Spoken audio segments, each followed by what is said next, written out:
Ladies and gentlemen, it is good to see you. It is actually great to be here for the regional finals for day 4 for King of the Sea. We are joined by here the good old Flack, as also the 1060 and the Tassie Devil. Gentlemen, it is the final countdown for the regional finals. Oh yeah, and it's going to be massive. It's going to be a huge day packed here. It's going to be a very late one for us as well. After last night, I'm not calling nothing. Last night I was like, can I call this? No. Can I pick this? No. Watch this. Just help. Don't be scared, Tassie. I wasn't scared. I was just trying. Who's going to win this? I can't pick it. It's just what's going on.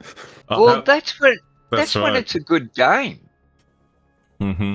I don't like being confused. Yeah, but it's good to be here, definitely for sure. Flack, what were you going to say? It was very hard to pick who was going to win. We did actually predict quite a few things, and we were proved opposite. It was very interesting. There was a lot of close games as well. There was a lot of aggressive gameplay last night. Well, I mean, if anybody was here from last night and you guys watched the Funny versus STCN, was it? Yep. Yeah. We predicted that Funny was going to push in and just go fully aggressive. They did. It didn't work for them, and they got absolutely shown the door. And basically, the door hit them on the way out. They had no hope at that point. Was that the game between Funny and Citizen Flack? Yeah. Well, CSTN, all right. STCN, sorry. Sorry, Flack. Yeah, that is very true. I will admit, I mean, like, with the matches last night, I will say this very openly, that it had us all on a knife edge with everything that's going on in all the matches, especially with the match versus Rise versus Cats and also STR1 versus JC, if I remember correctly. And not only that, it was good to see some good close tiebreakers. And at the same time, it is good to see that neither team gave up. They wanted to fight to win, and they want to claim that title. That was very good to see. Look, you know, in all seriousness, we have the regional finals here, ladies and gentlemen, boys and girls, and this is it. You know, like, let's get it on, Asia! Come on! Let's do it! We're at the pointy end. We're at the pointy end, boys and girls. Who's going to be the king of the sea? Let's go! Yeah, I'm excited to see who it's going to be. I can tell you who's going to be king of the sea. Let me guess, the winner? Yeah, exactly. The winner, they will claim that title. And again, like I made those predictions yesterday, torpedoes will be fired, shots will be exchanged, and ships will be sunk. Well, while we're waiting, folks, I mean, like, we're actually just waiting for the, you know, like the map lineup and everything that's been going on at this stage. Flack will fill us in here in a second here. But it looks like we got the room already set up. Already? Okay, wow. That's room is set up, but we need info as well. So just jump in the room. Already. I like your turn of English there, Rev. I'm quite impressed. It's very old English, mate. The room is already. Yeah, I know. I just like looked at him and like, okay, I was not expecting that straight away. What now? So like, yeah, that was quick. I mean, like, looks like there's no password for this one, for this room.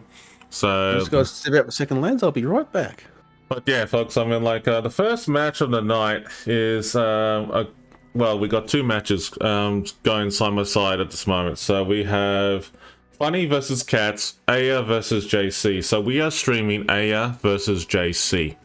And we are just, I think this is the best of 3. Is this right? It is a best of 3, this one, correct? This is the best of 3. So we're just waiting for it. We've got Crash Zone Alpha as the starting map. I'm just trying to waiting to see the rest of the map so we can let you guys know what they are. And also the bands as well. We're just waiting for that. Yeah, so we'll just wait for the maps to be lined up and everything, and we'll just double check, see who is on, you know, which side. So we're just waiting confirmation. Look, from what I can see on our spreadsheet, hopefully if it is the truth, we should see Aya on Team A and JC on Team B, but that could change. Here we go. We've got info. So Aya is banning the Stalingrad Oh, damn. Already? Yeah. Damn, JC is Alpha Spawn for the first. Okay, so flip them over. Hey! You know, in all seriousness though, with that stream helper, just a bit of feedback, wargaming, if you have that option in between the two tabs, just click the flip button. That's awesome. It would be pretty good, yeah. Stalingrad for Aya, and JC has got the Moskva. We got another Starly ban. Moskva and Stalingrad ban, eh? That's interesting combo. I'm surprised they haven't banned the Yi Yang. Yi Yang's not a real issue. Yeah, very interesting, isn't it? So we'll have Crash Zone Alpha, Shatter, and then Sleeping Giant. Sleeping Giant. There we go. So Crash Zone Alpha. What was it? Crash Zone Alpha? It is Crash Zone Alpha, then we have Shatter, and then Sleeping Giant. Okay, so there you go. There's the map pool best of 3 folks in this one here. But yeah, that's definitely interesting. Crash Zone Alpha. Okay, let's. Now that's the new map, isn't it? Crash Zone Alpha, the one that only came out a couple of patches ago. There you go. There's the 3 maps right there, folks. I mean, that's what's going on. I'm not too sure about the maps because I don't really know all the statistics on it, but you could be right. I mean, it doesn't look that familiar to me. Because if it is, that's a relatively small map, so DDs could be playing a really big part in this match, in this first match. Well, that's right. I mean, it's actually very interesting to see how this is going to be played out. Both teams are very competitive teams, and we have seen them in action, and both JC and AR are very good at what they're doing.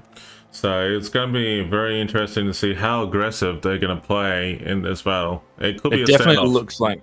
It definitely looks like that Aya is definitely going to be going with some DD play, since they got the Stalingrad off the board as well. And then the Moskva being gone by JC. I think they really watched a lot of the gameplay over from most of the games yesterday and seen that Moskva was very, very well picked and was very effective. So they want to get that off the board for these first 3 rounds. Jaeger 79, you are the winner of the CC container, or the first container of the stream. And as of right now, folks, we'll be giving out the King of the Sea codes containers right now. So jump on in the next giveaway. Good luck, everyone. And for anybody that is on my channel, we still have quite a bit. We still got 10 minutes as of time I'm saying this. You guys will see that a little bit later, so it'll be, within that time frame. Obviously, reminding you guys there is a 5-minute delay, so make sure you jump into the giveaways, hashtag COTS. All you have to be doing is just following the channel, and you guys are good to go to win that if your name gets pulled. So make sure you guys definitely jump in on that, hashtag COTS in the channels. Myself and Revan's. Revan's got some CC containers to give away as well. So yeah, with that being said, folks, I mean, all these codes work for all servers, just so I give you a heads up. So if you're worried about that, if it doesn't work for a certain server like EU, NA, or Asia, don't stress. It actually works for all servers, so don't you worry, we got you covered. So hashtag COTS is the King of the Sea code. Jump on in. So we're just getting everybody into the server right now, guys. We've got about 6 minutes left until the match starts. Hopefully we're on time today. That'll be great. If every match is on time, this is going to be awesome. That means that we can get back to playing the game ourselves after the stream. It's all good. Cool. And Jaeger 79, I just gave you a code. Congratulations, buddy. All good. Rev, JC is Alpha. Crash Zone. Okay, no worries. I had to triple check if my stream helper is up to date. Yeah. It is now. Yeah. So if you have a look in our Discord chat, Admiral Miffa has put the band ships and then the maps for us. Yep, that's cool. So the band ships, I have to say, it's actually interesting with the choice of Stalingrad and Moskva. I mean, it's very interesting because, like I said before, and I think Ian's literally about to say this as well, they want to go DD, right? So getting rid of Stalingrad is a perfect idea. Well, you still got the Des Moines, Salem, the Worcester, and a few others to choose from. So that's I can see there's a bit of variety changes. Yeah, but if you can get rid of a couple of radar ships, that's suggesting to me that either one of the teams or both of the teams are going to go with a heavy gunboat force. Mm. Yeah, And I'll just pop it back up on the cast for everyone to see that it is Crash Zone Alpha, so you guys can visualize and see what Ian's about to say while he's talking about this potential play that we're going to see. Now, with Aya, we've seen them last week. Really strong team. They had a couple of Yi-Yangs, if I remember correctly. So I'm making a prediction that we're going to see some Yi-Yangs. It is a small map. Probably see maybe a Shimakaze or two. Good torpedo boat. It's good for that denial. So, yeah, it will be interesting to see the ship selections. And then I'll reserve my final decision and judgment until then. Yeah, a lot of people don't like 12-kilometer range radar. I know that for a fact. I hate it. But it's just one of those things, folks. I mean, to be fair, 12-kilometer radar is really good. It is. It's a really good boat to have it out there and giving you that information. So I shouldn't say boat, ship. It's a ship, guys. I correct myself. I'm glad Tassie wasn't here for that. He would rip into me for calling it a boat. It's a ship. How dare you call it a boat? Yeah. But no, it's definitely going to be one of the good ships to have out there. But, if you want to get rid of it, go for it, right? Yeah, this is true. It's interesting to see how do you work around it. I want to see the strategies where players have to and teams have to strategize around that one ship, because they're gonna have to. If they want to start doing their bushes, they've got now another piece of the puzzle that they have to move around, and that just shows better determination and skill and strat planning and on the fly strat planning. Like, that's another thing that we want to see as well, is strats evolving depending on what's actually happening on the map. Like, that is, I love seeing that stuff. And in any esports or any tournament style games, I love seeing teams that can just adapt their strategies on the fly due to the fact of what other teams have got or bringing them to the table. Yeah. Well, both these teams, both Aya and JC, have got that ability to adapt on the fly. We saw that the other day with JC, that they can adapt real quick. So can Aya. So yeah, exactly. It is going to come down to who really wants to win. Who's got that determination? Who wants that that title? It is actually interesting to see how this pans out in tonight's King of the Sea. This is the regional finals, folks. And as of next weekend is the actual international COTS finals, which is very interesting to see who will claim the actual title for King of the Sea for internationally, worldwide. But, in terms of in the regional servers, it could be anyone's gameplay right now, because in the finals, just to give you a heads up, STCN is actually going head to head with VOR, and that's going to be an interesting showdown. Oh yeah, for sure. That's going to be huge later tonight. I hope everybody is ready for that match. From what I've seen from STCN, clawing it back and then absolutely just dominating. They just literally a masterclass of what they did. They knew that they had to adapt their play style for the team that they were versing, and they showed it to them. They were like, you know what? We're not just going to start having these battles out at a range. We're going to actually push up, take that ground, and hold our line and have our ships that spread out that they really can't attack us from any angle. They're just going to have to come on at us or sit around. There's nothing they can do to us. We're just going to hold this fort, and it is our fort. And you can try, but you're not going to take it from us. And that was just insane to see. I haven't seen VOR play. So if they're anything like STCN, like, that is going to be huge. And I can't wait to see that for sure. Yeah. Well, this commentator's actually put a pillow on the floor. So when I fall off the edge of my seat, I'm going to have a soft landing because I've seen Vor play, and man, I can't praise them high enough. Same with STNC and all the other teams. It's been spectacular viewing. They've adapted really quick. All the teams have adapted really quick, but Vor are a very strong team. Again, I don't know. We'll just have to wait to see the style of play that they'll have. Are they going to come straight out and say, right, we're taking these caps, like you said, Flack. These are our caps, and we're going to hold the ground. Or are they going to play aggressively, but again, be defensive while they're doing that? Yeah, for sure. And I hope in this matchup that we've got coming up on Crash Zone Alpha with JC versus I hope JC have learnt from those mistakes from yesterday and see how they can fix those weaknesses in their strategies and push forward, because this game here this first set of 3 is literally going to be going into, if the winner of this match goes into second to play for second, and then hopefully JC gets it, then they've learnt from their mistakes. We'll see in this first best of 3. And I'll bring that up for you guys. It is a best of 3 here. These are the maps that we'll be going to as well. Starting off at Crash Zone Alpha, and we have JC in the Alpha spawn. Then we've got Shatter, which is Aya on the Alpha spawn, and then Sleeping Giant, the decider.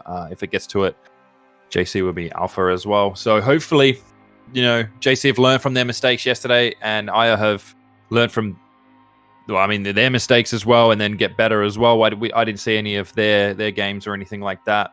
But for them to be in this position, they've obviously done quite well. It'll be very, very interesting to see how they go.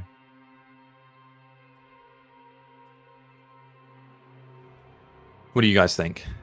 Yeah. Folks, for those who just tune into our channels, for Flack and myself, it is a live stream, just a heads up, okay?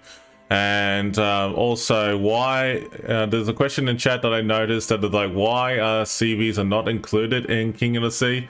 Look, I'll be honest with you folks, the reason why CVs are not in King of the Sea for this year at this moment is that Wargaming is looking at intensive gameplay without CVs, especially in competitive matches like this. So we'll see how this goes. I have to admit, the best matches are without CVs for this one anyhow. But I agree with that as well, because you think about it, right? If there's a CV on the map, right, they know where ships are constantly. Yes. If you've got a good CV player, you've got constant intel. And the whole thing about competitive gaming is you don't always know where a player is. I think that's why Wargaming have looked at it. It's like, CVs are a little bit too strong for this, because with the maps, that many ships, everyone's always going to be spotted, and it's just going to be a real big gunfight of just across the map fighting. There's not really going to be any of this close battle strategy, strat building, any of those type of gameplay happening if they know where everybody is. And Wargaming really want to challenge the players and the teams to do that and actually get their strats right, work around them, and then change them on the fly, and it brings that competitiveness.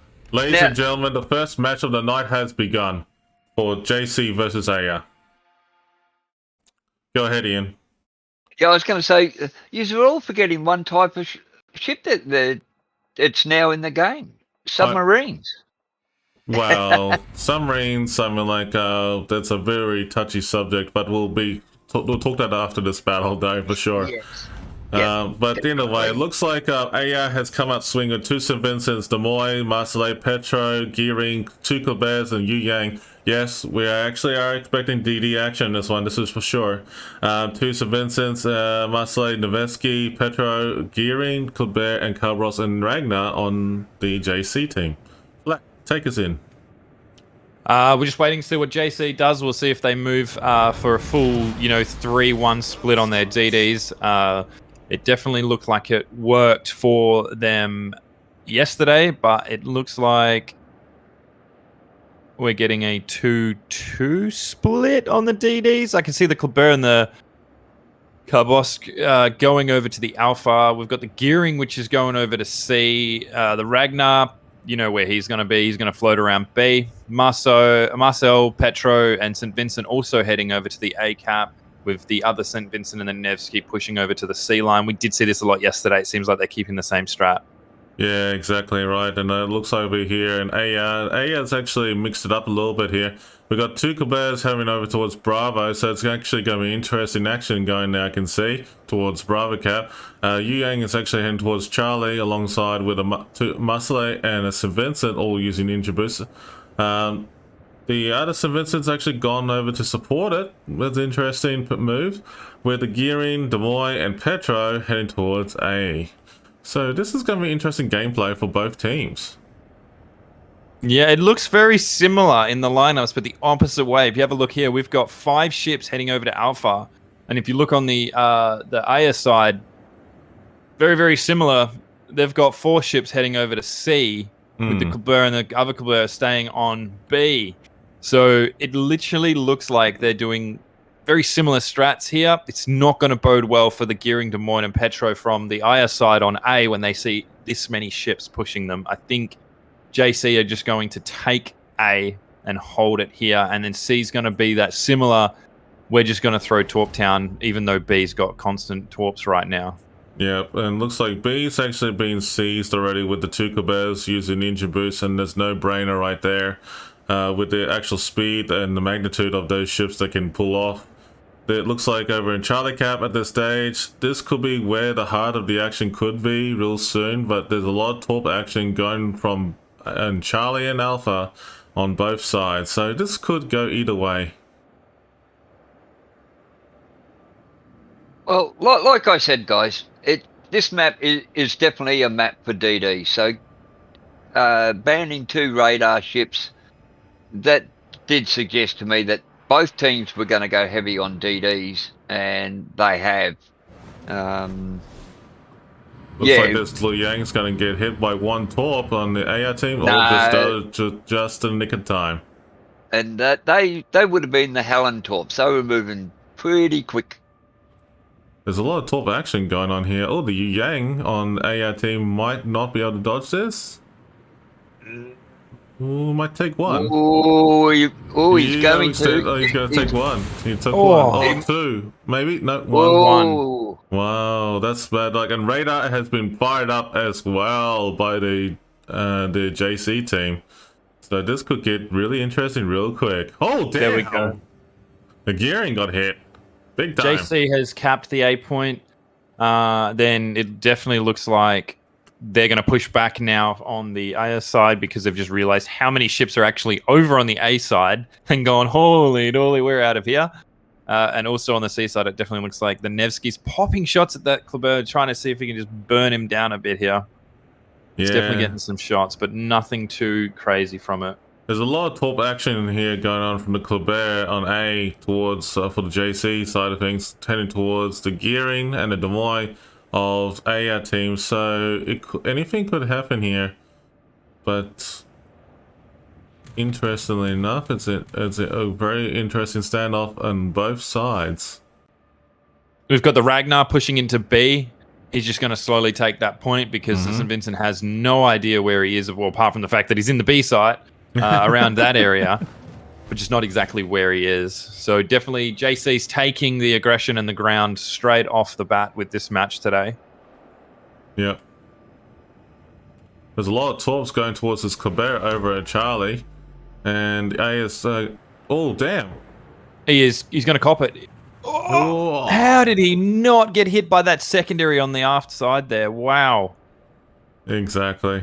That was... interesting. He's managed to stay alive for 1 more Torp salvo. So it definitely sees that JC has pushed Aya back on the A front there, and B. They're not really doing much. They're kind of just retreating and trying to get resituated, probably re-strat and see how they can attack this. But if you have a look on it, JC has just covered all points of the map. Yep. There's nothing they really can do. And it's also interesting to have a look at the team's combined health. You've got Aya that's now got 396k, and you got JC, which has got 409k. And that's something people, I reckon, do overlook as well. You know, they're what, seven? Sorry to cut you off, Ian. We've got some torps coming into the Des Moines here. He might get away from this. That's true. It's very close. Oh, he's going to cop one. He's going to cop one. Yep, he just copped one. Oh, and it was a good hit too. Damn. There's a lot of torp action going towards the St. Vincent at the north side of a Bravo. But I don't think he's going to cop one. Maybe. He might. If he straightens up, he might get away with this. Yep. He definitely sees them now. He's trying to straighten up. Oh, he looks pretty comfortable in between the screws right there. Look at that. Yep. Very well played. He's managed to stay alive there. The Des Moines actually getting smashed over this corner over here in A. As Des Moines actually getting smashed. But I don't see where the Kleber's at the moment. They're actually working towards the Ragnar at Bravo, so they're trying to ambush him maybe? That's a possibility. They definitely know he's in that location. He has now gone dark. He definitely sees those torps coming. He's going to try and... JC's Ragnar is actually... Is it close? Oh, he's going to get away from it. Ooh. He didn't get it. Well, very well played there. He's just going to back into B again. Once again, sees no man's land. They're just shooting across each other. Seems very much so like all the maps that we've seen, with C being the opened area site, a lot of torp throwing, a lot of long range jousting, just HE volleying. It doesn't seem like much ever really happens until the closing stages. Ragnar has got a bunch of torps coming his way right now. He's going straight for where they're going too. The Ragnar's actually just straightened up and dodged those torps. Oh. He's out of the range of the torps anyway. Yeah, it's all good, but it looks like some interesting action still happening in A. Petroplavos is actually engaging the Kavros, and the Marseillais exchange fire on him.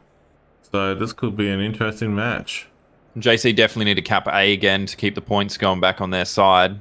There's a lot of torps heading towards this Marseillais right now from AR towards this JC's Marseillais, so it could go either way. If he swings right, he's going to cop him, but I think he sees him now. He's definitely not going to go in the way of that. He's trying to get behind that island for cover from the Des Moines that is shooting him. Yeah, don't know how he managed. Oh, there it is. It was just a bit delayed on my end. That Petro had the perfect broadside on the Marcel. Yeah, very well played there, definitely for sure.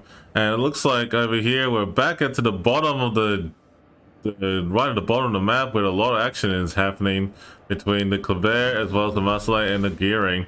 And Des Moines is actually coming to support the St. Vincent and the Gearing down here, so it could go either way. There we go. JC just gets the double cap there, so they've now got 3 caps on the board. Yeah, that's interesting to see how strong JC has pushed in. They actually tested the AR to begin with, and they actually just lured him in, and then they pushed him back. AR's health pool, if you look at everything that's going on, AR's health pool is actually pretty much a little bit less than JC at this point in the game. But there's a lot of radar going on, man. Wow. Different game to yesterday, isn't it? This is a very cool cucumber, gameplay style today, which is very interesting. Test the waters, just cruise on in, boys. Yeah.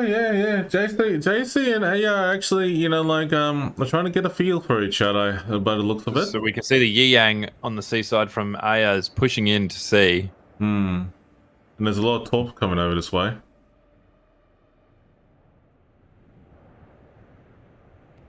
Anything happening over... There's a lot of radar overlapping going on in Alpha and Bravo, which is very good to see.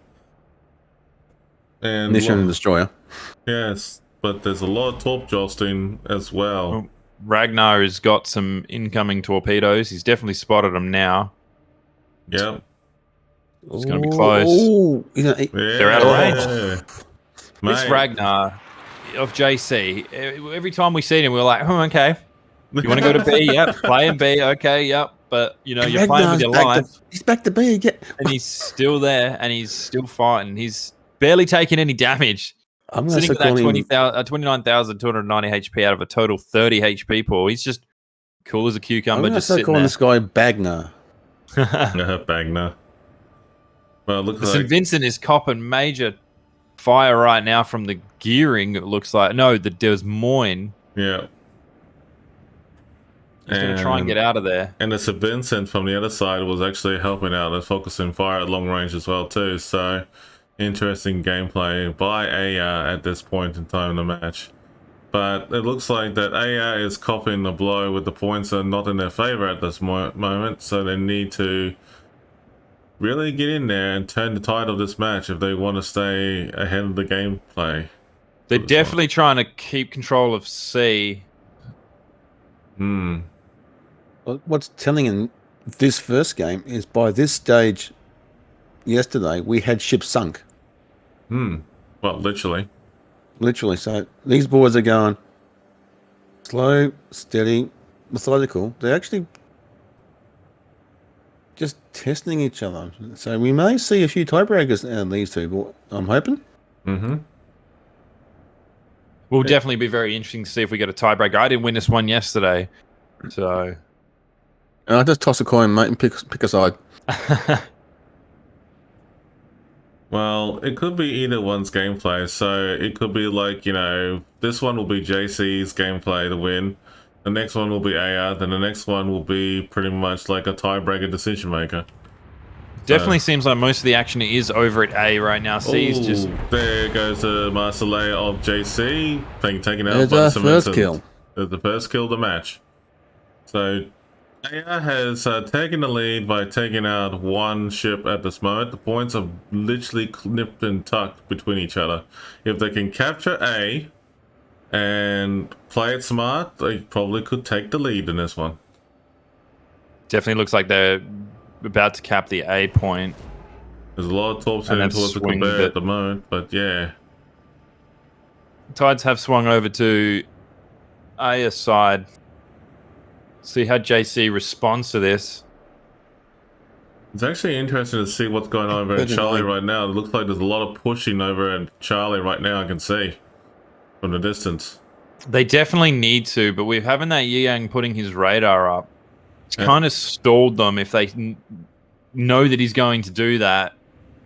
If they pop in there and they see it. But you look, Ragnar's pushing in. He's constantly being lit up right now. That Ragnar... last night he had me on.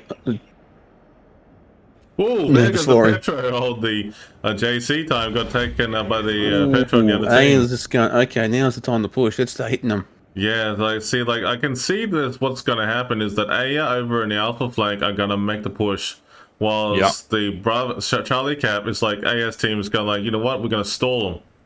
That's what they're going to do. Aya's gone. Okay, we're 2 up. We've got an advantage. Let's push.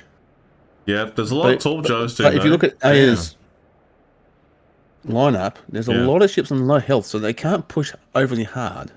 No, the Colbert Yu Yang is actually getting weakened pretty badly at the moment. And at this stage, you know, like it could be any game over in Charlie.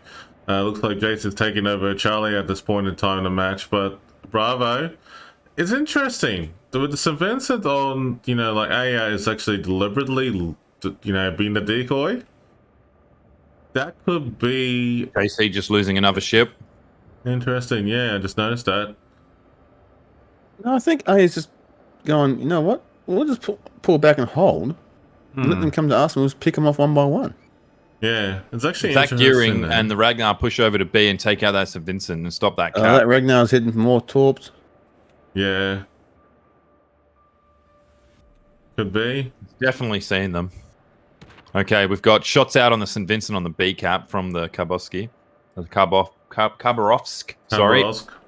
What the Carver, mate? It's easier. Yeah. The Carver. The Carver. There are some torps heading towards that Des Moines, but he's just going to park up behind that island and use his radar. Yeah, that's true. Technical bitching in progress there from the Des Moines.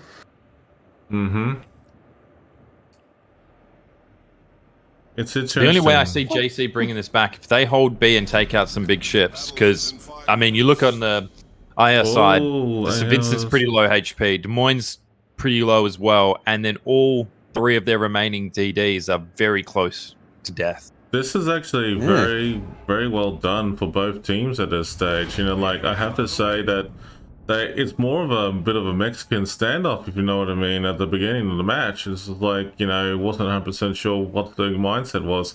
But this event just actually coughed off 1-12 for the JC team. Oh. Oof.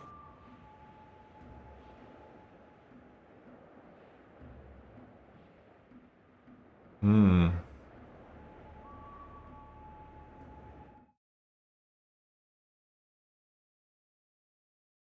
Some random torps there, just passing through the map. Don't know why, where they're going. Looking for a free home. Just fire and forget.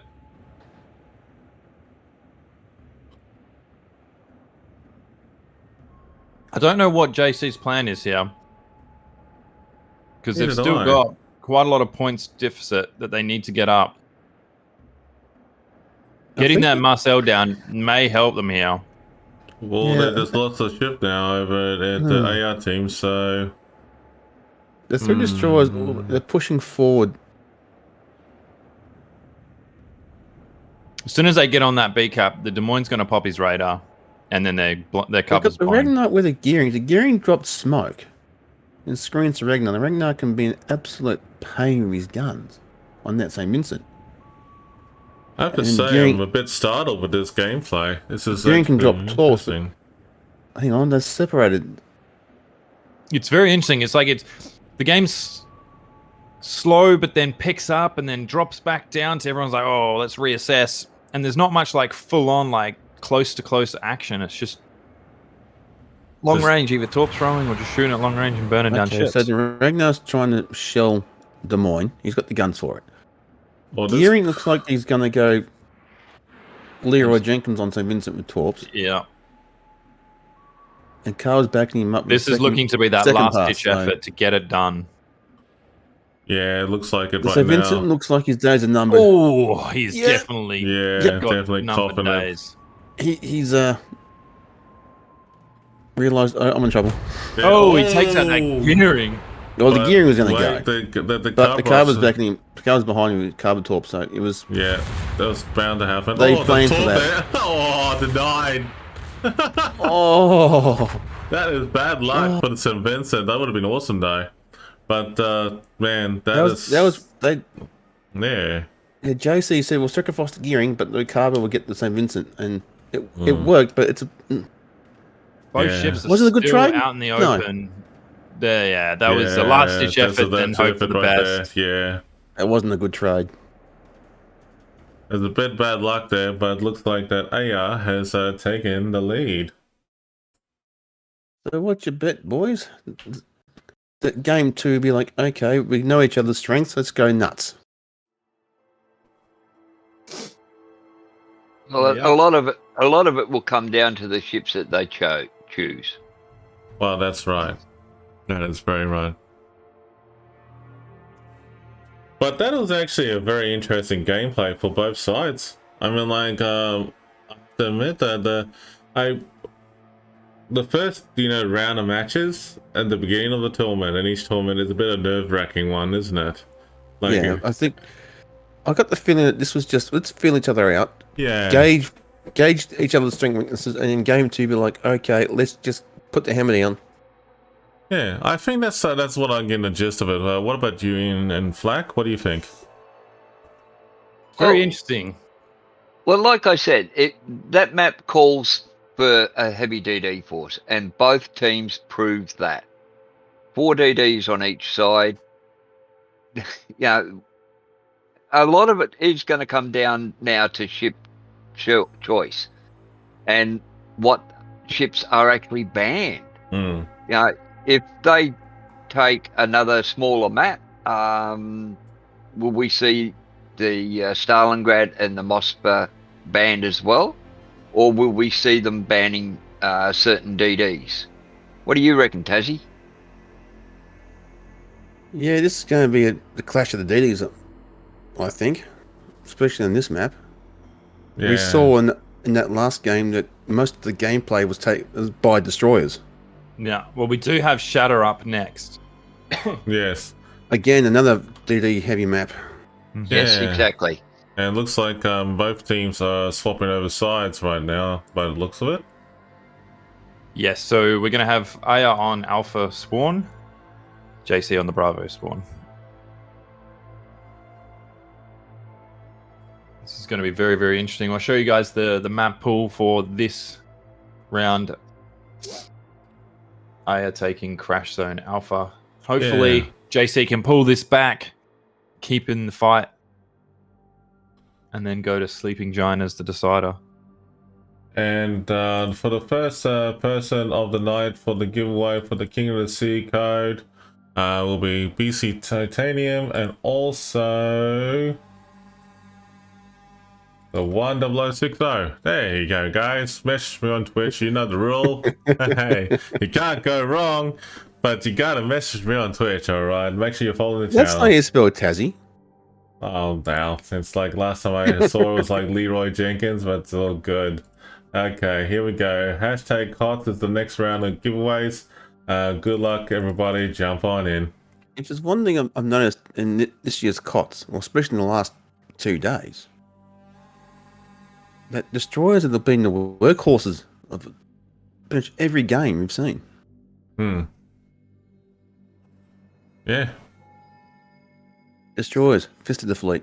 Yeah, so this is interesting with the gameplay at the moment at this stage. I mean, like, this looks actually pretty good. You know, like, this is the map pool that was given for this year for 2022. Can you see Crash Zone Alpha, Tears of Desert, Sleeping Giants, Shattered, Sea of Fortunes, Northern Waters, and North. But we're going to be talking about in regard to the new next map that's been arranged, which is Shatter. So, boys, I'll let you take the floor and go ahead and discuss it. Well, I'm going to leave this to the DD mains here because this is very DD territory. Yeah, that's very true. Tassie, do you reckon we're going to see some Yi Yangs? Probably some maybe Shimikazes with the Torps? I'm tipping you'll see gearings because they've got 16k range in the Torp, and if you got a gearing geared right, 5.5 detection. So that is a very sneaky, very powerful destroyer. Yep. Yi Yang will come out with deep water, long range Torps. Yeah, so and the Shimmer definitely is a chance because those 3 banks and the reload booster that can deny large areas of this map. Yeah, but the reload booster can be a bit of a problem as well because you then suffer a 50%. Well, not only a longer cooldown. No, the boost. It's not a booster. If I remember correctly, the Shimikaze gets a cooldown. Well, yeah, reload booster. Yeah, reload booster. But you also suffer a 50% or chance of your torpedo tubes being destroyed. So the Shimikaze is my favourite DD. I love the Shimikaze. 12k torps, a 5.4 to 5.6k detection. It's not really a gunboat, but with, like you said, the 3 banks of torps, that's 15 torpedoes that you can send out. That's a humongous aerial denial. There's one DD I've not seen in any COTS match yet, which is surprising, which is Howland. I have to admit the Helen is a very competitive ship. I agree with you there. Helen's a great I haven't seen it there in this the torps don't hit hard, yes, but they reload quickly, and you can use it to deny large patches very effectively. And the torps, long range torps. And the Helen torps are what, 97 knots? If you treat them right, yes. Yes. Well, the high 90s in a way, but they're definitely 95 from memory. I've got mine set at now. Yeah, the Helen torps are actually pretty decent for the gun rate on the Helen is 1.5 second reload. So if it gets caught in a gunfight, it can hold its own. The only problem is you got just the 2 guns, fore and aft. So, Flack, out of curiosity's sake, I mean, like, has there been any new bands that come up for this match in particular? From what I can see here on our bands, it's just the Moskva and the Stalingrad, so yeah. It's nothing really too crazy there. I mean, they wanted to get rid of some of the radar. Moskva was used heavily yesterday, so I think that definitely want to get rid of it. It's to see like the Stalingrad and the Moscow were used heavily in the last 2 weeks of King of the Sea, so it's quite evident they want to get rid of it. In a nice way of saying it. Sorry, I mean, like, we love the ship, that's the main thing, but unfortunately, those who have Moscow love it. I don't have a Moscow yet. So. Yeah, Moscow's awesome. It's a good Cold War ship now. So what we can see right now is they're just getting the checks on the ships right now to make sure that the teams are all locked in, ready to go. So we shouldn't be too much longer until the game for round 2 of this first match off happens. Aya versus JC. Just a reminder that Aya is on the Alpha side and JC is the Bravo side for this matchup. And then the next match, if it goes to it, will be a reversal again. So JC will be Alpha. Yes. Yeah, I'm tipping we'll see more Marsars and Kleberts come out the gate again for fast capping and fast search and destroy, but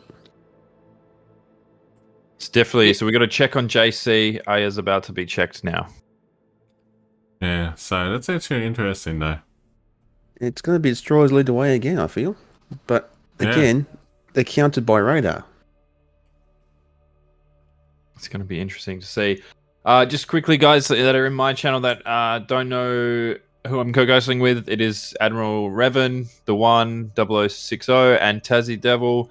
Their links will be shouted out into the chat. I see that Revan has just been shouted out. Can we get a shout out for Tassie and also for yourself, Ian? Yeah, Roger on it. Yeah, so folks in the chat, we are co-casting alongside with the Flak, the One, 0060, and the Tassie Devil. All of them are great streamers and content creators. Flak and the One, and also Tassie, just love streaming for the fun of it, and they do. The One and Flak both have streamed King of the Sea. This is their first time doing it, and they have enjoyed it. Tassie has joined us as a commentator. He's enjoyed it ever since. Yes, I've got a face for radio. You don't see my face in the stream. So it's actually a pretty awesome day. But big thanks and shout out to those lovely guys in the background there. Alrighty, it looks like we're about to go into the game, guys. Here we go. Everyone's getting ready. Let's go.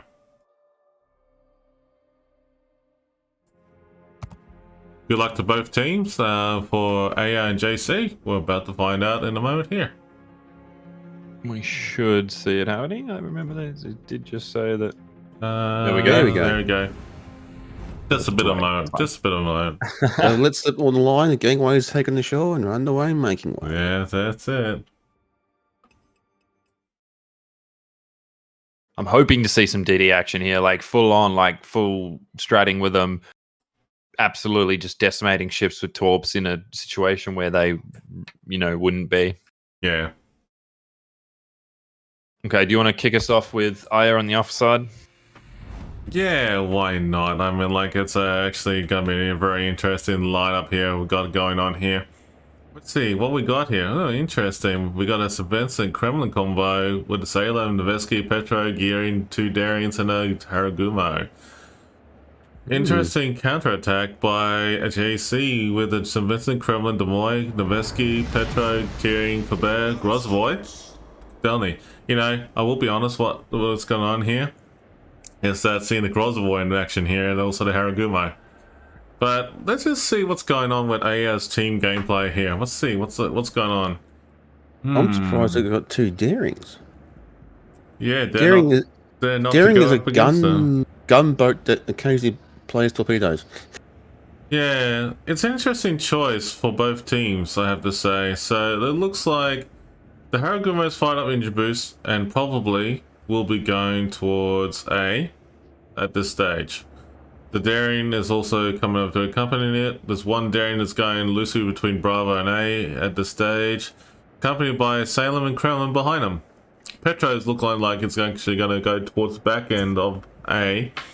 And St. Vincent, Gearing, and Nevesky having to Charlie. Over to you, Black. So we have quite a heavy push happening over to the seaside on JC here. We have a Gearing, Petro, Nevsky, Des Moines, St. Vincent, and a Kremlin all pushing over to that seaside. They're expecting to have a fight there. We've got the Grozvoy going straight into B with the Kleber and the Delny heading over to A solo. We've no cruiser backup. So they're really not reading into much happening over on this A side. But from what I'm seeing, it looks like they're going to be met with a Salem and a Kremlin, and it's going to be very tough. They're going to have to get in there and get out real quick, smart, or even just hold the ground with mass torp war over there. But I'm expecting a massive fight happening over at C. It looks like it's going to be definitely interesting to keep an eye out over on the C side. Yeah, that's very true. I mean, like, at the moment, I'm just, like, looking at A again, and just by looking and from different angles, it looks like a possibility that A is anticipating a very hard push in A. Hence why a lot of ships there. But over in Charlie, very different, gameplay right there at this stage. So it could be a bit of a torp jolting or HE spamming. We'll see. Well, it looks like the Kremlin is just going to be staying on station around the GH6 line and then just being that crossfire gunner for Bravo side for the bigger ships, or C as well. He's definitely in that right position. If he stays in there, he can easily shoot over to C and B, potentially even just get a ship unaware that's holding the opposite position around where the Kremlin is on the other side for Aya being on the D4 line. So this is going to be very interesting to see if we get any battleship on battleship action. We've got Torps already going over on the C side here. Gearing is going with Nevsky and the St. Vincent for a pretty far flank over on the C side. No one really wanting to push in that quick and early to get it. Petro on Aya has popped his radar showing the Petro and the Des Moines. The Grozvoy, that Kremlin almost gets spotted by the radar, but it runs out just in time to keep them dark. The Daring actually up here, an AR team is actually going to be encountering some incredible torps here. But he's actually might take one. Oh, damn, so close. Holy dooly, that's too close. Kleber on JC side is very close to that. He definitely read into those torps very well. But will he escape the second wave? He sees them now for sure, and he's turning. He's may cop one here. Yep, he would. He will. Just so skims close. Well, that took the camo off his starboard side. 110% there. The Daring is actually copying on the AS side some fight from the Grozvoy, but there's torps coming his way. He's not going to have enough speed to move. He's going back. He may just... He's going backwards and he manages to miss it. He's going to have to get quick smart. There's another round of volley coming right at him. Yeah, that's very true. I mean, like, it's actually, he has to move right there, and he's got enough speed to do it. Yeah, and he's going to fire back with 2 rounds of torps. Going, you know what, sir? You've got torps and I've got torps too, and I'm going to resend that favor. That's it. I mean, like, it's actually interesting, your hit and run tactic, but there's a lot of torp jostling for both sides. Interesting. Very, very interesting.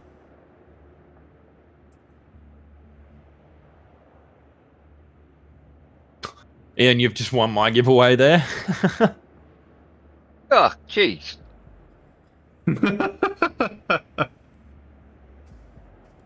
Now, it is all fair, and in fairness as well, casters are able to join into the giveaways, by the way, guys, because they are also formerly players as well.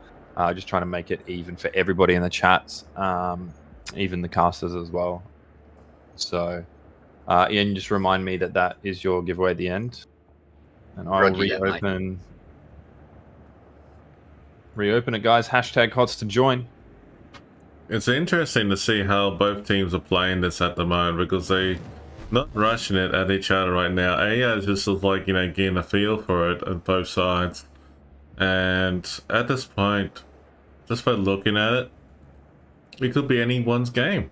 Yeah, I honestly thought we were going to see a massive battle over at C, but everyone just seems to just turn away and are now focusing on the B and the A side.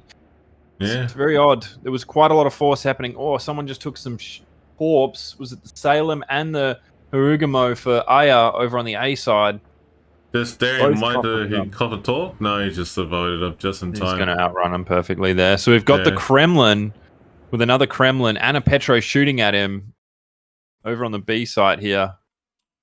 And just remember too, Aya hold 2 caps, so all they have to really do now is just defend. So JC are the ones that are going to have to decide whether or not they're going to push and push hard. Mm-hmm. So they're definitely going to have to do something, because the longer that I hold this caps, they're going to just start taking more and more points off of JC. Yeah, of course. It's actually interesting. Like JC and Aya are like, if you take it, we'll take it back like a few minutes later, and then they're just, basically comfortably teasing each other. It's kind of funny when you see it doing that. But we can definitely see that JC is starting to take the C cap. Yeah. But you've got the Salem moving in as well, so he's shooting at the Grozavoy, which is a pretty good gunboat as well. Yeah, that's right. With smoke, so he can hold his own against a cruiser. Yeah, exactly. And he's got the Calbert in support, so... Daring's going to throw some torps over at the Grozavoys and the Kleber's side, as the Kleber and the Grozavoys sent their torps as well. Definitely looks like the Kremlin is edging back and then forward again in this fight on the Aya side in the B cap. He's still copping fire from the Petro. He's going to return the favor. JC's Kremlin just missing torps. It looks like the Grozavoy has dodged that successfully. And as you can see, guys, JC finally gets a cap on the board. Make that 2. And 2 3. points, sorry. Yeah, they've got Make 2. it 3. And they're trying to get a third, but not yet. No, not going to get it. The points are pretty much dead even. Yeah, it just seems to be whoever's got the highest HP pool is in the lead with this right now, which is good to see that it's coming down to actual, player input into the match on damage and whatnot that they can do. Petro has just put out his radar. Sorry, Des Moines has put out their radar for the Petro. That Salem coughed a blow in there. It's got 3 DDs actually smashing it at the moment.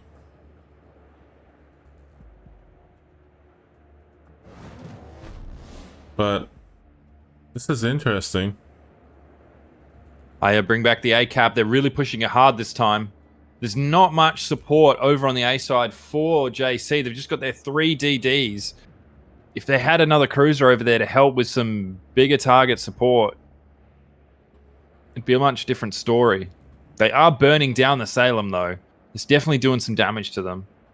Yeah, that's very true.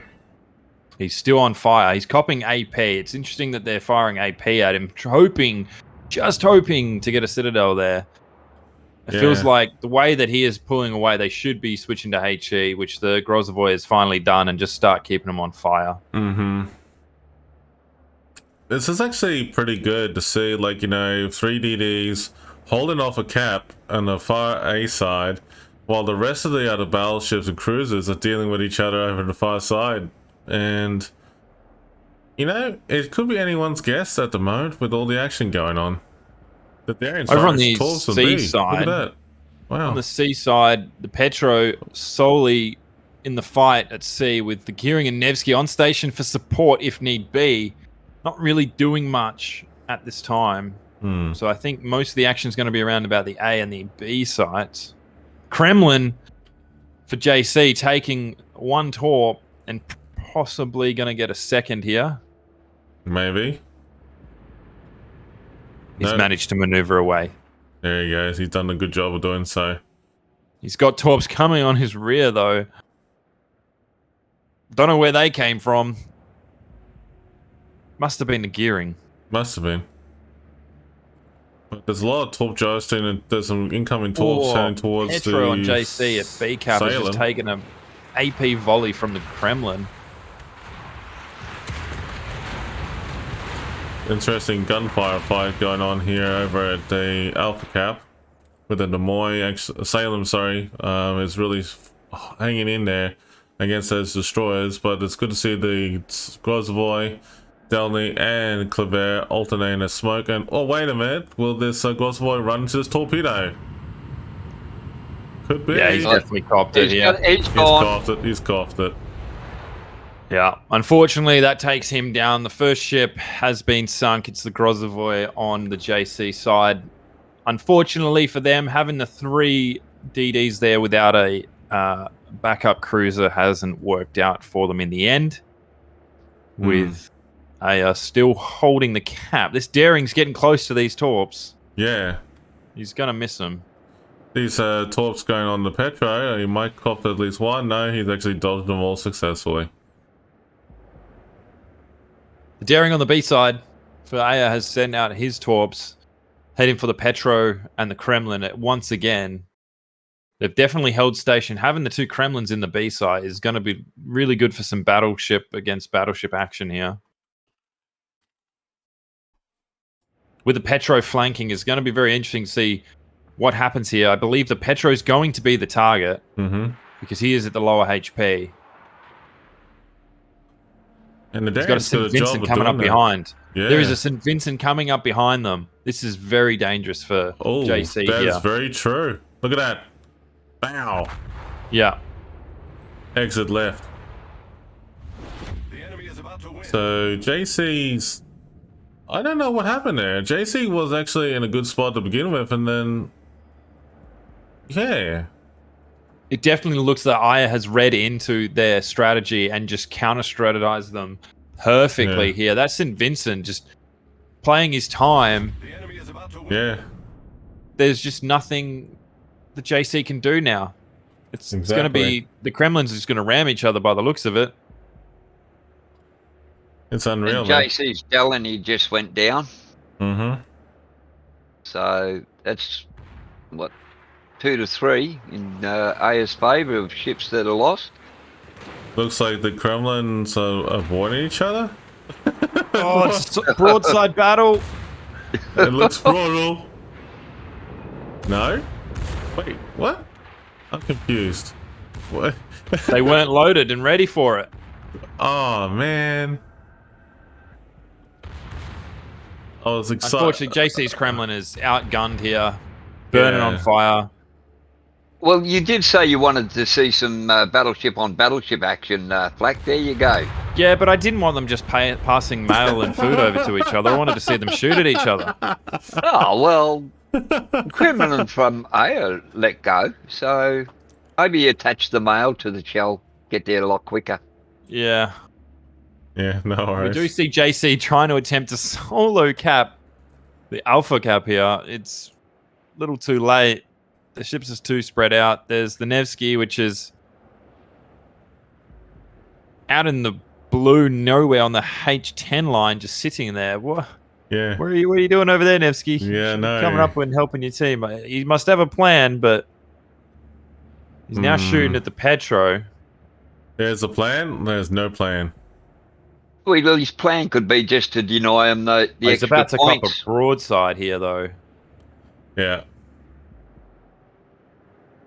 Ooh, he's lucky they just fell short. Come on, mate. Look at this action from the gearing on the JC side. Is he going to have a Tassie maneuver on the Kremlin? Could be. Starting to get secondaries and primaries coming from the St. Vincent. He's not even worrying about the Kremlin now. He's just going straight for St. Vincent. That's it.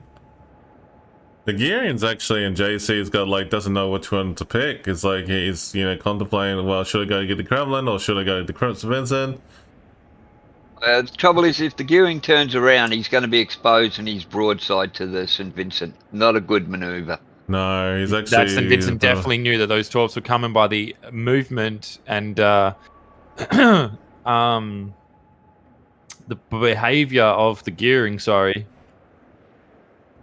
He knew those torps were coming. It was exactly. Plain and simple. Oh, damn. That was a big got hit. torps out.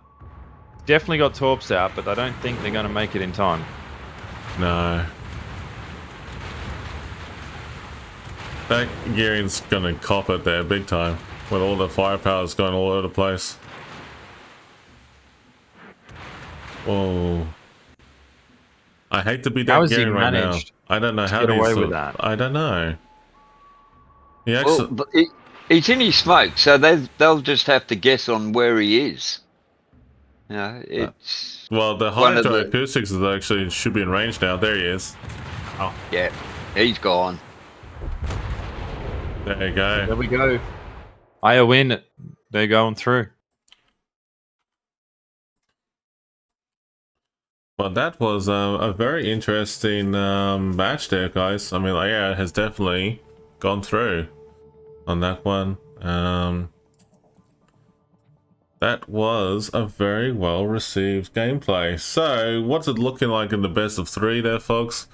It looks like that Team Aya has actually completed it and actually dominated this battle series for best of 3 against JC. So, good games. Definitely for both teams right there. It's very interesting to see the gameplay from JC today. Not what we seen of JC yesterday. They were very, very aggressive and taking control. And today it just seems that Aya just on form, clearly, absolutely bustering them. 2-0 win on the best of 3. So Fortify Dangle and also Alexa NS021, you have been pulled out for the King of the Sea code. Message me on Twitch and let me know. Thank you so much, folks. Alrighty, so it looks like next up we will be seeing Cats versus Aya at 4:30 p.m. So that is in just over 30 minutes time. Yeah. So while we can do that, we may as well talk about both teams since we're here. Look, Cats. All right. Black, 1, Tazzy. Go ahead, take it to the floor. Tell us what you think about Cats. Cats surprised me for sure with the way that they played yesterday. It was interesting to see how they also were able to counter strat and then rearrange their own strat in the time that they needed it. It definitely looked like at some points yesterday that they weren't going to be very strong, but then they just very much at the right moment of those maps just pulled it back and was definitely on the line going, you know what? We don't do this now and make it happen. We're out. We're not going to make it here. We need to really, really, really do something about this. And for them to beat Funny today is really, really good for them. And then, coming up against Aya, because I believe, did we already see a Cats versus JC yesterday? Cats versus JC, or was it Cats versus Rise, wasn't it? It was Rise, yes, correct. Rise, yeah. Rise. Don't know why I thought it was JC, but I mean, it would have been very interesting if it was, and then for them to get through. But obviously, that makes sense that it wasn't. And you've got to remember too that the pressure that's going to be on the caller.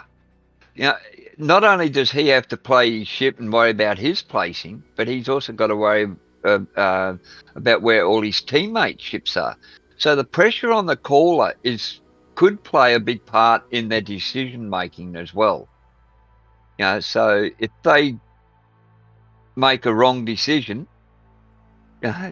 do they try and counteract their decision? And so we've got to look at that side of it. Now we're starting to get into the top end, so the pressure on the callers is going to be astronomical. What do you reckon, Raven? It can be. It definitely can be. I mean, I'm just double checking. Sorry, guys. I mean, I just noticed that I was pinged about something else. But look, it can be, either way. Both Cats and Aya have shown the potential to get this far. And to talk about this is actually the battle for third place. All right. So whoever wins this becomes third place overall for the regional finals. So if I were going to take a bet, now this is the trouble between two teams. It's more of a 50-50 split, flip the coin. They both deserve the position, they both deserve the win. In all seriousness though, I'd like to see maybe Aya be the victor for third place. I'm going to go against you. I'm going to say that the Cats are going to claw their way back and take third spot.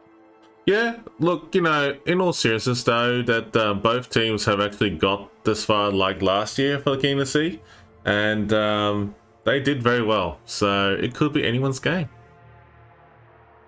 Yeah, I mean, I think with both teams, Cats and Aya, Aya's just come off the back of a pretty easy win if you look at it like that. We didn't see the Cats versus Funny game, so we don't know how much of a amount of energy that Cats had to put into that game to win against Funny. So it definitely seems like it was a 2-0 because of how quickly that they were put in.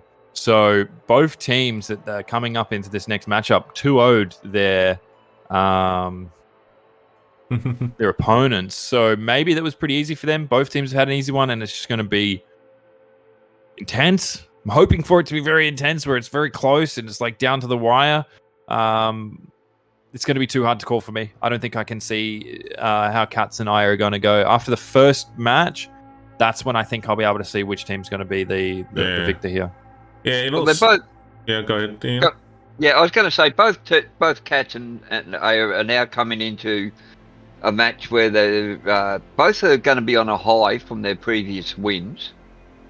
So, again, are we going to see them come out aggressive, or are they going to just sit back and say, "Okay, let's just find out where the opponents have placed their ships"? Mainly their radars and the DDs. So far, it's all been DD action. So yeah, it's actually a fair point you raised there, because look, for those of you who missed out the semi-finals yesterday, and I have to say it was a blockbuster hit. All of us commentators here were absolutely stunned. We were saying like bro, crikey, mate, like stroof, and all the rest of the word in here, folks. A lot of Australian words. And then a lot of Australian words here. But in all seriousness, though, on my YouTube channel, that there are like the replays that you'll see it for yourselves. All of them were very well done. That made us think twice. It's good to see a lot of good tactics being thrown out there. There's a lot of risky moves that did. And when I'm thinking about Cats and also Aya in this mindset right now, I have a feeling both of them will not want to back down for third place. They will want to push themselves hard and early. I could see it like a tiebreaker match coming up on this, combo, but I don't think anyone, would give up that easily, to be honest, to be fair. Yeah, these guys aren't going to be giving up at all. They're very, very two teams that want to win this third place. Unfortunately, they didn't get through to the final, but they're definitely going to be happy with the third place for this as well, which would be really, really interesting to see. Honestly, like I said before, I can't call it. It's going to be so hard to see until the first match is done. So just to give everyone a heads up as well, it's also going to be a best of 3. We don't know the map bans and the maps and the ship bans yet. So we will get that soon. I've just been given confirmation that game will be started as scheduled. So that would be in 32 minutes time from now. And then we should know for sure by the end of that break that we do know what maps there are, what ship bans there are, and we'll give you guys all the latest once we find out ourselves as well. Have you guys got anything else that you wanted to say before we head to the break real quick? Actually, out of curiosity's sake, I'm actually looking at the tournament advertisement for the King of the Sea for tonight. I'm just actually waiting for the results to see what happened tonight. Wow, Cats dominated against Funny in this evening with 2-0 win back to back, and same with Aya. So that would explain why we had so many quick matches. That was interesting. So again, like I said, both Cats and Aya are coming off easy wins, I suppose you could say. Yeah. So they're both going to be hyped up. So we could be in for a really interesting match. Yeah, that is very true. All right, folks, for the people in the giveaway at the moment right now on my channel, hashtag COTS, also for Flak, hashtag COTS. There is a giveaway in progress for both of our channels. Definitely give Flak a follow. Also give the 1060 and also Tassie Devil a follow as well. Lovely streamers all around and commentators. You know, to be honest, I think I'm gonna say like for Flak, the one and Tassie, COTS callers and commentators and streamers. There we go. I mean, they're awesome. There you go. So that makes sense. Everything I add there. We're jack of all trades, master of none. That's true. That is true. But I mean, like, it's all worth it there. But a big shout out again to Flak for the hard work what he's been doing there. This is his second day of the first time for streaming King of the Sea. So keep up the good work there, Flak. Ian, great job, by the way, for the first 2 days that you did for King of the Sea for day 1 and 2. And Tassie, this is your first time commentating with us on the semi-finals and finals. It's good to have you. But look, folks, I mean, like, we're going to take 5 and go to the Be Right Back screen. Give ourselves a stretch. Take it easy. We're going to keep an eye on the rooms in the meantime. And then we'll give you an update about like 5-10 minutes before we start the next match. See you soon.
Okay, folks, just a bit of a heads up. What we've been told is that the next bunch of matches that's going on between Aya versus Cats is a third place showdown. So basically, it's best of 5. We got like North, Crash Zone Alpha, Sleeping Giant, Tears of Desert, and also Sea of Fortune. All of them are very good matches and maps to choose from. So Aya is going to be on the Alpha team. Cats is going to be on the Bravo team for all maps. So we're about to find out shortly how this is going to be going on. They have made a pick of the ship bans already. It looks like the Schlieffen and the Napoli have been decided to be banned on both teams. So that's actually going to be a very interesting lineup for third place in these finals. So it could be interesting. So it'll be interesting to see what happens in this actually upcoming battles. So this could be cool. Could be cool. All right, we'll let you know shortly in the next few moments when we get back, and we'll let you know when the rooms have been set up, and we can talk more about this shortly. See you soon.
folks, we're back, and we just been told in the best of 5, I believe.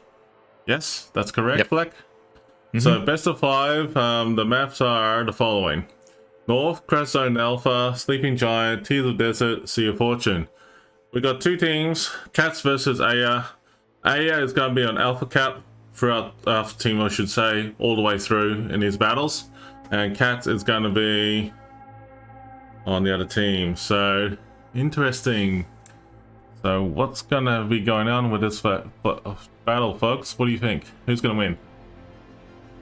It's going to be interesting to see. Like I said at this before the break, we're going to have to figure out what happens in the first match to see whether they're actually going to, which one it's going to go with. I mean, it's 5 matches. It's huge. You know, there's potential here for a very long session or a very short session, depending on how aggressive one or the other goes and who has a better strategy for these maps. Being North, Crash Zone Alpha, Sleeping Giant, Tears of the Desert, and Sea of Fortune.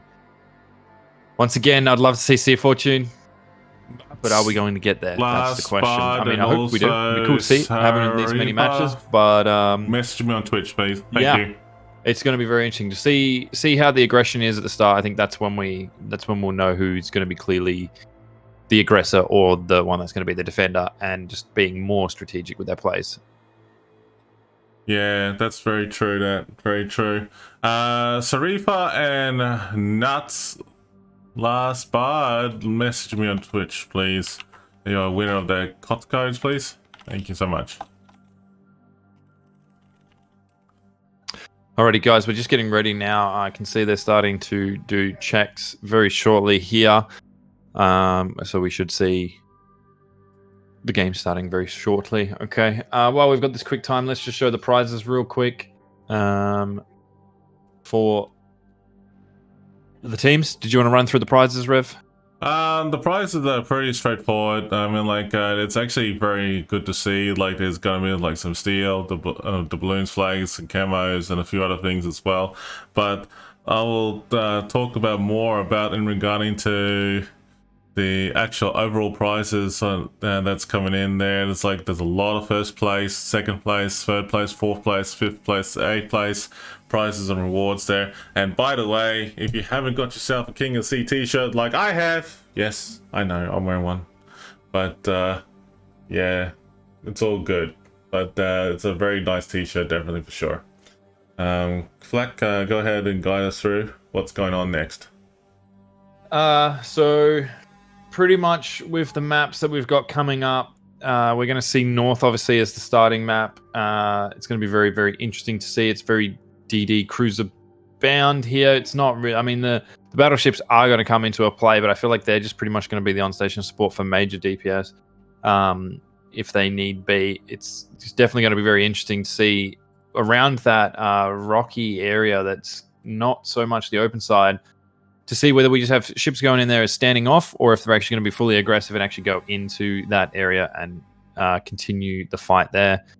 Hopefully we get everything sorted. It just definitely looks like the teams are ready for checks now. They're just going to get these checks done and we'll be underway very, very shortly, guys. And I'll bring up the tournament info so you guys can see the previous game info.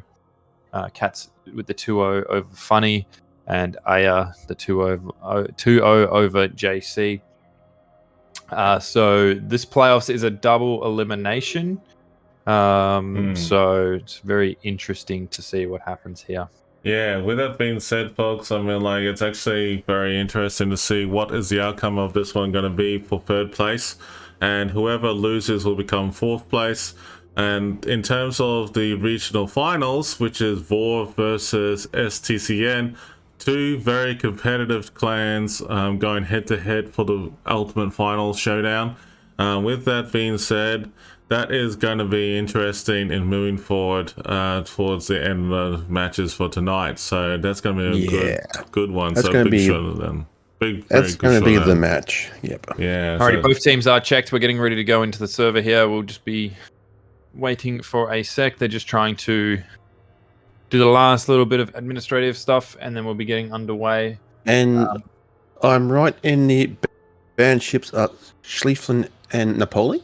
Yes, that's right. Yes. So if we have a look at the bands here, It definitely would be correct. There's the Schlieflin and the Napoli, depending on how you say it. Everything is ready. We're good to go. Definitely the bands. And we're going in, guys. Aya versus Cats. Okay. Aya versus Cats, round 1. Fight. I mean, like, this is going to be interesting for both teams. They're not going to muck around this.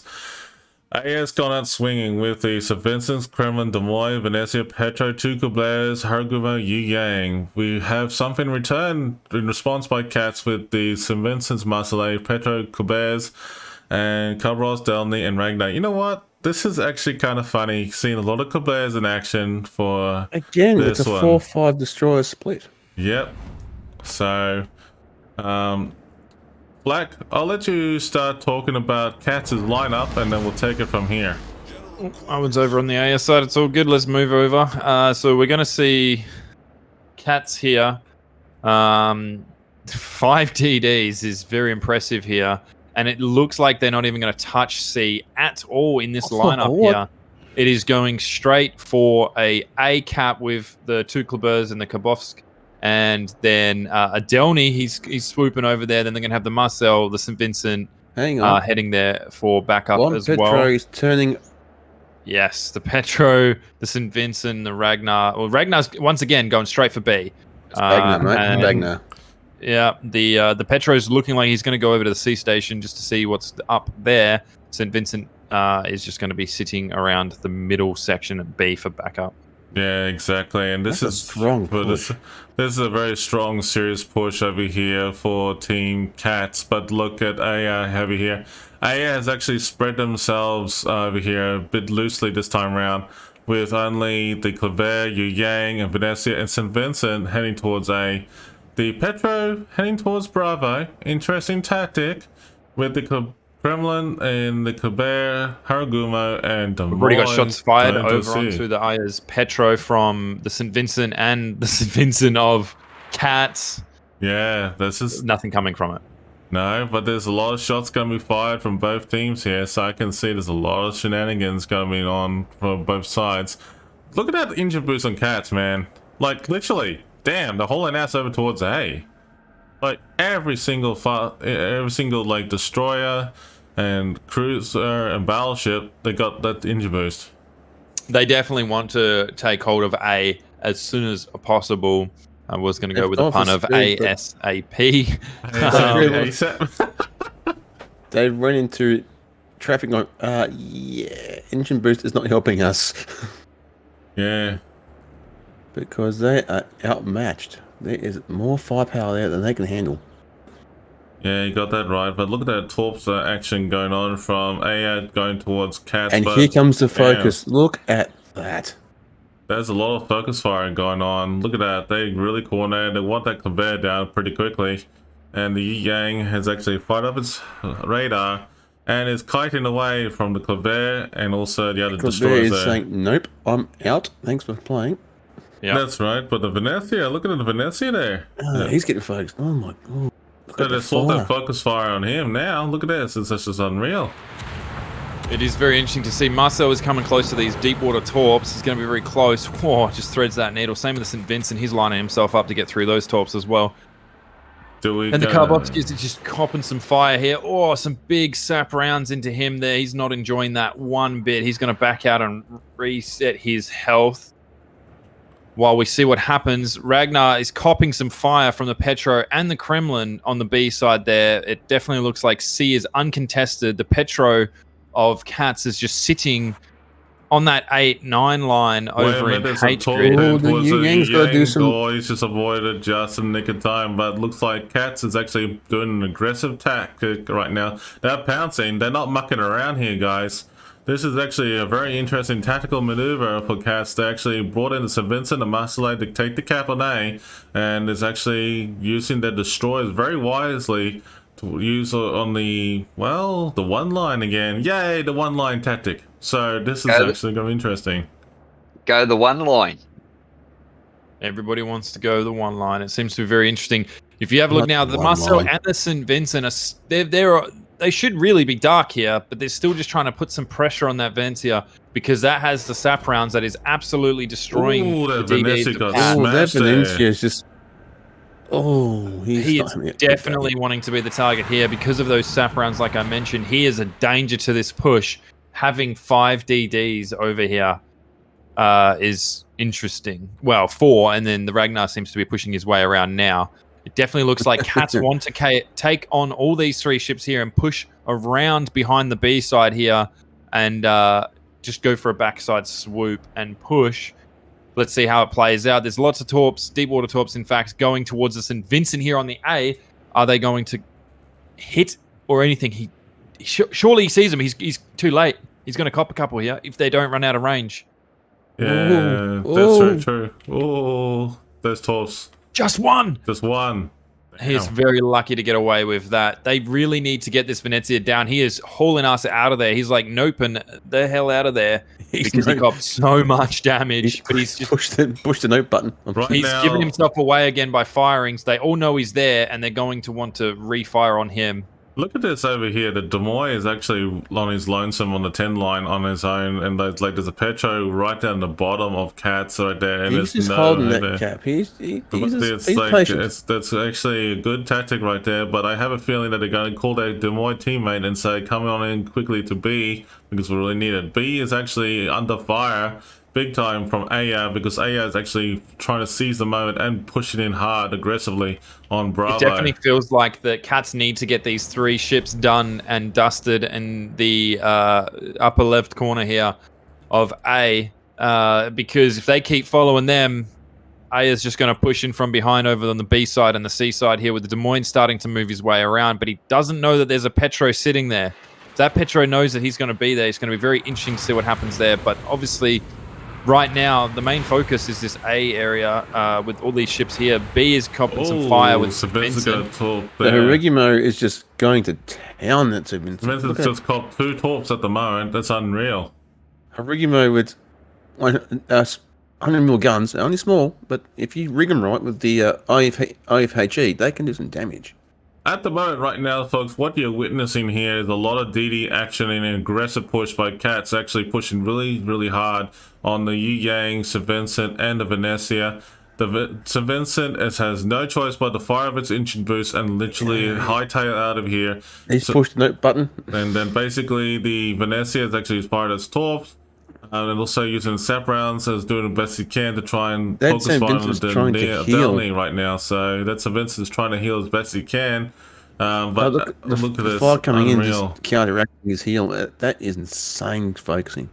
Yeah, that is actually very clever tactic by Cats. I mean, like, if you have destroyers and you have the right, caliber guns and using it correctly, you can actually do a lot of damage working together as a team. Almost push them back to where they spawned. This is crazy to see. Cat's aggression right out of the bag is just push them and get them back. This definitely going with the 4 DDs on the offense there, with that Ragnar going in and capping the B straight off the rib, has definitely worked in their favor at this time, because they've pushed them so far back. But what that has happened is allowed Aya to come in from behind, keep C, and push in onto B.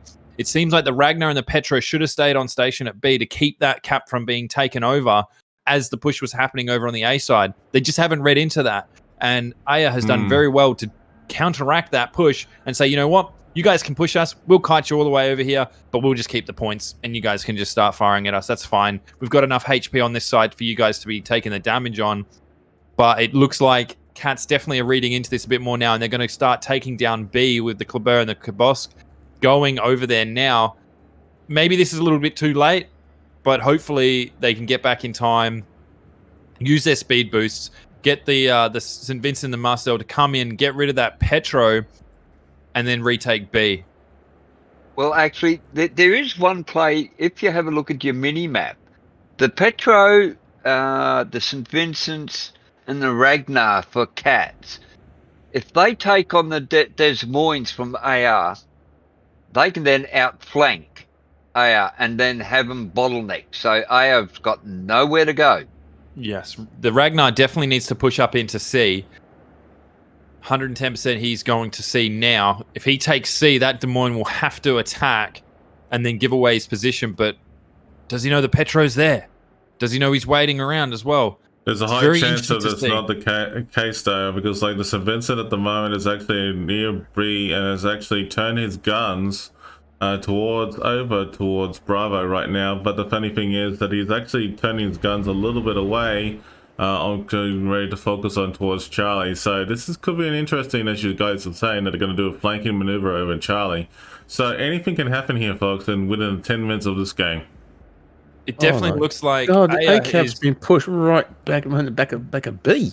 Yes, so they've pushed them back almost into spawn fully, but there's still quite a lot of firepower sitting around the B side here that the St. Vincent and the Marcel are copping right now. They're kind of just staying on station as the targets try to build that aggression to them to get these DDs back on station. Now that push has happened, it's pushed them all up into a corner. If this Ragnar can get in on C, Petro and Des Moines are now starting to trade shots. They definitely know each other are there. Des Moines copping a massive, and then Petro copping another massive hit as well. Oh, that's a risk for the Marseille and the St. Vincent. Marseille and the St. Vincent are going to probably cop some talks here, but they're very close to each other, like side by side. So Venezia of A are just taking down the alongside transferring personnel. But the UCU Yang is actually literally copping a bit of a blow at the moment, but they're really smashing hard. That is Colbert at the moment for Cats. If they take out one Colbert on the Cats team, it's actually a good start in the AS favor. If you have a look right now, the Ragnar is taking C though. Yeah, even if you take out one DD from Cats, it changes the dynamics of the game. Petro pops his radar, massive radar. The way Cats is playing, I don't think losing a DD is that much of an issue for them. No, they've definitely got the C point back now. They just need to start taking some damage off of Aya here. This is going to be interesting gameplay. Look at this over at Charlie Cab. We got the Ragnar around the corner and the Des Moines fight up radar, knowing that the Ragnar and the Petro are in the area, and there's a bit of a crossfire action going on between the both right now. So this could be going either way, folks. It's very interesting to see what was happening over on the A side there. They're starting to pull back now. That Des Moines playing very cagey. Hit the brakes so he can't get crossfired. Well done, Des Moines. I have to say that A has done a great job with the amount of points they accumulated at this point in the match, but they need to grab another cap and bring it to their favor right now. Yeah, it's definitely looking like Cats have got the advantage here right now. But I think it's about to turn back over to... Awesome. Talk's going to hit the St. Vincent here in the middle of the cap here. Yeah. Bravo. Going to wear another. Not another. And look at that. That's great destruction right there. Well done, well done for pulling it off against Cats for that maneuver. Yeah, it was a little too late for Cats. They should not really have pushed up so much on that A flank and pushing them back. It's left their rear very open, and then they had to recap those points, which allowed... Aya to come in and just start doing damage as Cats was retreating to get that back on station. Marcel's, is he going to wear it on torpedoes ran out before him? So he's lucky. That's very lucky, man. That is very lucky. He's copping the...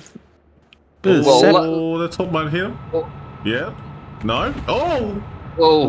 Just run out. Just run out. I swear they hit his bow and donk.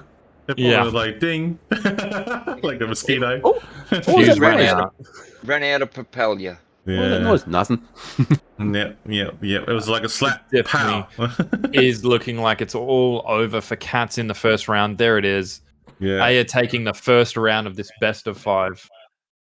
Wow, that was very impressive for Aya. Well done to Aya. Well done. Maybe as well that it was a bit of a ploy. Pull out the Cats DDs, get them out of the fight. Yeah, so at the moment of the stage, for that battle there for North, folks, I mean, like, that is Aya's win there. So let's just see what's going to be happening for the next map, which is Crash Zone Alpha, actually. We're about to find out in a moment here. But this is going to be interesting in moving forward to see what would happen between both clans. Yeah, definitely. Aya coming out strong. Cats were very, very strong at the start, and Aya just going, you know what, we'll pull them. We'll pull them out while we can get this back cap happening. Just to give you guys an update that the spawns will not be changing for this series. Aya will be staying as the alpha spawn, and Cat's been the Bravo spawn for the rest of this best of 5. So we have Crash Zone Alpha next up as well. That match is getting underway in less than 10 minutes time. Hopefully, if everyone's on time, gives us a bit of a chance to have a breakdown of that most recent map that we just seen. What do you guys think after seeing that? Who do you think is going to be the one that's going to supersede here? I'm going to go with Aya. But yeah, what can you say? No. I'm not even going to make a prediction. Ah, come on, Tassie. Be game, buddy. Be game. There's no. My hit rate is bad. So look at this, mate. It's a DD map. It is a DD map, but after watching that gameplay, which also is a DD map, it's yeah. There's a comment in Rev's stream from Immaculate.21 saying that flying HE at St. Vincent is a bad idea because of the British super heal. But watching that, we saw that St. Vincent trying to heal, but he was getting that focus. It was countering his heal. Yeah, there was too much HE damage. There was too much HE damage. He could not out heal it.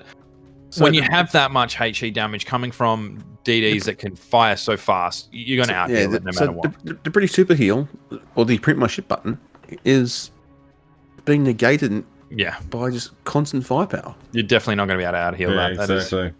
It's too much, and it works well. But honestly, Aya read into that push so well by pulling those DDs away. They should have read it earlier. Cats, come on, guys. You could see that was happening. We see this happen in so many random battles that people chase too much. Yep, that is very true. You need to stop chasing and pull back because you've pushed them far enough. I mean, they had them almost at their spawn. Like at that point, you guys could have been like 3-4 minutes ago, been back on site at station at B, getting B and C, and then it would have been a completely different story because you had been pushed so far back that they would have been stuck in that B spawn area on the Bravo side. Like, the Alpha side. Like, what were they thinking, you know? That's what I was thinking as well, too. They literally had the upper hand. Cats was literally pouncing them. Like, literally. The way they did it went over in A flag was actually amazing what they were doing at the beginning of the match. They literally had the St. Vincent and the Marseille taking the cap, having a good cruising moment, and then they had their 4 DDs literally just spanking in a good way of flanking the enemy on the A cap, and then they could have had like this other St. Vincent and the Petro and the Ragnar flank around C and take it over. Oh well. Yeah. And like Fleck said, when you push a team almost all the way back to their spawn point, get back into the game. Don't chase. Yeah. Like you're saying, you see that a lot in the random games. You'll get the battleships and the heavy cruisers. They'll just keep pushing. It's so much fun to keep pushing. Yes, it may be fun, but you're wasting a lot of time for little damage, really. Because like at that point, those ships, like if they had gotten the Venezia down, 100% keep pushing because you've just taken out a big ship that's going to do most of your damage to you guys. But the fact that they allowed him to get away shows that they didn't have enough DPS on target at that time. So they needed to pull back and start pushing towards the B because there was 3 ships sitting in B that could easily have been overrun. All 3 of those DDs, or 4 of them, sorry, pushing back onto B on station with mass amount of torps would have blown that battleship 2 pieces. And that's a key piece that's gone off the table. What I think was happening is their plan was just push through A, keep pushing A and push onto B. But I think somehow communication got lost on Cat's team and they got a little disjointed. And as soon as that happened, they started falling apart. Like the counterplay that was supposed to be happening while the push was happening didn't happen early enough. They lost their communication, and when that's happened, they fell apart, and the spiral began. Yeah, it just definitely feels like they should have pulled back, and that play should have been, once they've pushed them that far back, they couldn't get their main ship target down, recoup down to B, which you've seen happen late in that game, which cost them dearly because now they're running away again, being shot in the rear with no support because the C push had already happened, and then now you've got no ships with support for the return because the B ships have caught on to what's happening. They're starting to push over to C, and you kind of, or the A, sorry, to the Alpha side, and then you kind of just stuck there. Yeah. And you're just going to get crossfired from the ships that you were pushing and the ships that are already on B station. Yeah, it happens. Hopefully they learn from that and don't do it again, because if they do that again, A is going to read into it and just absolutely stomp them completely. That is exactly right. Now, on this map, Crash Zone Alpha, small map, definitely a DD map. Are we going to see so many DDs again? You know, the last game there was 9 DDs. Well, all things considered, you know, like what they did, you know, like they got that interesting ship ban with the sleeping in Napoli. I would probably see a lot of DDs in this match. And we've seen that the entire campaign so far, it's all been about the DDs. Always has been at the moment. A lot of big gun DDs too, by the way. Yeah. Well, not always. We've seen a few Shimikazes, which aren't a gunboat; they're a torp boat. I didn't say gunboat; I said big gun DDs. The Corvair's the Corvair and the Marseille got bigger guns than American DDs. The Russians got bigger. They've gone for the bigger, heavier, tankier DDs. That's very true. By the way, let's do the giveaway while we're waiting. Let's see who's the winner. Let's see. For the winner of the Kina code goes to Jaeger79 and KPT Clark Comer. Message me on Twitch and I'll give you a Kina code. Just to give everybody on Rev's side some info, I'm also doing the giveaways too, so jump over here. If you guys didn't win on Rev's, you can definitely jump in on mine, because at the moment it seems to be the same 5 people jumping in on the giveaway. So definitely jump on over for your secondary chance of getting some awesome free loot. You know, free loot is good loot. All no matter good what stuff, it is. Free stuff. So definitely jump in on board there for your extra chance of doing that. And then, we've got about a minute left on mine, which after the delay, it'll be a new one.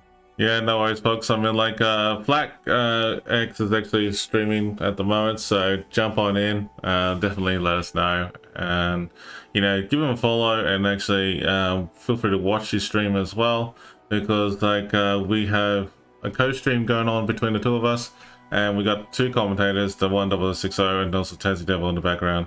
So it looks like we're waiting for team swap over at the moment, and a few things going on. So yeah, let's just wait and see, folks. We're getting there.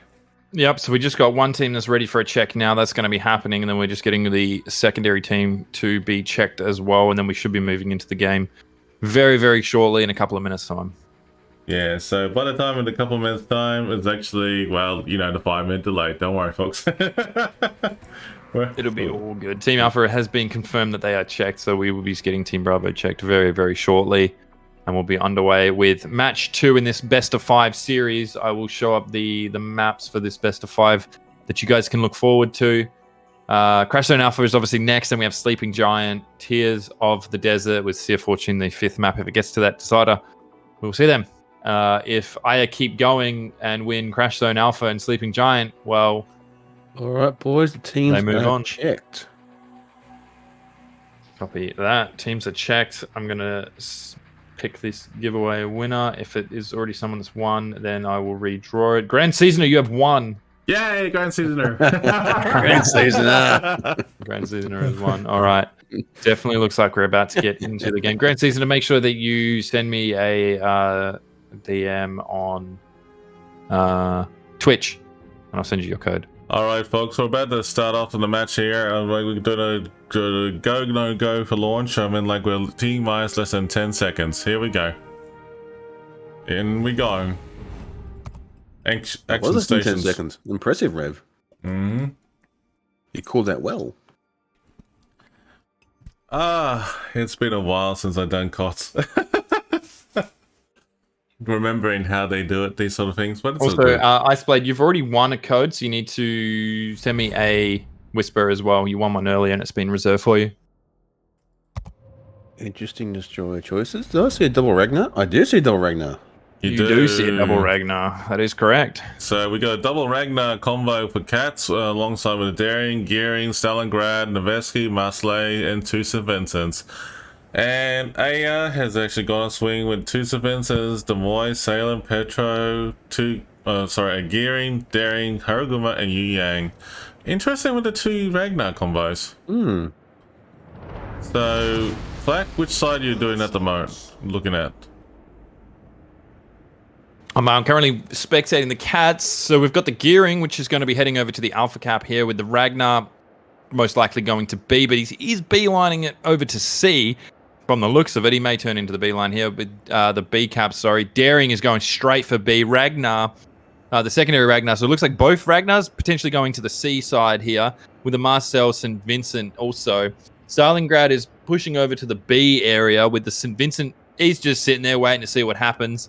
Nevsky is pushing over with the Gearing over to the Alpha side so far. I would have deployed a Ragnar with that Gearing. That'd be a strong combination. We'll see what they do when they come up with it. It's actually an interesting tactic what Cats have come up with. But look at the AI over here. They've gone up swing with the Yu Yang and Haragumo, accompanied by a Demoy and St. Vincent going towards Charlie Cap. Over here in Bravo, anyone's guess at this stage. It looks like the Daring's hanging over there with the Petro supporting behind it. Salem, Gearing, and St. Vincent are loosely pushing towards A. But the Yu Yang over here is in the AI team is the only one who has punching the injury boost. Everyone else is actually just going for a cruising. Definitely looks like C's going to be pretty big battle again. I mean, I said that last match, but it ended up being a fluff of nothing. So I was going to nothing. That's a good description. That's I was going to say something else, but I ended up changing it. I love that. That's fluff of nothing means like stuff all. That's what it meant to say, folks. But no, it's a bit more to that. Well, okay. So, we're not going there. So shots coming into B on the Petro. Daring's dropped his smoke, which is only a short-term British smoke. So he's going to be spotted again very shortly. Mm-hmm. Yeah, he's definitely gone dark again, which is quick. That's good because it's a very, very small boat. Not much happening on the seaside. Gearing Petro over on the Alpha side, it's starting to cap very quickly there. Petro's showing broadside to the St. Vincent and the Stalingrad. That looks pretty bad and at the wrong time to do so. They definitely read into that. They're going to start shooting some AP over there while he's just going to return fire with HE and be like, you know what? I'm just going to burn you. All right. Didn't hit. That's strange. Yep. Oh, Starly copping some HE damage there. It's actually we're definitely going to see interesting. Yeah. The Daring is Daring on Daring. Oh, here we go. A lot of torps coming his way. He's got his hydro open. He can see that, and he's gone, oh boy, I'm out of here. Very well played by the Aya team Daring to send out those torps. Oh, torpedo beaten to 5. That Daring may have oversteered. No, he didn't. He's got it. Oh, he may not. He's just it. He's got it. He's got it. He's fine. Daring doesn't get injury boost. Daring's got the natural British speed, which is... So we can see the Yi Yang and the Haragumo just sending out their torp volleys into the C cap, but they're not going to go anywhere near them. There's deep waters coming out and some standard torps, so we can safely say that Cats are safe here on the C side so far. I think most of the action is happening down on the B cap right now as Alpha cap's being just kept. The Gearing, the Salem, and the Petro are starting to move in from the Aya side. There's still not much happening at the moment apart from the B cap. The two Ragnars, one Ragnar's going to see the backup at Daring. Again, another powerful combination because you've got Ragnar's radar, Daring's guns. Daring fires awfully quick. That is very true. Daring, the AP on the Daring is actually quite deadly. Ian, can you just tag Iceblade and let him know that he has 1A code, please? Roger. But it's actually interesting to see like the radar is used heavily by the AI team right now, so this could go either way. A Ragnar in support with a smoke DD is the way to go because you've got smoke from the DD, radar from the Ragnar. Yeah. let shells fly, but we'll wait and see what happens there. Cats have seemed to taken the straight off the rip, but Cap, they learnt from what happened last time, and having that full push did not work for them. And they've now capped B again. So they're playing it a bit differently than what they did last time. The full offensive did not work. They've left open Alpha now for the Gearing and the Salem just to push on in here. We'll see what happens with that. To make sure we keep an eye on there. There's a lot of torps heading through B right now. Yeah, there's a lot of talks going all over the place at the moment, and definitely it's been very interesting thus far. But to reiterate what's been said about the ship bans, is the Schlieffen and the Napoli for this one. Those torps in B are all daring torps, which is only 10k torps, which at tier 10 is a very short range torp. Yeah, so folks for So that they're pretty much trying to the get best each of 5 other. as a heads up. So basically this is the best of 5 matches for this third final, well the third place, which has been taking place right now between A and Cats.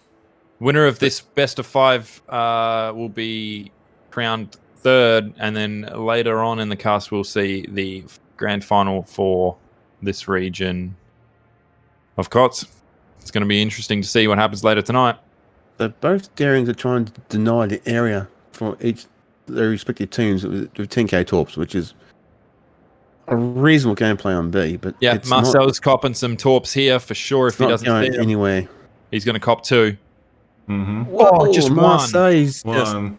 Oof, that hurt. Yeah, he's just copped 1. Very interesting. Just a quick reminder, everybody in chat: these codes that we are giving out for the CODs. No matter what region you're in, it's a global region one. I'll just send it to you. You guys can redeem it. Doesn't matter. You don't need to send me in-game names or your server or anything. Just pop in the code and you guys will receive some pretty cool loot. Oh, that Petro is going, ouch. He took big chunks there. He's going to cop a torp. Oh, he just misses it. These guys have some finesse with dodge and torps, honestly. The St. Vincent's copped 1. Decent amount of damage. Petro's going to cop another one. Yeah, that's unreal. Oh, it's gone under him. Oh, my lord. He backed up just right. Just in nick of time as well, too. He had the engine going, the crew rowing. Back. I'm gonna have to triple check about who won actually from the last round, because like I think there's been some confusion going on.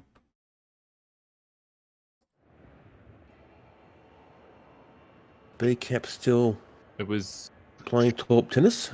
AO that won because they were the alpha side. They've been alpha side for Yes, it was AO. the whole series. Yeah, AS been the winner of the whole time so far. So Ragnar's caught the Yu Yang in the open, and he is trying to pummel him into submission. Awesome. If we can get Iceblade to whisper me on Twitch, you have also won a code.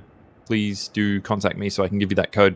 It looks like the Ragnar on the Cats has actually fired up its radar to take the Yu Yang, and the Yu Yang is coughing a bit at the moment with a bit of crossfire. And he's taking crossfire from all directions. Oof.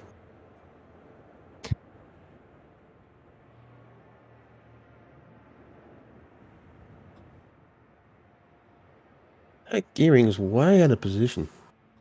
St. Vincent looking very almost going to cop one. He's moving out of the way. He's fine, but he's going to dodge some HE. Yes. The Gearing needs to push up into that cap. That is very true. Interesting gameplay for both teams at this moment. I mean, like, this is strange. I mean, like, I've never seen actually playing it very comfortably over at A like this in this map before, but it's good to see that they actually, you know, adjusted the tactics of what's been thrown out by Cats and actually regrouped over towards Bravo and Charlie. But it's weird a bit of standoff over in Charlie right now. Yeah. Not much is happening on the Charlie side. It's kind of just like, they're like, oh, we know you're there. We're just going to hold it and see what happens later on. Daring has got some torps coming at him. He's going to dodge that for sure. Mm-hmm. Oh, he got hit by some HE, was it? Or did he get hit by a torp? HG. Stalingrad's just sitting on station. He's now firing at the Daring on Aya's side that's in its smoke. He's still spotted him. Yeah, this is to answer your question, Ian, just tag him in my chat, and then he'll see that. Nevsky, yeah. This is interesting gameplay. By that gearing, the gearing's got 16k torps, but you talking about this gearing over here? No. Behind, just turn to the up there behind A. This one over here for cats. Yeah. Yeah, he's way out of position. Well, he's actually moving in, so that's kind of strange. But you're banking on your longer range torps, fine, but you've got 5.5k detection. Get in close, make sure they're going to hit. A bunch of radar happening over on sea here. All ships in the sea region have been spotted, and they're just trading blows right now. All these torps are getting close on their Daring over here, over at Bravo. Looks like AM might cop one. Nope, he's just skiing. He's done a good job. St. Vincent needs to push on station. He's used his speed boost now. He's going to start raining fire. Daring go down. He is gone skis. Yeah, it's gone skis. That Daring's been taken out. St. Vincent has just shot an AP volley at the Des Moines. Nothing comes from it. The Daring's going to join the submarine service. Well, that's actually a new meaning of a 6 foot under right now. So we've got some hydro happening from the Petro on Aya side over at B-Cap. There's no one around the area. If Cats don't bring back another point here, Aya's just going to take this round again. Nevsky really shouldn't be firing over into B. He should be protecting that gearing happening at A from the Salem. He's got a perfect almost... If he continues to go, he's now spotted him. If he continues the way that he's going, that Nevsky could easily start taking out the Salem and burning him down and pulling that fire away from the gearing. But unfortunately, it's just a little too late. Gearing gone. Yeah. That's strange play from the gearing. I don't know what he was thinking. These underwater torps is actually just coming over here. The deep water torps going, but it's going to go right underneath the right now there. He started showing away at first and realised, no, deep waters, I'm safe. Yeah. So it definitely looks like we got Cats now starting to push over to the B side. It's going to be very interesting, and there's a lot of firepower happening in the B side. Petro on Aya just dodging some torps there. There's a lot of cross-torp action here, but it's actually interesting to see how Cats is playing this right now. But at this moment, A is actually really convincingly pushing hard on both A and B. They could convince it. Well, they could bring it to a bit of a standstill if they don't lose anything. It's a pretty balanced match so far. Yeah, it's actually very good to see that both teams are not giving up so easily. So there's a lot of torp action going towards the St. Vincent's over in Bravo for the Cats. The Ragnar's back on the Yang. He's like, fight up his radar. He's chased him out. Yeah, it looks like the Cats, St. Vincent's dodged those torpedoes successfully. The Stalingrad might cop some torps. He may catch one. If he's not moving, he's gonna... Let's see what happens. He's not moving. He's slowly moving. He's now he's starting to go back. He's going stern. Oof. And he's lucky there. He just got a citadel for something over some mates through the Petro. Petro's going to refire again. Yeah, there you go. That wasn't lucky. That was just bad luck. That was bad luck. That Stalingrad just got a wake-up call and just started moving back, and he's getting focus fired on by the two St. Vincent's. That doesn't look good when you get focus fired. He's going to destroy this Yi-Yang if he hits him. Yeah, that Yi-Yang. Oh, he's not even firing at him. He's firing at the Des Moines. Why is he? What? Oh, he's must have got... Yi-Yang's gone dark. He can't see him. The radar's gone. Ragnar's gone for the torp. For the gearing. Unreal. Ragnar is now in serious trouble. It's flipped. Yeah. The Yi-Yang escaped, but the Ragnar has now... The Yi-Yang is playing smart at the moment. He's actually staying dark, and it's actually very impressive what he's doing there. Yi-Yang is on 34 hit points. Yeah, I know. The Ragnar from Catch just went down as well, so... Both Ragnars are Looks gone. like the torps are going to land on the St. Vincent, maybe. Will he? Yep, he'll wear one torp. Maybe in the next round, look at this. It actually could be a possibility. Yang's gone for the. I'm going to sling torps to There's hide. so much happening right now. Yeah. St. Vincent's copping torps for sure. St. Vincent's Gonna win three. He's gone. Oh, he's gone. And that's it. Ouch. Wow. There we go. 34 hit points. My God. So Team AR has taken the lead with 2-0 against Cats at this stage. That is unreal. What a match that we just seen. That was quicker than the first, I believe. Yeah, I mean, like at the moment right now, out of best of 5, we got Crash Zone Alpha and North being taken by AR. Now we got Sleeping Giant, Tears of Desert, Sea of Fortune still in gameplay, so anything could happen here, folks. If Cats needs to stay in the game, they need to win the next 2 to bring it to the Sea of Fortune map. I'm feeling 90% confident we can say that AR's got this. Yeah. It's not over till the fat lady sings. That's right, and while we're talking about the fat lady that sings, we might as well talk about the Sleeping Giant. So, oh God, this map again. We have seen it so much this weekend. Yeah. And last weekend. Yeah.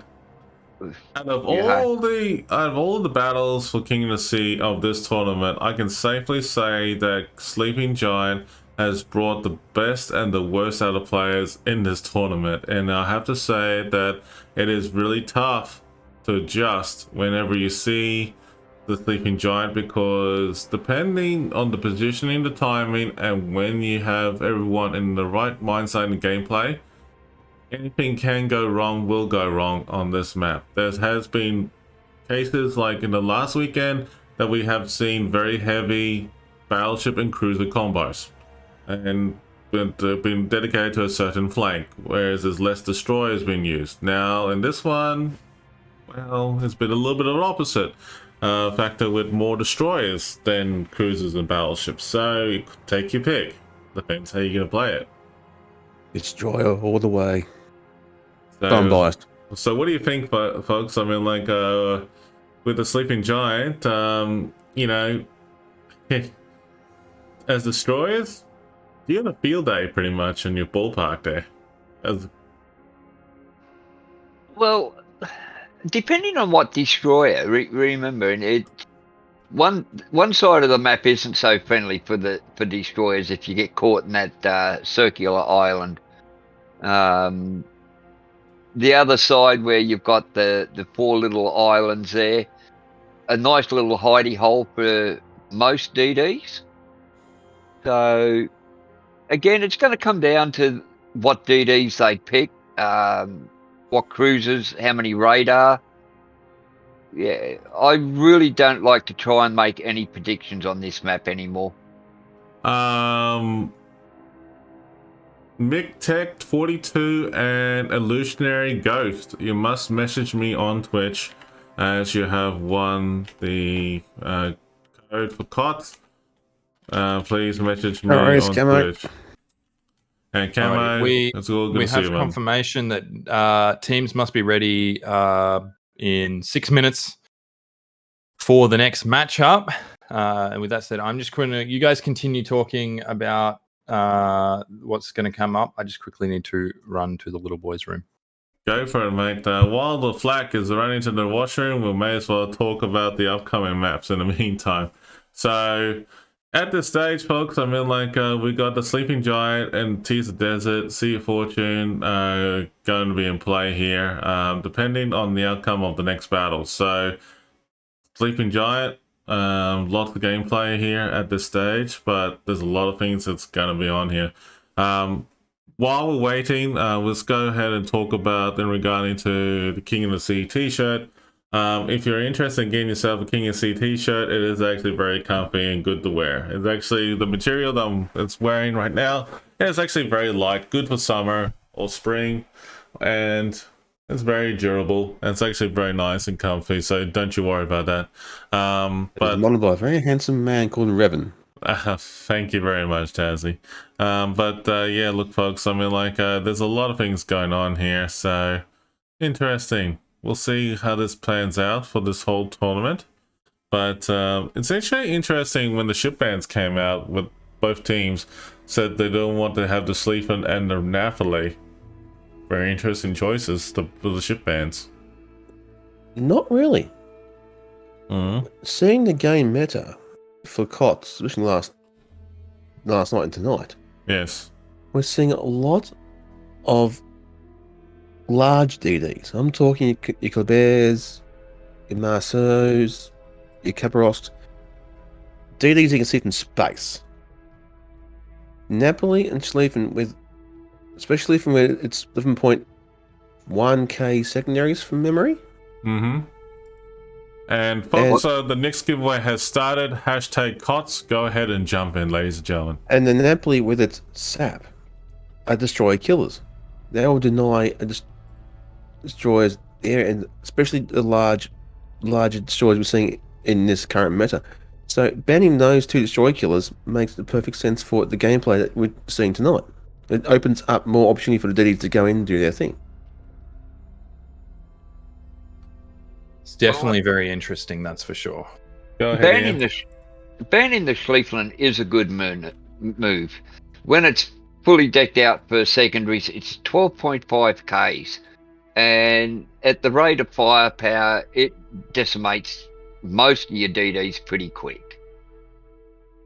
And Which is sap rounds, just don't. DDs do not like sap round. Which is why I said both are destroy killers. But banning those, it's the gameplay that they want. They want to open up for the DDs to go and do their work. But Sleafin would deny any cap. Yeah, while we're waiting in the background, Napoli will destroy a Kaparosk or a Klebear or Marceau at range with those sap. Yeah, while we're waiting as well too, a big shout out goes to the Wargaming staff as well as the King of the Sea team for their hard work in putting this together for us for this year. It is actually very, very tough on all of us, but I have to say it's actually great to stream King of the Sea again this year, and it's good to be back into it. Hopefully we can see more of these tournaments in the near future as of next year and onwards, so up and above from here on in, so this is awesome. But also another shout out to the commentators, to the 10060, to Tassie Devil, as well as Flack. These are awesome people who have been doing a great job for casting or commentating for King of the Sea the first time, so keep up the good work, fellas. But also a big shout out to the mod team of both channels. Keep up the good work. I know it's tough on you. I mean, like, I know it's been a rough time, you know, when you're moderating channels, but hey, keep up the good work, guys. You're doing an awesome job, so thank you very much. And also a big shout out to the World of Warships community, and thanks for your support, and everyone else here, the viewers as well, and those who are first time joining the community. I'm Admiral Revan, Australian community contributor for World of Warships on the Southeast Asia server community, and it's great to have you on board. Yeah, so it looks like we're just starting to get everyone back. The players are starting to get their ships ready. I think Cats looks to seem like they're pretty much ready. They're waiting just to be checked. We should see the game starting very shortly here. We've got almost every player ready to go. So we're just going to start getting checks done, and then the match will be happening. Both teams are ready for check. Once that happens, as soon as the game starts going on, we will load in for you guys. Yep, we are getting confirmation they are both ready for checking now. So we're going to have Sleeping Giant. Honestly, from what I've seen, I think Aya is going to take this away from Cats. Yeah. Well, based on the last two games. Well, the last two games had me like baffled actually, because like I was actually gonna expect like, you know, 1-1, you know, between Cats and Aya, but this could be a turn of the Titans. You know, like in this upcoming match, to see that Cats could make a comeback and win the next two, and then we'll have a tiebreaker showdown for the fifth game. Let's hope so, because like it would be a shame to see Cats. Yeah, but it's a bit of a shame if Cats actually would be knocked out too soon. Yeah, so we've got Team Alpha check just now, checking Bravo, and then we will get underway for Sleeping Giant, which you guys can see on screen right now. It's going to be very interesting to see what happens here. It's probably going to be mainly DD play once again. It hasn't really boasted well for them to bring out the 4 DDs, but we'll see what happens again. Maybe third time's the charm. Illusionary Ghost, I got you covered. That was a weird choice. It was very interesting. I mean, they did well, but not great. They teamed them together, which was not the right idea. If you team a Ragnar with a gearing or anything else that's got smoke, one smoke covers Ragnar radars. They can control large areas. Yes, for sure. The Ragnar is a destroyer that is best supported by another destroyer or smoke ship. Yeah. Yeah. And just so you guys can see here, the bands are the Schlieflin and the Napoli. And you can also see the ship rules there as well for this tournament as well, which I guess, you can see that there was the maximum number of Ragnars was 2. Yes. They definitely used that. And then there's a total combined limit of, 1 Kabler, 1 Marso, and 1 Ragnar. So a total of 3 if they were to use that in there. It's a very interesting rule set for COTS this season. I mean, I understand why. Very balanced. Team Bravo has been checked, so we're about to get ready to go underway into the game very, very shortly. So just please do bear with us. As soon as that happens, we will switch you over and you guys can see the glorious game of World of Warships in all its glory. Don't time out no hand, Abe. Get him out. Come on, get it. Take out the timeout, Tazzy. Oh my goodness, mate. That made me laugh. Jeez, Tazzy's been let loose. We're all in trouble now. Yeah, that's all good. Okay, we're getting the match notice. Let's go. But apology to no hand, Abe, for that. No worries. I was following my instructions from my command of this channel as one of the mods. Well, I mean, I actually jumped onto that and I actually burst out laughing when he typed that. I know, but tell me what to do. I get in trouble. I just can't win. Yeah, well, no, if I jump in, Tazzy just hang on for 5-6. Anyway, folks, I'm anyway, round 3, Cats versus Aya. Let's go. Oh, it's hard work being a monitor for Revan, I tell you.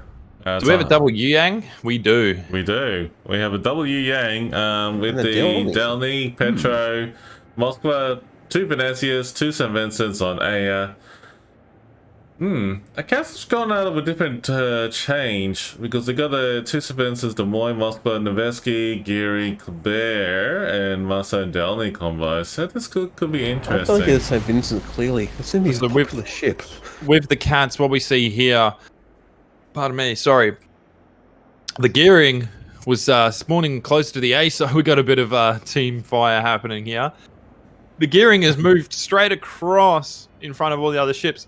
He's heading straight to the C cap here, while the rest of the team is just slowly getting underway. The Nevsky's actually reversing up for some foreseen reason. What? They need a restart. We've had a disconnect. Really? Have we? Yes. For who? Cats have had disconnects, hence why all the ships are not moving. Hey, that's awesome. Look at that. They're reversing. Yeah! Oh, there's a reason. It's a draw. There's a draw. Okay, we're going back to the draw board, folks. We're going to walk away and go yep, okay, we're going to walk away and I'll come back later. Have a bit of dinner. Come back and then that didn't happen. That match did not happen as planned. Okay, not as advertised. So let's just see what happens here with the restart. We'll get everyone sorted. The old DC. I was confused why half the team wasn't moving. I'm like, oh, what's happening, boys? Alrighty, cool. So we're just gonna roll my giveaway winner here. Yo, DC. folks. So It's while we're not taking going to be 5 Ian, and 'cause- waiting for the team to be lined up here, Ian has already won, so I'm going to repick another winner. Okay, Ian. there you go. But yeah, folks, nothing is perfect in this tournament. Just a heads up. I mean, like, there always will be, technical difficulties and shenanigans whenever it comes to things like this. So don't stress. I mean, like, it was the Cats that called it the technical restart. Was it? It was Cats. Cats called the technical restart. So you only got the best of 2. Well, to call for the technical restart. So we'll see how this pans out in this match now. Did you just post a code, Ian? Both teams only get 1 restart too, Rev. No. Yeah, you did. I can Best see of you 5 is posted 2. a code in the chat. Best of No, 5 it is doesn't 2. matter. Yeah, Tassie. It's been No, used. 1 restart, mate, Yeah, per match. per But- match. Yeah. There's specific rules for it. But we read it. It's actually a bit confusing, which is good. But when it comes to a best of 5, there's like both teams have 2 restarts for best of 5. It depends how they use it. But they have to be clear with the referees and educators to be sure if it's okay to do so. Yeah. But, In truth, you have won the code. Ian already won his today. So whisper me. But with that being said, both Alright, teams soon have as to we go get- through a check again, and we'll have to wait T-minus 15 seconds. Okay. Cats are checked. It'll be Aya have been checked. Oh, A is checked. That's right. A is Yeah. Alpha. Yeah. Leroy Jenkins has been checked.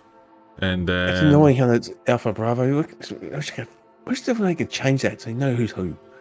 well, to tell you the truth, man, I mean, like, Team Bravo in, checked. in last year for King of the Sea for this one, they actually had all the clan names, like on each side.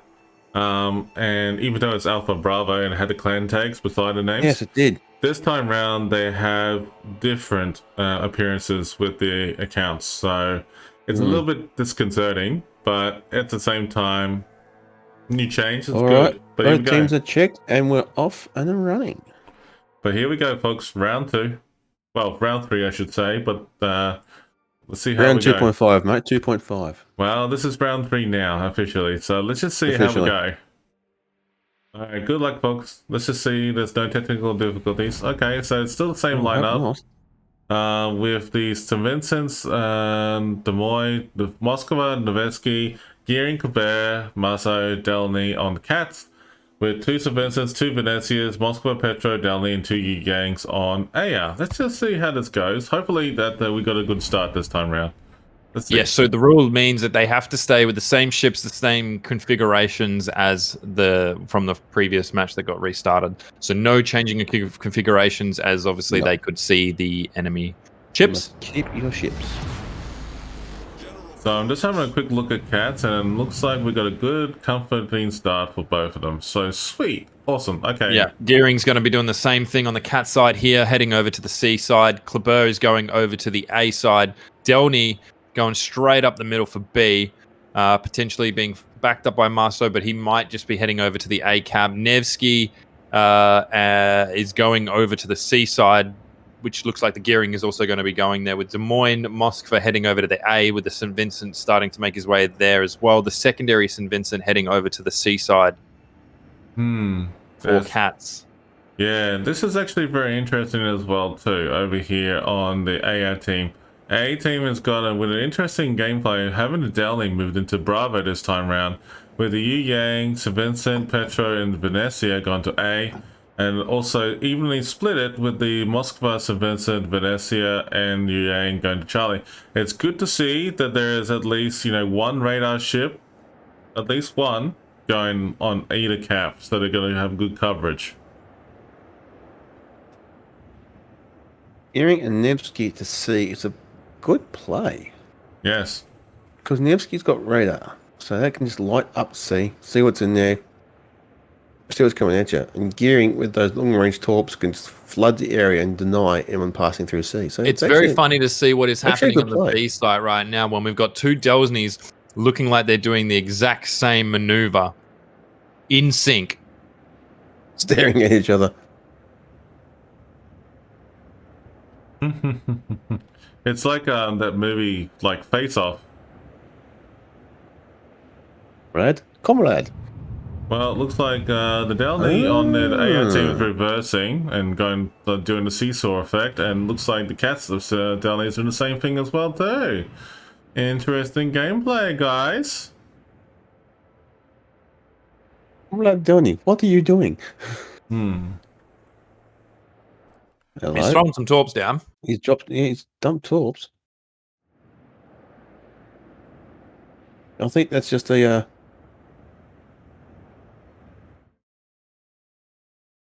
Just a. Yeah, both doing the same thing. Fire the same direction. That's exactly right, mate. I think they're just having a bit of a fire and prey moment. So we can see Cats taking the Alpha site with force right now. And leaving the cap. Very interesting. They were so close to capping Alpha, they've just decided to leave it. He was spotted because of the radar. Very good idea to pull back out of there, but... The Dillions now spotted each other and they're firing. There's a lot of torp action going on here, but neither side have taken a torp, so that's fair enough. Good spread. Definitely a good spread for both sides, that's for sure. But it's good to see that like neither team... Oh, hang on. Oh, his engines are out. This Delny is literally closed in the torps very closely. Oh, wow. That was very close encounter. Charlie Cap, at the moment, there's a good spread of torps going over here, but it's not going to hit anything at this point in time. But it looks like no one's going for Charlie at this point in time, with the Noveski on the gearing on the Cats team are just reversing in. Yeah, the gearing is... I think his tactic for this game is to just deny CCAT. He's just going to sit way back and just drop torp after torp. Yeah. Which is a classic clan battle tactic. The Delny has done his job here in B, taking the fire away. It was just very interesting to see that now the Yang is starting to push up into C after they see that massive, massive smoke wall. Yeah. On the seaside. Oh, hang on, boys. The Des Moines from Cats, is it? Yep. That's a Bravo team, mate. Yeah, looking at. Oh, he just misses. He was lucky there. Yeah, very lucky. But it's actually interesting that Cats has actually done a bit of a standoff. Neither side have actually gone and gained up a hand in points at the moment. But Cats has taken a beating because, like, look at all the health pool at the moment. Oh, boy. Yu Yang's... As Yu Yang has realised I'm in the wrong spot. Mm-hmm.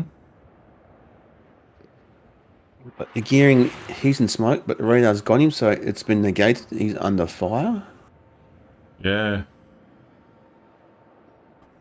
I have to say that, you know, like in this tournament, it's quite evident that everyone is using St. Vincent's pretty widely spread in this game. Now, it's actually, the St. Vincent's a very good ship. Yeah. I'm actually convinced, folks, that I have to get myself a St. Vincent now, after seeing what's going on. Same thoughts, Rev. Yeah. I'm actually, you know, like, the funny thing as I look at this, you know, like, Stalingrad, you've seen that a lot, a fair bit, and then you've seen, you know, like, the Kremlin a fair bit, but now, St. Vincent seems to be the way to go. And there we go. Cats have finally taken Alpha. Yeah. Quite comfortably here, but both ships in the cap were spotted by the radar. Where's Cat's Marceau going? Cat's Marceau? Going straight through He's the circle. Through the atoll, or the eye. Yeah. And he's going to head, maybe try and do a Leroy on the Petro. Well, the Petro's got the hydroacoustics going on at the moment, so there's a possibility that he's getting himself ready for that possibility. Take out the radar, because where the Petro is, he's voluntarily covering the B cap. Yeah, exactly. And here's the thing, that the Delny is actually behind him and is actually regrouping and repositioning to go. Des Moines is being absolutely hammered. He's speed boosting to get around there. I think he must back up the Petro. Oh, then Des Moines Petro has got hydro up, so the Marceau's been detected. There's a torp going towards the Des Moines at the moment. Oh, ouch. That hurt. That looked like it hurt hard, big time. That would have been at least 2 citadels. Yeah, maybe 3. Very close to it. But it's a Vincent on the other team is actually, for AI, is actually getting brutally smashed at the moment.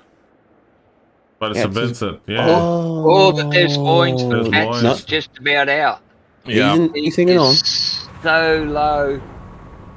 One more. He's got a heal. Yes. Oh, mate. Just used his heal, so. Mate, that is so close. That's a Vincent is going to go down. There's a step round. Des Moines is almost going to got him. You know, like everyone's focusing on Des Moines. Just the right moment. Yeah. He's got to get round that corner, and he's realised that, and he's backing and turning. Yeah. He's spotted now. Come on. He's safe now. He's Pedro's still used his radar. He might get popped on here. Don't go for. Oh, he's got his heel off. He has got his heel off. Oh, yeah, boy, what are you doing? He's in a position where he can't go forward and he can't go back. Yeah. Yeah, he's actually the team of Aya has got that Des Moines on Cats really paying big time.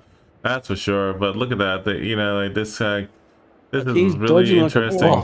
Man, he's actually tanking it like the best he can, and also trying to maneuver it like with the skin of its teeth. But look, I have to say that's actually very impressive. He's picked the gap just right to get out of there. Oh, mate, that is very, very. Maybe. Oh. 933. He is still in this fight. This point is about I'll go over to the other side here, but it looks like over in Charlie, it's like, they finally spiced it up a bit here with the gearing and Yu Yang action. And there's some big water torps down. Oh, he's on 75 HP. Oh, what? Tell that the morning plan is by a lotto ticket. My God. Oh, it's a St. Vincent's. St. Vincent might go and down he's finally been taken out by the Yu Yang. It's finally taken out by the Yu Yang, but look at this torps going on here. My goodness. That Des Moines player, Mike. I have to give hats off to that Des Moines player for Cats. That was a very well played to try and hang in there once again. He drove that ship well. And, after all things considered, the way he did it against that St. Vincent and bring it down to the health that he did, that was actually very damn impressive.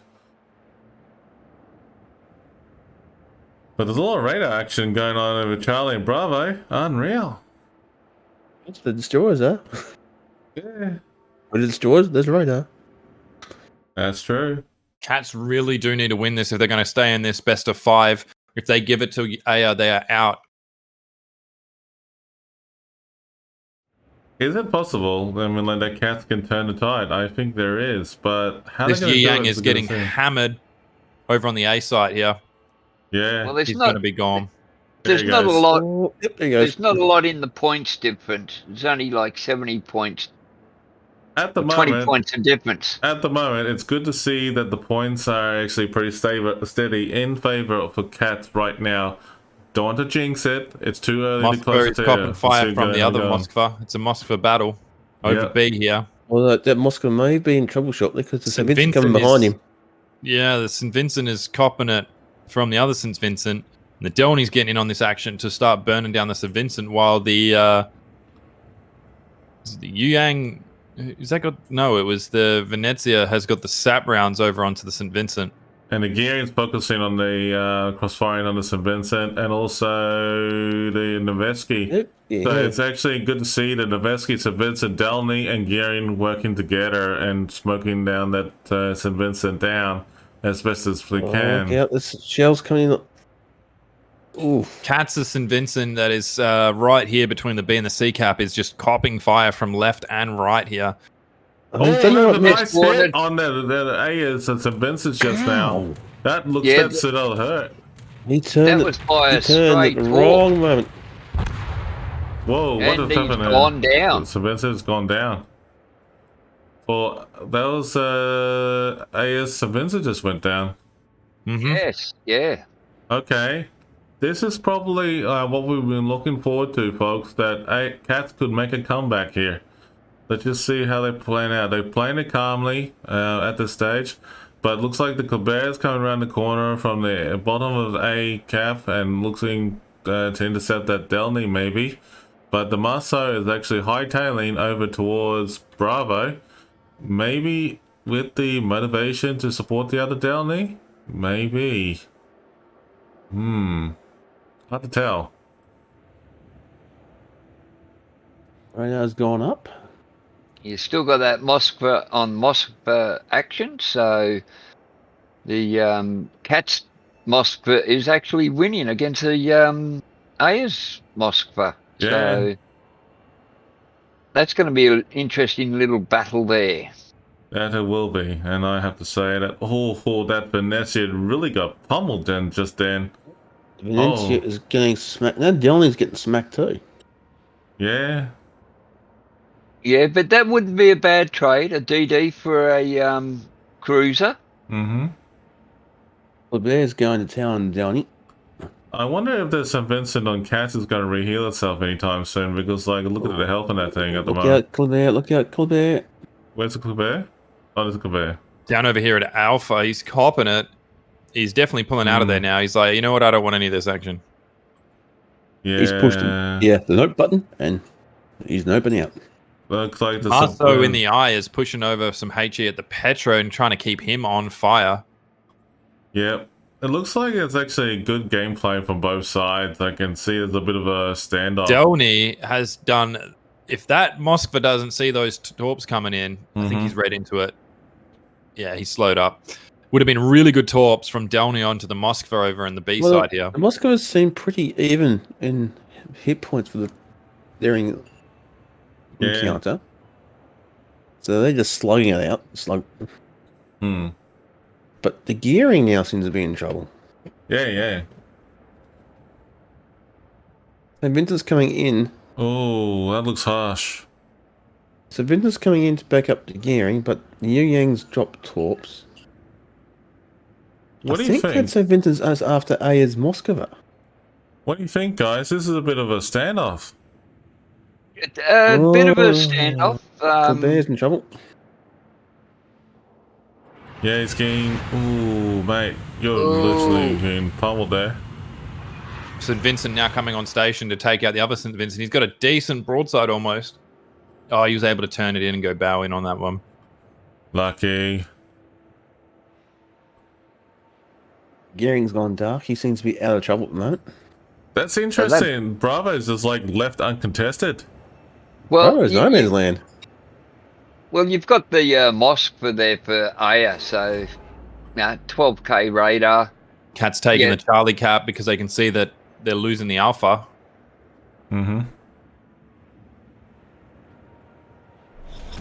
Is that Colbert firing on the St. Vincent? I think he is. Maybe so. I mean, like, that's just like he's unreal. going because he's saying, look, I'm here, I'm no health, shoot me.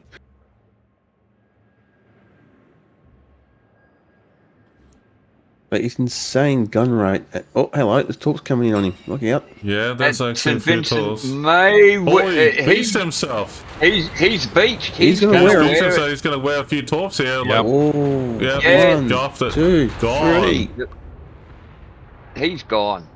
Yep. Thank you for coming. And it's taken, giving more points towards Cats to take the lead. So that's actually a very interesting gameplay. However, with the cap over an A, with the AR, Cats needs to retake it, but there's an opportunity here for Cats to regroup and take Bravo as well. Let's just wait and see, because they could go either way. Cats Moskva's taking a pounding. It's losing to Ayers. Look at Charlie and A Bravo. It's like a lot of radar action going on here. So much radar happening over on Charlie and Bravo. Yeah. Petro for Aya is about to be taken out of this battle here.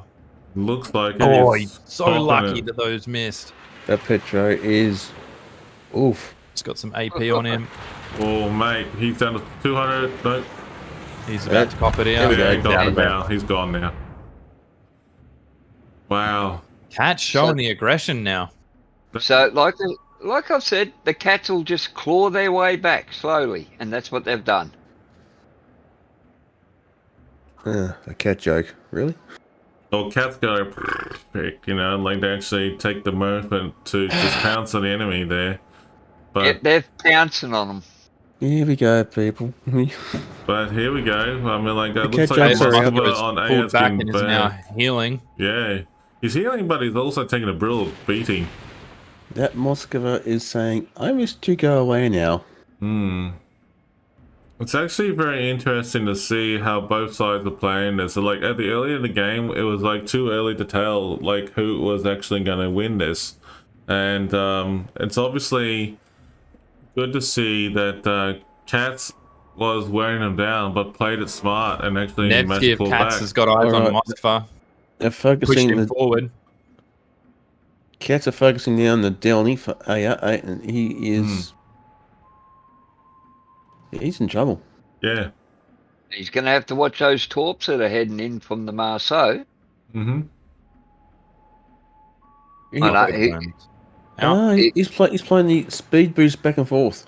Nope. Yeah. He's out of... Oh, he's out of range. No, he's not out of range.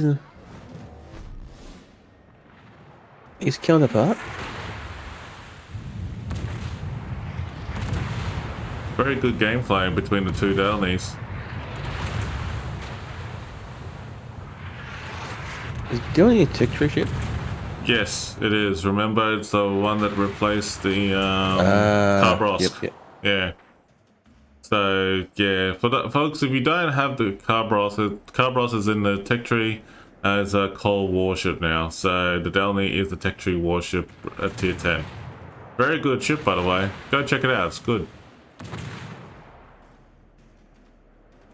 Yang's now starting to take some fire from St. Vincent. Oh, these Delny might be a neutral exchange here. Well, it looks like the Delny. If you look at the B cap, guys, you got the Cats Calbert. Yeah. He's able to move in safely and take the B cap. We got some deep water torps from the Yang coming over to the St. Vincent. If he doesn't read into that, he's pretty much Gonski off the board here. Looks like the Delny on the AR team is gone after a long jousting battle between each other, the two Delnies, so that's interesting. Oh, St. Vincent is going to cop maybe 2 torps here. One. Very close. That was still enough to knock a big chunk of his health. Yeah, but it's good to see that Cats has actually pounced back and actually come back and taken the lead.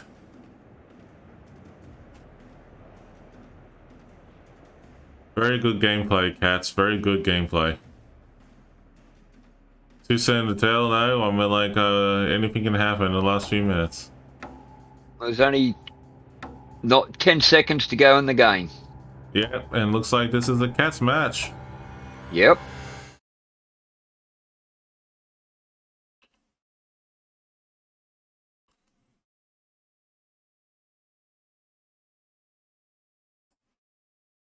So, like I said, Cats have clawed their way back. Unconventionally, too. Cats is a 2-1, so... Yeah, this could go either way.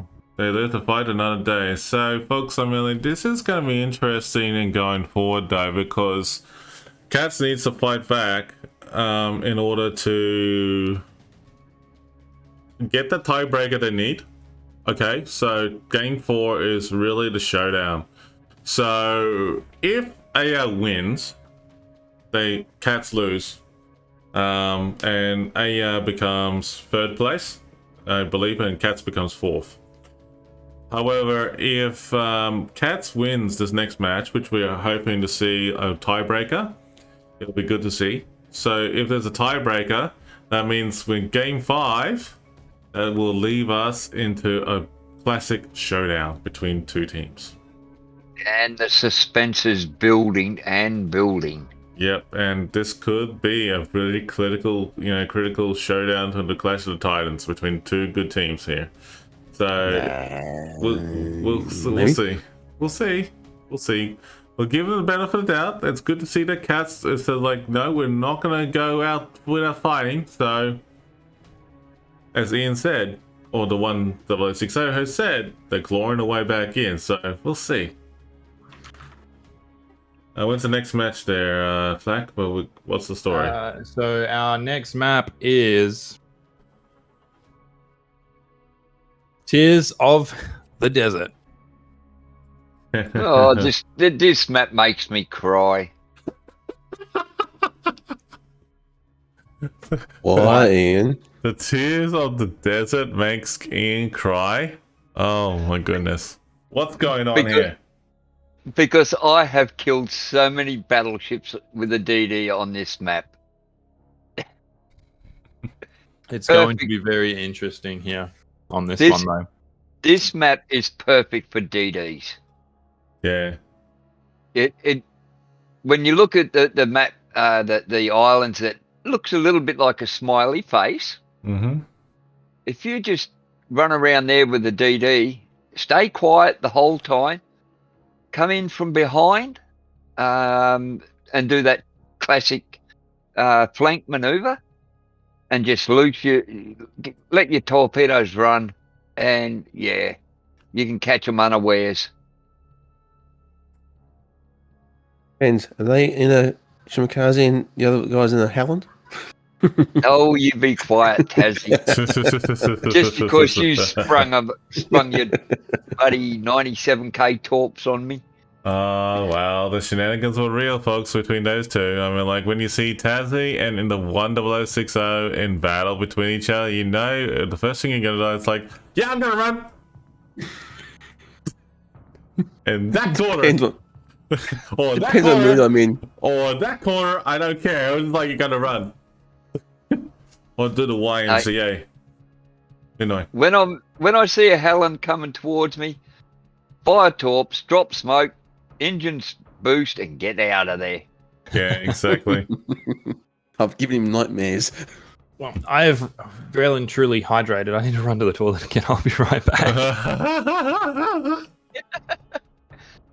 Oh, in that case, folks, I think we're going to have to take 5 here, but it's all good. But we'll be with you shortly. All right, just bear with us, folks. We'll be right with you shortly.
Okay, folks, while we're waiting in chat at the moment for the next round to come in, we will be pulling out the winners for the next giveaway in a moment. So here we go. 3, 2, 1.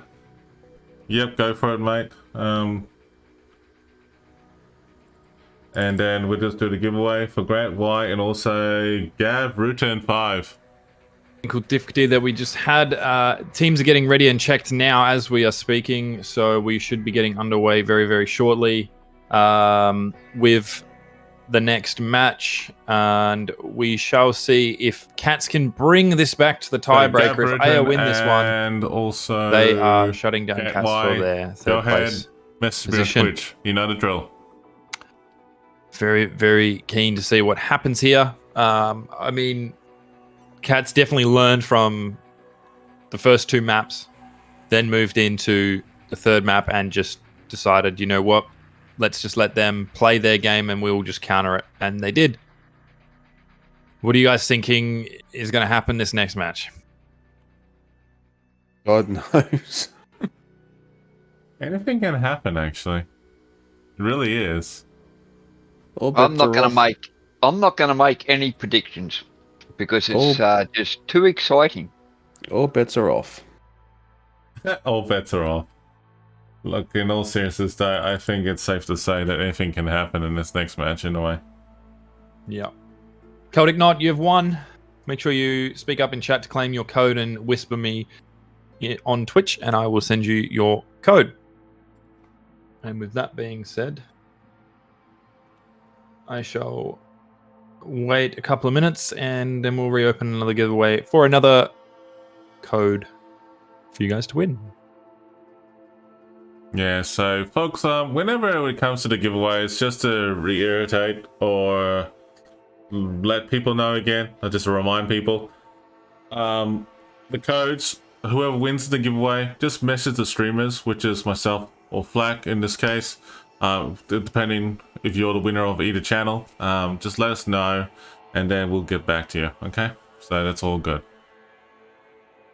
So we have Tears of Desert coming up, and Ian's crying. Ian's always crying. Ian's always crying. He's a very There's emotional nothing- person. There's nothing wrong with crying. I had plenty of tears in the desert. That was terrible. All right, it definitely looks like Cats is just ready for check now. So we should start getting things underway. Yeah, so it looks like Cats and also... What's it called? Let's see. Cats and Aya are actually doing the final checks right now, so...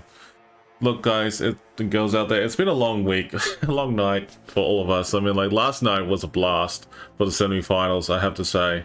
It really got off seats, and with all the close calls, and also the fast pace on all the teams have done, you know. And you know what, folks? I mean, like, this year for King of the Sea, it has been a great, you know, tournament for everyone to see so far. It's been awesome.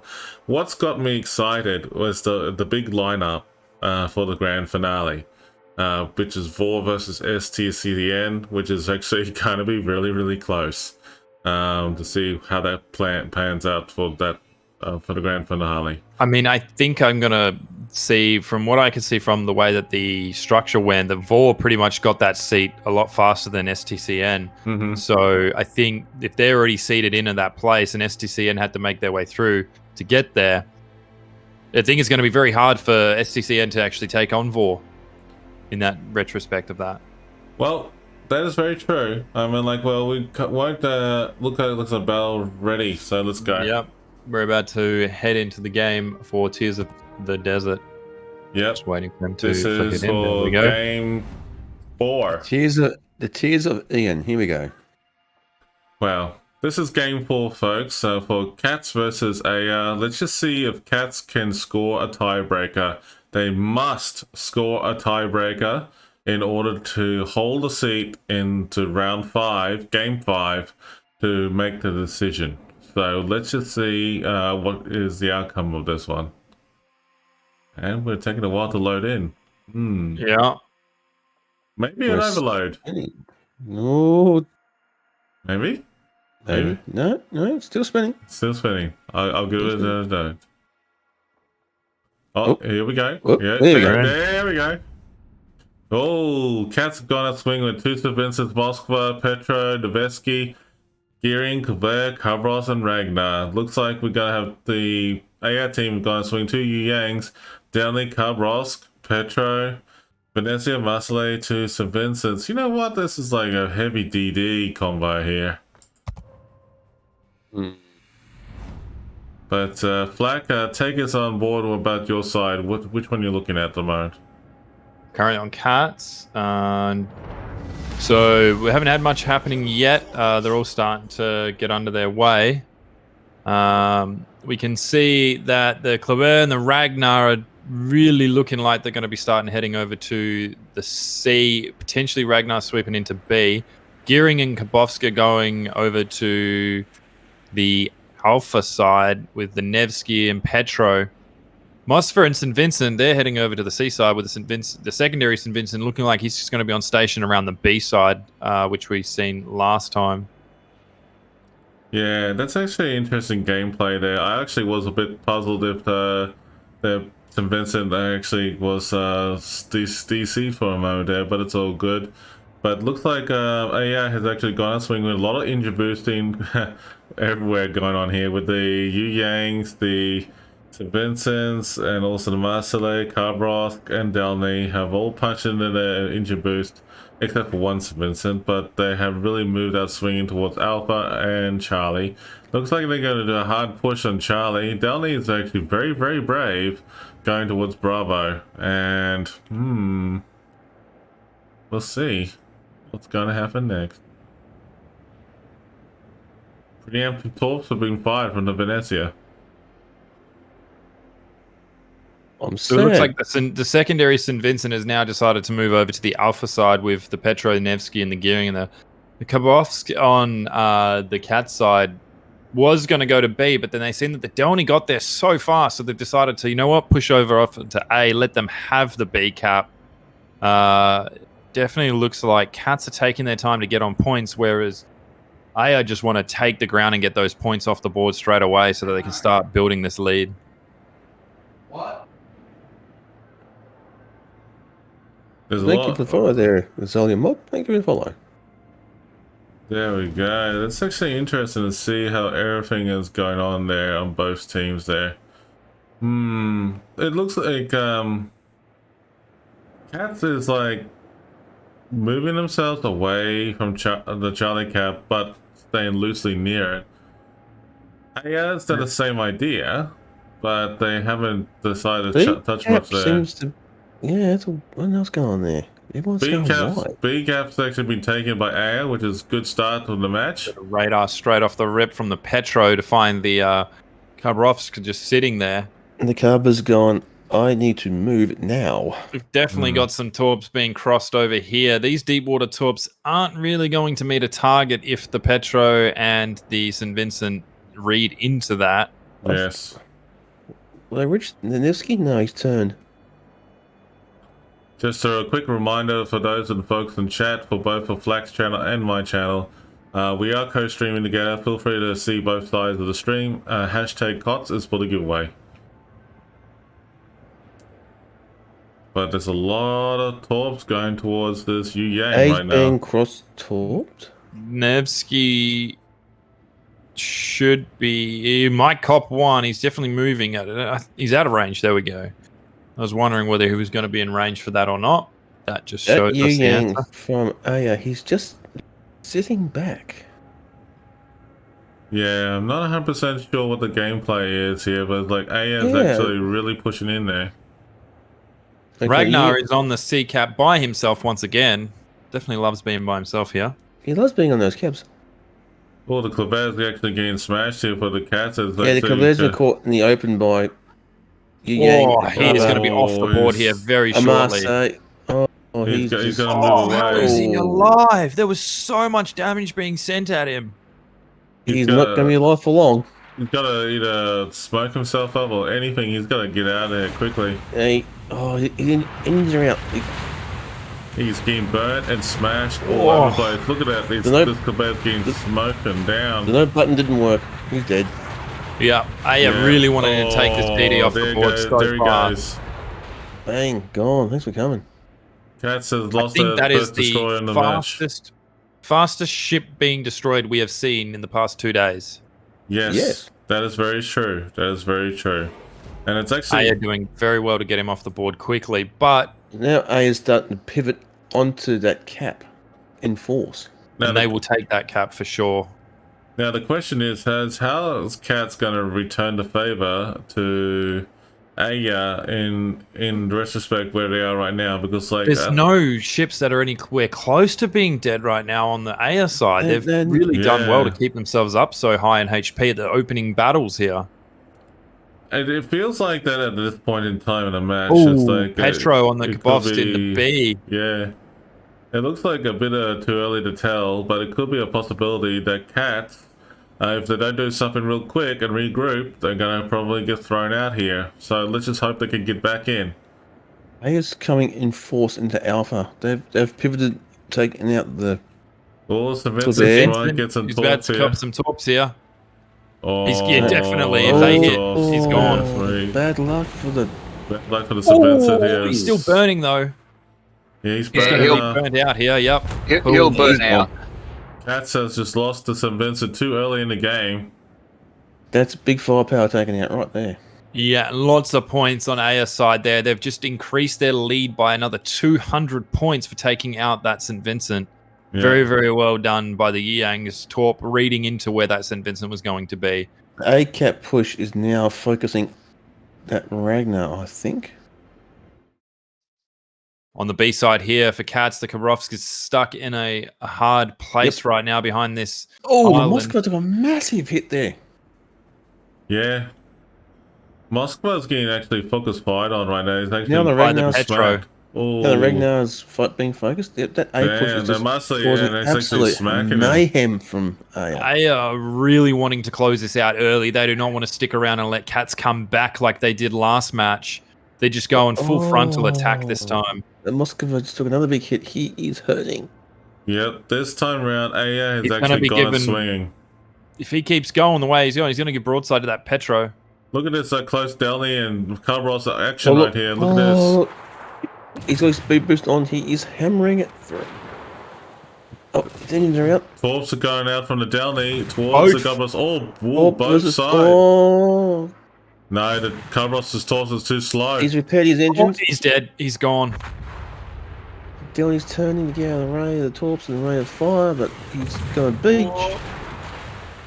It was a good trade, though, if he does get he just got a smack too. That's unlucky. Oh, no. Yeah. Oh, well, that's Cats finally get a dip down on the enemy team. This is what we're talking about, anti-climax right there, folks. This is actually very good. Becomes the kills. Yeah, this is what we'd like to see, a bit of anti-climax between both teams. Have a look here. There, look at that. All of their ships from sea are now pushing and closing in on the St. Vincent and the Ragnar, while also over on the A side, the gearing for Cats is just copping a beating. Same with Ragnar is massive shots. That C-cap push is just it's just steamrolling through now. Yep. It's a bit of a steamrolling effect right now. Ragnar is gone. It is starting to look very dire for Cats here. Yeah. Gearing's he knows he's in trouble. He's smoked up. He's got nowhere to go. Cats is actually getting smashed all over the place here. Like ever since, like at the beginning of the match, it looks like there was like spread too thin. St. Vincent copping a lot of sap rounds and some HE there. He's going to return the fire with some AP onto the other St. Vincent. Yeah. Nothing comes from it. Cats is in shambles right now. It feels like they've used all their 9 lives and this is the end of it. Yeah. I can't see the Cats coming back from here. You look at the HP pool, Aya's got 333k, Cats 142. With 500 point difference, it's definitely looking like Aya is going to be taking Vincent is under heavy fire. He's pinned. Yeah, exactly. And Aya is actually really, doing a convincingly win here. Look at that. There goes the gearing for Cats. Yes, but Willie's Torps hit the his tops are looking good. St. Vincent. Did he hit? Oh, one. Yes, one. he wore one. He wore one. Svensson can take that. Oh, The Petro's he's going, you know what? The game's lost. I'm feeling brave. Let's just take out some damage. Yeah, he's doing the best he can, unfortunately. And, Cats is actually right now pulling in a brave face and doing what they can. And right now, in all seriousness, though, just by looking at this match, this is actually one of the best matches I have seen so far for Aya to really pounce back and strike it out hard on this map. Absolutely different. It's very different. We expected a lot of DD play, but we haven't really seen much of that. It was yes, a couple of DDs got some torp kills there, but it's majority of cruisers that have been getting the kills here. On the Aya side, we've got 2 kills from DDs and 4 kills done by 2 from a battleship and 1 from a cruiser. Yeah, exactly. Cat's Petro just took at least 2 torps and a lot of shells. This St. Vincent over here in Cat is actually literally getting pummeled down. It's over right now. There's literally just a little old Nevsky left, and he is not happy. And the Nevsky is like the last man standing. He's a solo warrior for Cats. You've got this, Nevsky. You've got this. Won this round.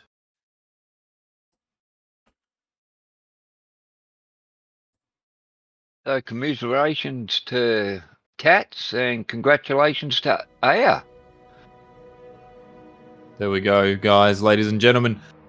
The winner and 3rd place team, Aya.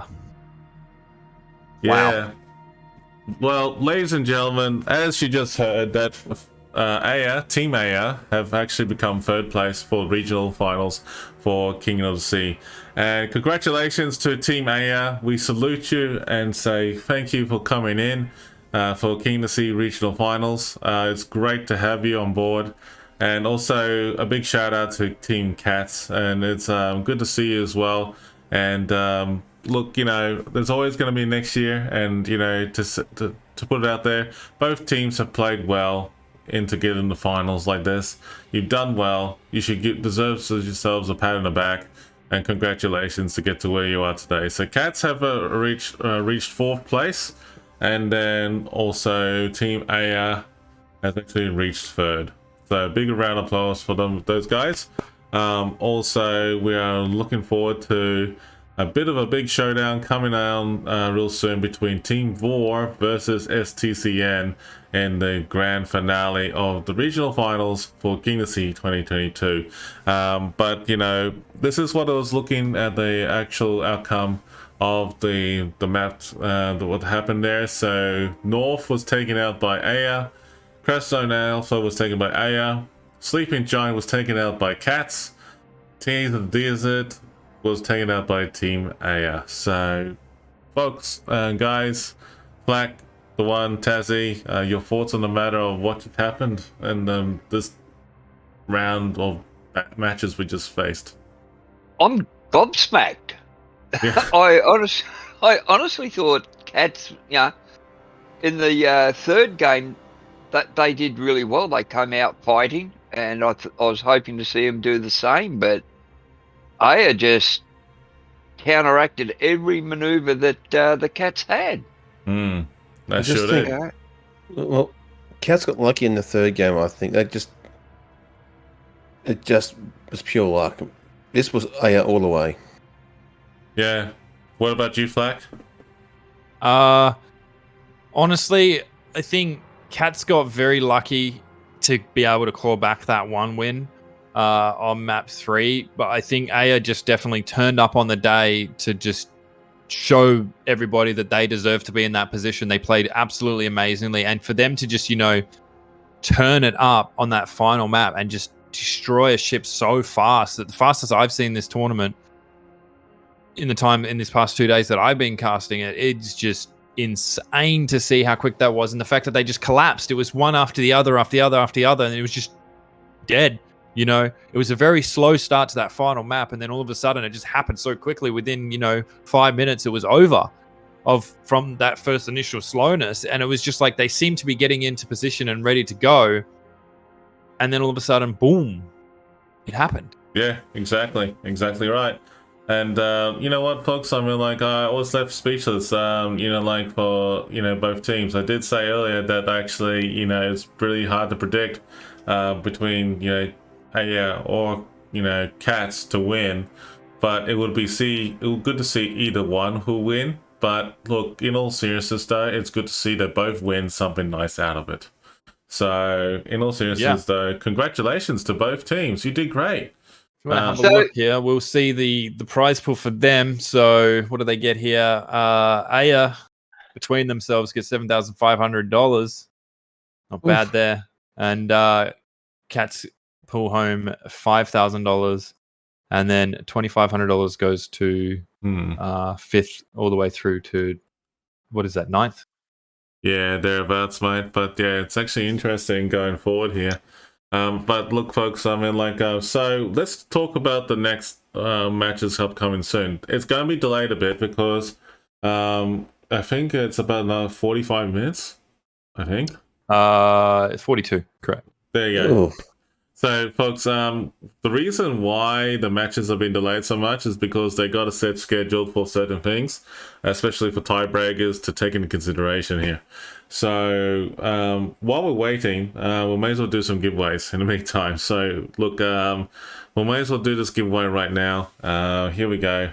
3, 2, 1, and the giveaway goes to these lucky people here.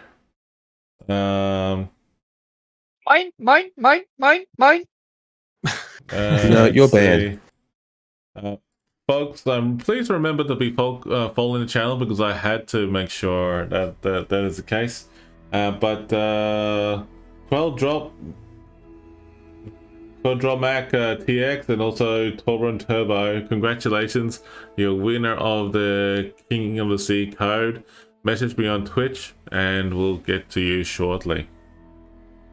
Folks, the next giveaway, what we're going to be starting off with is actually a couple jack-o'-lantern codes, so that while we're waiting.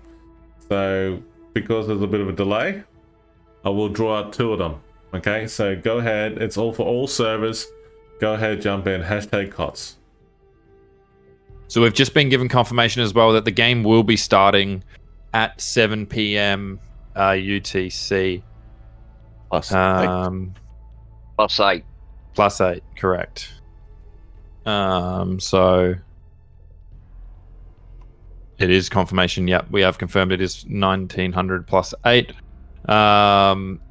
So if you guys need to go get food, some drinks, snacks, Rev is going to do a couple more giveaways, and then we're going to head to a quick short break, and then we'll see you guys on the other side of that break. All right, over to you, Revan. Yeah, no worries. Black, it's all good. So, folks, as you heard it, that we are actually going to be waiting for a little bit of while for the next round. So, in all seriousness, though, stretch, relax, have a drink, do whatever you need. We'll be with you soon. But stretch and reach and stretch. We'll be back, say 15 minutes thereabouts before the match starts. But look, in all seriousness, though, we'll just wait and see. All right, so just jump on in the giveaway.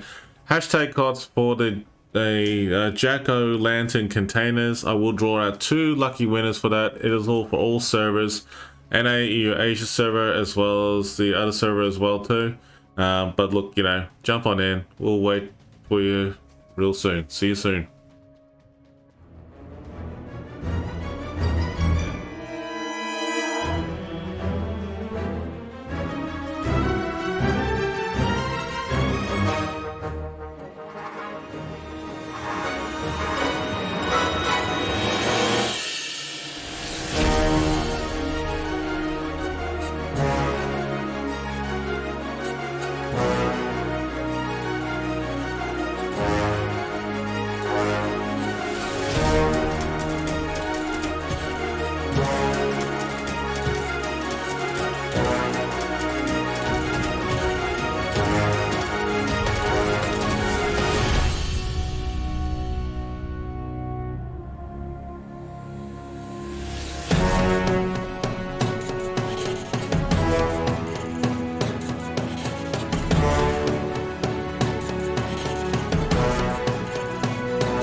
Alrighty then, folks. While we're waiting, to the Jack-o'-lantern codes for Iron Man, Andy, and Jersey, and Rick, you have won the Jack-o'-lantern codes for this event that's come out in this actual season for this patch 11.9. Go ahead and jump in, then give a message to me on Twitch. Now, we got a COTS code has just started as a giveaway, hashtag COTS. Good luck. I will be back, but just give you a heads up.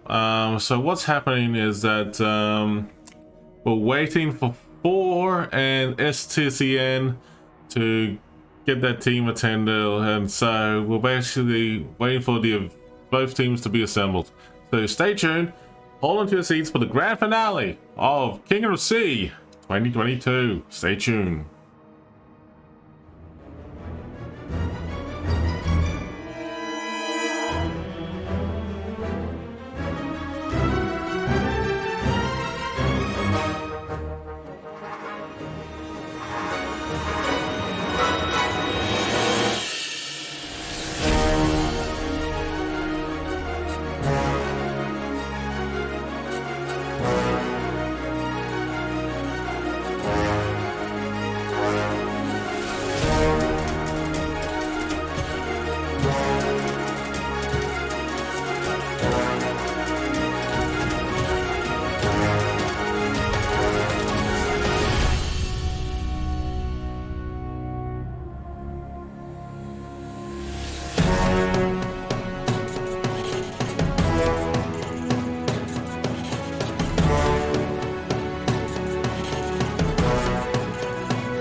Okay, folks, we just got back and we're getting ourselves ready for the big showdown between 4 versus STCN.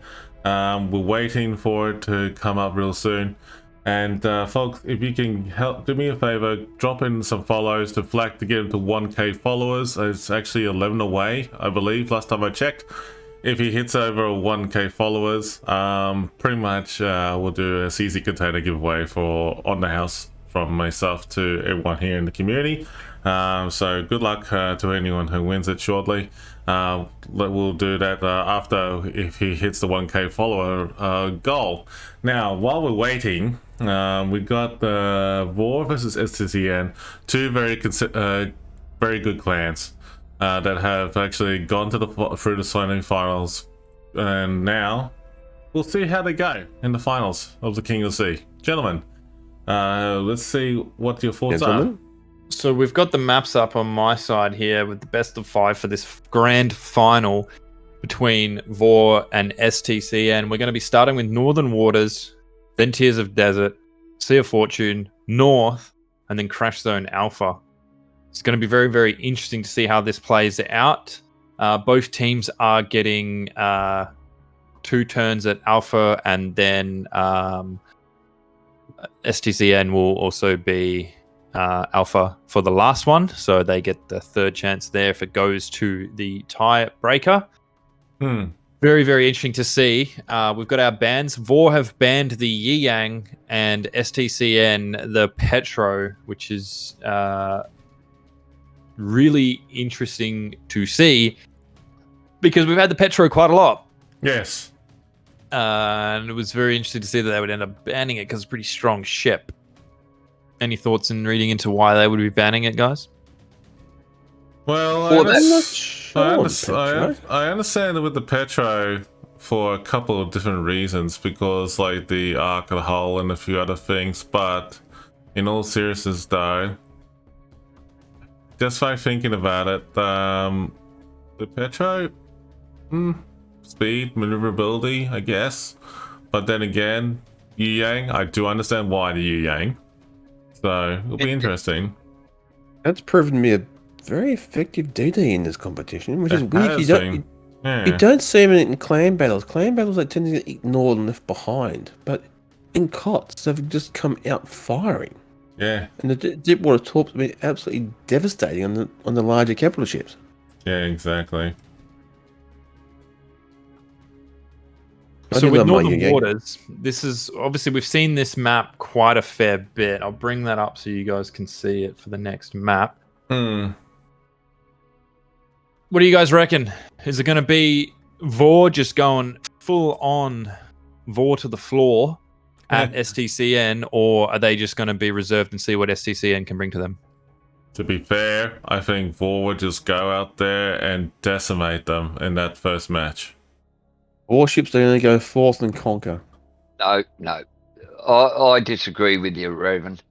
Oh? Yeah. Don't forget, we've seen both these teams play now. They're both extremely strong, powerful teams. It's actually curious to see what their lineup is, though. I wonder. Yeah. Again, a lot of it comes down to the lineup. Now that you've got the Petro and the Yi Yang band, yes. Two ships that we've seen in just about every single game over the whole series. Yep. So with those taken out, will they come out with, say, the Ragnar, which is another powerful gunboat? Now, what are they going to bring out in replacement for the Petro? These teams, I don't see them bringing Ragnar. Ragnar doesn't suit their gameplay. I beg to differ. It's been very popular. Ragnar has been a very popular... Ragnar's been popular, but Vor and STCN are very pushy teams. They like to get in, attack, go hard, go fast. Ragnar can't support that. So I don't think we'll see Ragnar. We will see St. Vincent's, because that's a given. Well, yeah, that's been given. I get the feeling this is going to be a high-speed game. So we're going to see the high-speed destroyers come out, the Carbers, the Colberts, the Marceaus. We might even see a Minotaur. We might see a Minotaur. Minotaur's a cruiser, though. STN bought Minotaur out? Who bought the Minotaur? I think it was STN, actually. Yeah. Yes, exactly. And that Minotaur did pretty well. So we may see a Minotaur. But I don't see Ragnar, because Ragnar does not suit the gameplay of these two clans. Yes. We'll just have to wait and see. But I'm going to stay with my original decision and say that one of the teams, either VOR or STCN, are going to bring out a Ragnar. But that's just my personal opinion. Well, it could go either way. It could go either way. We have seen Vor have actually been practicing on all their ships that they got, and they have pretty much, mastered it down quite well. So it could go either way. It really will. But we're about to find out. We're just seeing the last of the teams getting in now. I think we're going to start seeing a check happen very shortly. So, please, we're just getting the last couple of spectators in as well. Yeah, so it's actually going to be pretty much a full house in terms of what we're seeing in terms of the spectators. So we've got a lot of wargaming, as well as some other streamers who are joining and commentating for this. So big shout out to World of Warships Japan, as well as the World of Warships team. Wargaming stuff, of course, the COS team, as well as the other streamers who are streaming this, and also to you viewers tuning in. So this is actually going to be a very interesting showdown for Vor and STCN. Are we going to see a quick get it done, get it in and out, and that's it, call it a day? Or are we going to see some tiebreaker matches and then see what happens next and towards the grand finals?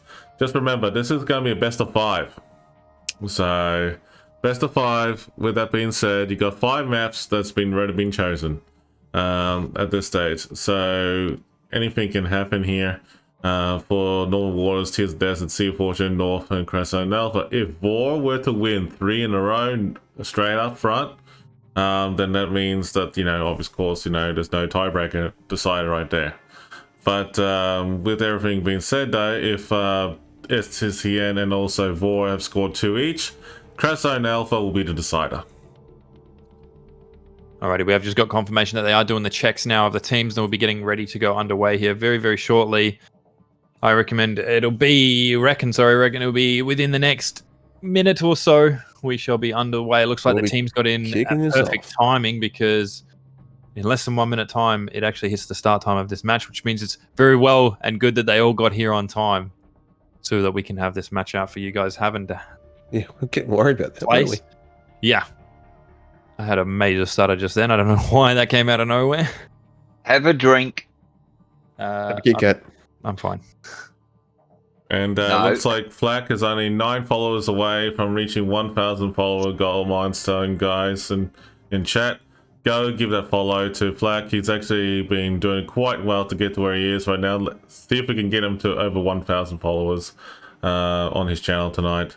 He's done a great job, and he deserves it just as much as anybody else in the channel does. Big shout out to the 10060, also to Tazzy Devil for their support as well for what they've been doing. But yeah, go check them out, folks. Give them a follow, and then we'll see what we're going to do. But meanwhile, looks like the match is about to start with Team STCN is actually going to be an Alpha, and Vor is Bravo. And I think the match is about to start. Yep. The suspense is killing us, but go Asia! That's right. Just saying. Go hard or go home. Go home, go home. Well, we'll leave that to you, my friends. Alrighty, so we've just got teams all checked, ready to go. The last one's sped and be put into spectator. Well, alright, ladies and gentlemen, it's like go, no, go for launch. SESN is ready, War is ready, streamers are ready. 3, 2, 1. We're going. Spectators ready. Ladies and gentlemen, hold on to your seats, hold on to your hats, hold on to your drinks, wherever you're doing. Make sure you cheer for your teams, And say it loud and proud in chat if you wish. STCN versus Vor. We have a Ragnar. We have a Ragnar. So Vor have brought in the Ragnar. So Vor has gone out swinging with the an incomparable. Woohoo! Yeah. I mean, the incomparable, the St. Vincent, Marseille, 2 Moskvas, 2 Kuberts, Kabros, Ragnar. SSTCN has gone out swinging with 2 St. Vincent, Salem, Moskva, Stalingrad, Daring, Marso, Haraguma, and Delny. So on the Vor side, obviously, we do have an incomparable here. I'm just going to start us off with Vor here. The Ragnar is beelining it to B. Kleber, one is going to the Alpha. The other seems to be going over to the Charlie side with a Kabrovsky and a Moskva and an incomparable as well. The other Moskva is probably going to be heading over to the Alpha side, maybe between B and Alpha with a St. Vincent as well. The Marcel heading over to Charlie as well there. It seems to be the lineup right now for Vor. Yeah, so STCN has actually gone out swinging with a lot of engine boosting on their destroyers and as well as their St. Vincent, heading over to a mixture of A, Bravo, and Charlie, with the Maso, Stalingrad, Salem, St. Vincent going to Charlie. Daring, dare I not ask the question, why are you going to Bravo? Well, you tell me later. We have a restart on Vor side. We do have a restart on Vor side? Yeah. Oh. Oh, their ships are not moving. I had a lot of ships stop moving there. Yeah, I just noticed that. Mm-hmm. Vor has actually called a restart, ladies and gentlemen. So we'll just wait. These things do happen. Do we have confirmation? Is the restart going? I'm not They've sure. asked for it. They've got ships moving. Some ships are moving, but some aren't. Yeah. Definitely Renegade on the Vor side is having issues. Yeah, looks like it. Yeah, that's... Yeah. Hold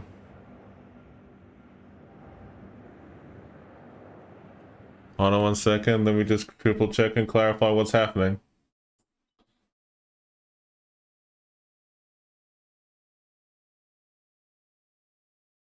It also even looks like STCN isn't even moving either.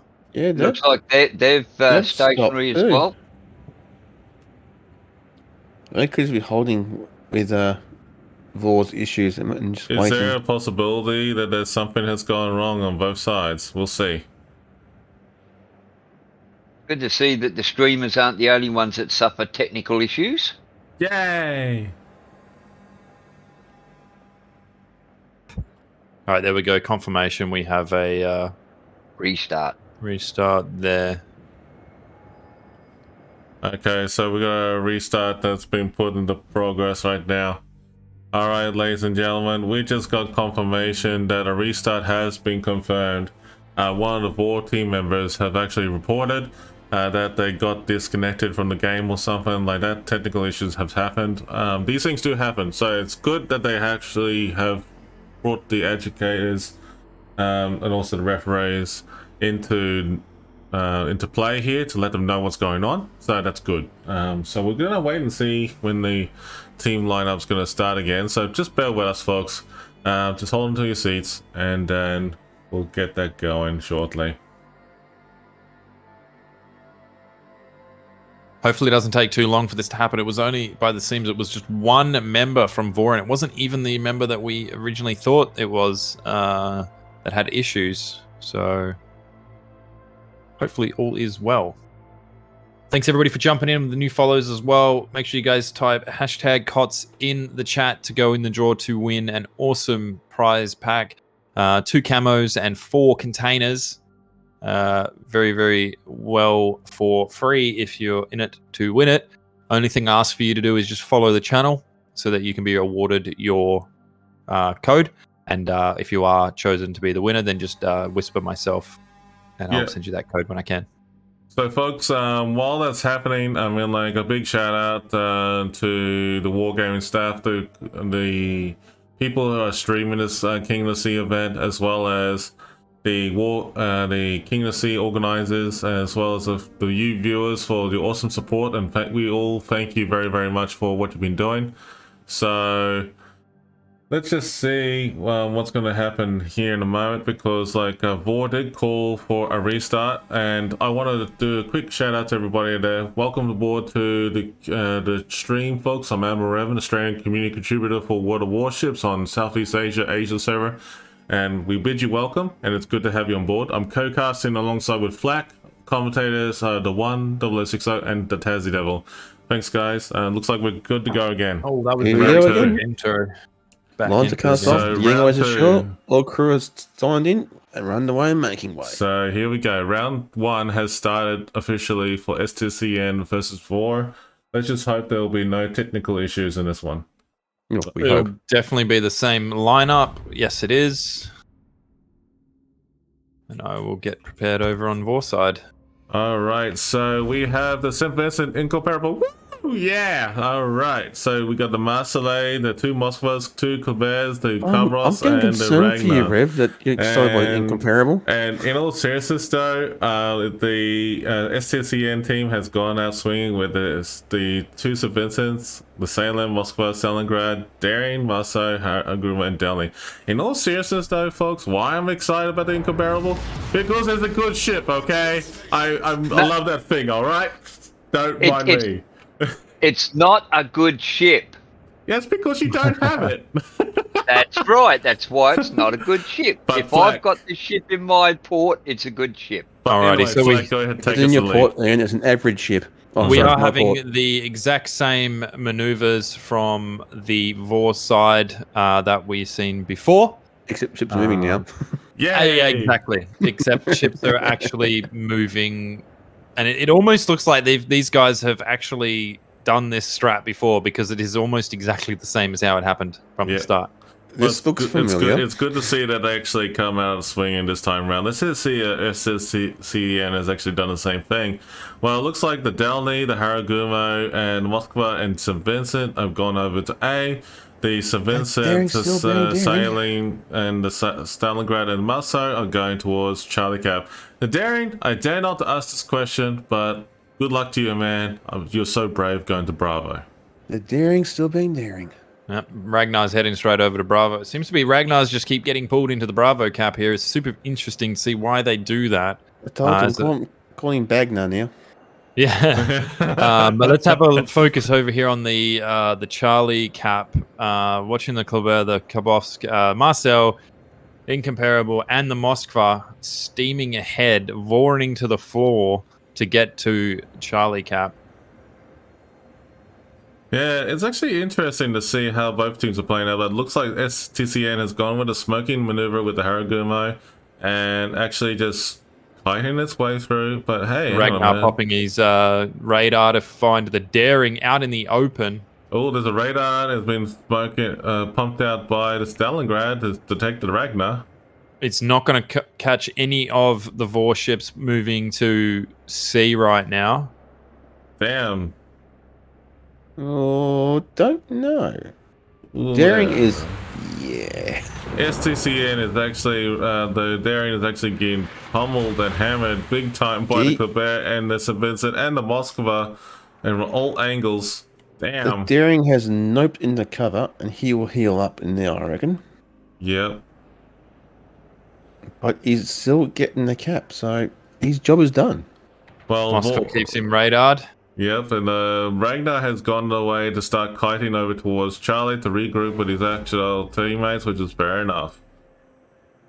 4K takes the first cap of the match, followed by STCN and going to be capping Alpha very, very shortly. Daring's job is done. He just has to sit there and get till we can get out of trouble. So well done, Daring. Yeah, but he has the Kleber firing on him. He's going to get pincered here. Yeah. Marcel shoots at him. Nothing from it. Yeah, at the moment, the way I see it at the beginning of this match is like it's good to see both teams have actually taken a cap each for both STCN on Alpha and Vor on Charlie. I can evidently see in the mini map right now that you can see in the corner of this map is like actually a big hard push on Charlie right now. So I'm curious to see what's going on. Daring high speed fire. He's going to push that back on that Kleber, and that Kleber is going to back up. He does not want. he does not want to get caught by Daring, because Daring's got a 1.5-second reload. If he switches to AP, Kleber does not like Daring. Kleber AP. looks like he's about to be taken off the board very quickly here. It's actually very impressive to see there's a lot of, like joint teamwork from SSTCN focusing fire on the same target together. It's good to see. Looks insane from up here. Absolutely monster. No, it's HG. That Kleber is not going to last 5 long. health gone. 4 has lost their Kleber at the beginning of the match. However, this is going to be interesting to see what's going on over Charlie. Will Vor actually turn around and strike back, moving towards the B? Vor is backing out of that chase. They're reading into it that they're being kited away, and they're going to start moving back over to the Charlie cap to bring over for maybe a potential B defense push. The Delny is absolutely monster. Oh, he's done. Yeah. Yep, he's gone. Has just destroyed him. Now what they need to do over here on the Vor side is bring that Moskva of the St. Vincent up into A and get rid of their St. Vincent and their Moskva. They definitely know they're there. Yeah. If you were in this position right now, I mean, like where the Vors, like St. Vincent and Moskva are right now, where would you position yourself? On which side? On the Vor, on Alpha side. Honestly, Moskva and the St. Vincent need to start pushing that St. Vincent out, because Moskva's got cover. Yes. So if they push him, clear him, then they can sweep around over on that 1-2 line and take into Alpha, and then that Moskva's kind of stuck there. Given the range of St. Vincent, he can probably tuck up behind that little island just to off his bow there. Yeah. What is that? St. Vincent fighting the Starly, and he's not doing any damage there. St. Vincent on the St. Vincent over the Alpha side. Some HE spam going over there. Vor St. Vincent, he gets tucked up in that little island, fires on the St. Vincent A cap. He's safe from cross-firing. It's very interesting that over on the Charlie side, they have decided to push them. Vor's actually gone on the assault to push them. Let's see if it works. Because Vor's doing Vor things. Well, actually, Classic Noun is actually a very good player. I know that for a fact, and I always loved and admired the way he played his card boss. Let's just see how he goes. But it's actually interesting to see how the Ragnar and the Moskva have positioned themselves in between, closer to Bravo.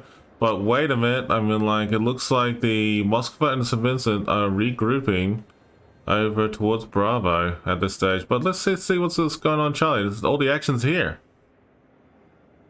That Salem has just realised, oh, heck. Yeah. You got that right. It is actually pretty full on there. Oh, Marcel drops his... He's getting hammered. Oh, yeah. I forgot the name of it. What is it for the torps? What do you mean, the deep water torps? Or which torps are we talking about? To scan for it. I've had a brain fart moment. Hydroacoustics. There we go. The hydroacoustics. Thank you. Sonar. There you go. He's popped it to see if the pingy thing. The pingy thing. Yeah, he sent that out. He's getting absolutely focused right now by the Salem, who's about to go absolutely down here. It's actually impressive to see all these ships in the back end for STCN. The Marseille is being heavily focused. And heavily focused on Marseille. Yeah, and Marseille is actually getting focused. But wait, the Salem's getting focused by the Vor team. So this could be an interesting... Oh, ouch! Oh, what got damn that? Incomparable said, like, we're taking it away. It's like, damn. Incomparable shuts down the Salem once and for all. Can you catch? And so now he is topping it. Yeah. Okay, guys, if you have a look over at the Alpha Cap, you got the STCN St. Vincent moving in on the VOR's Moskva. Yeah, this could be a trade-off for 1-1. Is he going to go for a possible ram? No, he's going to cop a broadside here if he's not. Well, St. Vincent is actually getting supported in long distance there. Yeah, so he is positioned badly.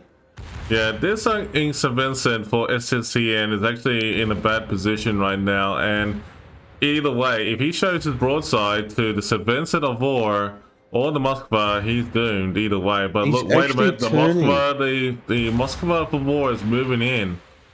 Yeah, STCN's Moskva is doing a lot of damage to Vor's St. Vincent here, copping him on the broadside with AP. Yeah. STCN St. Vincent is Oh man, this is like a very intensive battle for both gameplay. He's changed his mind. I think he is going for the ram. He's going to go for the ram. He's going to give that broadside to the Moskva. Oh, the Moskva. I don't know. What are you going to do, buddy? Moskva's You're going the Moskva's going to go for the ram. There you go. 1 for 1. Moskva and St. Vincent down. All right, so there you go. But hang on a minute, folks. Is this Moskva over here for STCN is going to do the same thing to the ball? He's going to cop hits from the other Moskva. That was decent. That was a decent hit. And the other Moskva, they're going to be trading blows here while the Starly wants a piece of the Moskva. Oh, massive damage. Damn, the Moskva just then. Damn. The action is really going hardcore over here, folks, in this grand finals. Look at this. It's like the Moskva for 4 is actually hammering that STCN Moskva on the broadside. But the Stalingrad is actually focusing on massive damage. That is incredible hits. That's it. He's done. He's gone. 4 has actually taken out that Moskva. That Moskva just said, "Hi, catch this." So A-Cap is actually in the open right now. So look at this. 4 has actually done it. Or pull back and start taking caps here. They could potentially just have STCN stuck up in that northern region of Bravo. Sorry. Yes. STN Stalingrad sitting behind an island. He's like, "What do I do now?" Yeah, I know exactly right. Where do I go? Help! Yeah, exactly. The daring he's daring's in trouble. He's being final. He's going to go. He might get away with it. But the St. Vincent's Incomparable is taking the St. Vincent. There he goes. And the daring as well. It's like, wait a minute. Looks like STCN is dropping like flies right now. Vor is bringing this back, even though they have that points deficit. If they can get rid of the ship's HP and start taking Alpha, they are going to win this. Ragnar taking lots of damage from the Harugumo. That Harugumo, I'm tipping's got IFHE, which means he can pen 25 mil of armor with 100 mil gun, so he can be quite deadly. Incomparable is shooting AP at the Harugumo. Yep. But there's a lot of gunfighting going all around. I mean, like the St. Vincent is actually charging in towards A-Cap, so he has a clear reign to take A-Cap all to itself. But STN Stalingrad's like, what do I do? Where do I go? Yeah, I mean, like, I don't blame it. It's actually, he's in a bit of a bad situation right now. But looks like Harugumo is targeting Moskva. The incomparable copping Harugumo with some AP. It's very interesting he's using AP against him. I would assume he would be using Heichi, but he just doesn't want to switch over. Here we go. Karosk is now focusing on Stalingrad with support from the Marseille. So that Stalingrad now has to move. He's got no choice. It's got to go somewhere. That's right. He's got to go somewhere indeed. And I agree with you there 100%. So far, this match has actually turned out to be a very big showdown all around. That's for sure.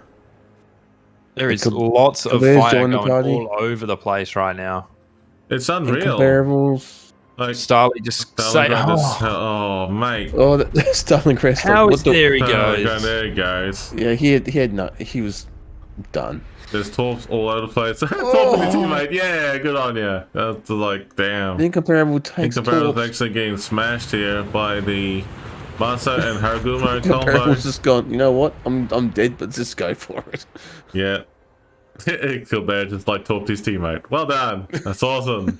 Good on you, Vor. Good on you. Thanks for the shenanigans. Thank you so much. We've won this. It doesn't fun. It's taking a lot of damage here. But, mate, that is just unreal to see this match, how they turn this around. The Marso is gone. He's down. Yeah. Harugumo is just going to keep firing the Moskva. He's just going to do what he can. He's just for the honor of STN. And here it comes. Here comes the rain of fire. Yeah. He's going to try his darndest, but he's dead. He's trying to represent STN. He's trying to do like a solo warrior, but bad luck there, mate. But unfortunately, he was done. has taken the lead, and that was an incredible win for Vor. Well done, Vor. I mean, mate, that was a fantastic match, and the way you have turned that match around, it was beautifully well played. Okay, guys. let's talk about it. What we just saw. Very interesting. Was Vor being Vor? Vor just coming in and absolutely showing up. Who is the boss right there? It's time to Vor. Yeah, so very interesting. The beats Ram Zia over and also Monorica. Congratulations. One of the cuts codes. Go ahead and message me on Twitch and we'll get back to you. I'm starting to wonder some of these. That Ram, was that worth the effort? It was. It was a good ram. Yeah, but could they? They could have avoided it. They could have avoided Could have avoided it. Yeah, but then again, I mean, like, it was interesting. But yeah, I mean, like, let me just see if we just quickly glance at that. That was actually very well played. So it looks like both teams are still getting themselves sorted. So we'll just bear with it in a moment here. Let's just see. Black, how many followers you're up to now? He needs 3 more. He needs 3 more. Well, that's okay. You're doing well, buddy. Congrats to Grant Y. You have won that match's code. Make sure that you claim it in chat and whisper me on Twitch, and I'll send that to you. Nice. Alrighty, guys, as you can see on screen, we do have Northern Waters was claimed by Vor. Next up is Tears of the Desert. If it's anything like last game, we're up for a massive amount of fire. These two teams have proven that they are going blow for blow, with Vor coming out on top for that last one. Oh, shit. If only you had the power. Yeah, that is very interesting to see how things are playing out in this match. Let me just triple check a couple things. But yeah, it is actually very good to see how There was things are some going. big Make sure that moments in that battle. switch them over, Rev. STC ends on Bravo now. Yay! More confusion time. Pretty low confusion. That's not hard for you, Raven. That's not hard for me, yes. But whose side you're on? No side. That's okay. That's good. I'm on my side. What side is And that? you can stay on your side. Is it Tears of the Desert next map? Yep. So Tears of the Sure, Desert. Tears of the Desert is the next Tears map. of the Desert. Tears of the Desert. Vor is now on the Alpha side. They haven't swapped over yet. I think they're just trying to get everything ready, sorted right now. I'm not too sure what's happening. But anyway, we're waiting. We're waiting. We shall see. This battle, folks, is best of 5. Okay, now they're starting to switch over. It's 1-0. So this Vor's is favor. actually best of 5, folks. This battle is best of 5. We're just waiting for it at the moment, so we're just waiting confirmation. Vor is now going to be on Alpha side. STCN is going to be on Bravo side for the map of Tears of the Desert. Tears of the Desert. There we go. I thought it was Tears of Ian. No, My favourite map. Yep, that's right. But anyway, Every map's your favourite map. every map is awesome. There you go. Every map is awesome. Everything is cool when you're part of the team. In all seriousness, though, this is looking pretty cool. Tears of the Desert. Look, guys and girls out there, it depends how you play this one. But how do you think that both teams are going to play this out, guys? This is actually interesting. Giving Vor's play style, I think they'll do it again. They'll just go push hard. Vor to the floor. Or to the floor. They got the Vor to do it. Yeah. Plenty of puns being thrown out. I mean, these guys make it pretty easy for us when they have names like that. Yes. They've got great Vor ships. That is very true. That is very true. So it'll be very interesting to see how this plays out. I think we're probably going to see both teams very aggressive. Definitely looks like both teams really want to get in on that action and just fight each other. And not so much of that stealthy I'm going to go around here and then we can back cap here. It's just, you know what, let's just go all front attacks and have some fun with just shooting at each other, I guess. Taking a line out of a famous book, straight at them. I think that's very much see what's going to happen here. I have a feeling you're pretty much on a dead side right there, mate. That's how I think Vor will play it. Yeah, so... Again, I reckon Vor will bring out another Ragnar. Yeah. So, folks, thank you so much for the follows in the channel, and big shout out to everyone who has followed the channel.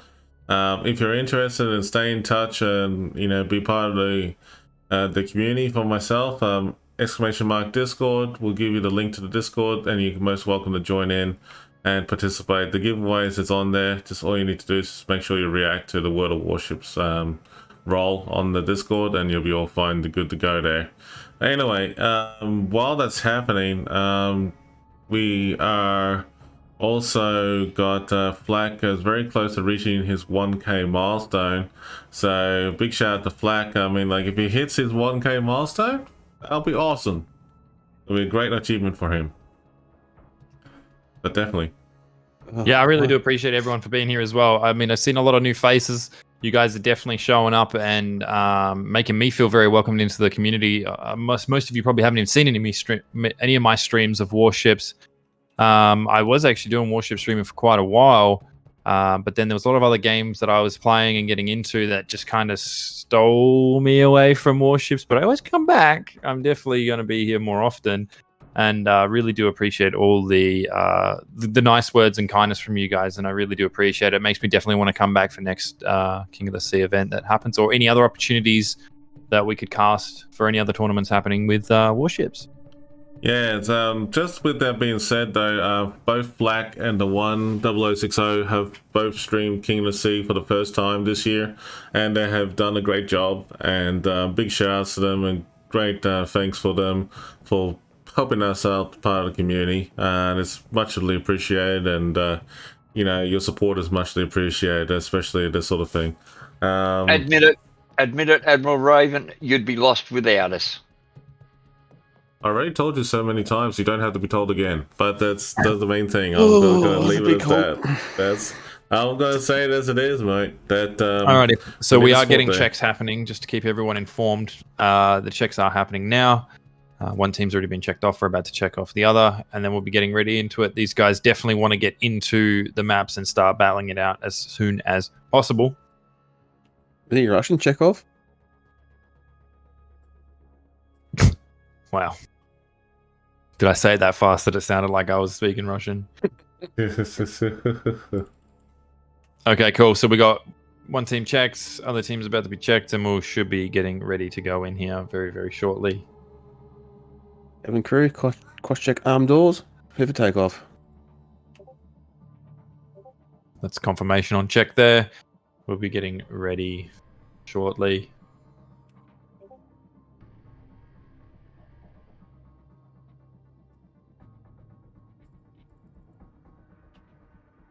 Okay, come on, boys and girls. Let's see what we got. Vor is ready. SDCN is ready. All teams ready.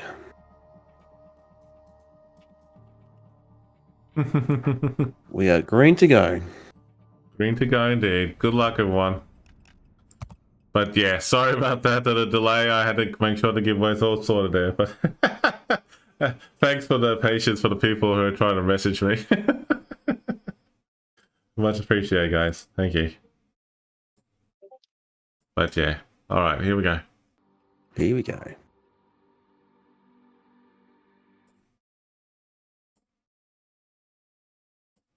How's it going, McGilly? Welcome on in, mate. Yeah, it's good to see everyone in channel. It's good to see, and there's a lot of people in channel today. Thank you so much. Good to see you all. Just to reiterate, if you guys have won a code and you haven't already whispered me on Twitch, make sure you do so I can send you your code. And we have 2 Ragnars in the server, one on each side. Wow. Okay, so we got Ragnar's in the house on both teams. We got Shimikaze, Marsos, Stalingrad, Nevesky. Incomparable's back just for Revan. And let's see, Stalingrad, Nevesky, Maslay, St. Vincent on STCN. Vor has come out swinging with St. Vincent. Incomparable. Woo! Yeah! So, there he is. He's on his back. Yeah, Incomparable's back. Incomparable's back. Woo-hoo! Yeah! Alrighty. So from on the Vor side, they're all starting to move ahead. It looks like the gearing is heading over to the Charlie side with the Kabowski, the Ragnar, the Kleber, Marcel, Incomparable, all heading over to the Alpha side. St. Vincent's probably just going to start pulling up the flank here. Nevsky's going to help out the gearing over on the Charlie side, and Starly is moving over towards Alpha for Vor. We've seen that combination a lot in COTS this year. Gearing and Nevsky teaming up together. That is very true. Very good combo. But looks like that the STCN has actually changed the tactics a little bit. They have a Marseille heading towards Bravo with an inch boost. We got another Marseille heading towards A with an inch boost. Marseille, St. Vincent is going as well. Not sure what the gameplay is for the Ragnar and the Stalingrad. It looks like they're moving towards A and Bravo, maybe? But it looks like an interesting push going on with the Nevesky, St. Vincent, and Shimikaze and C. I think what they might be doing, this is just my speculation, is putting the Ragnar and the Starly in the little islands between B and A, so they can alternate radar and just keep that area covered. Yeah. And on the Vor side's Ragnar is not going for B this time, heading straight over to Alpha. Oh, no, Bagnar. So it looks very interesting. I believe that it's going to be very close on the Charlie with the gearing and I think the gearing is probably going to make it to Charlie first.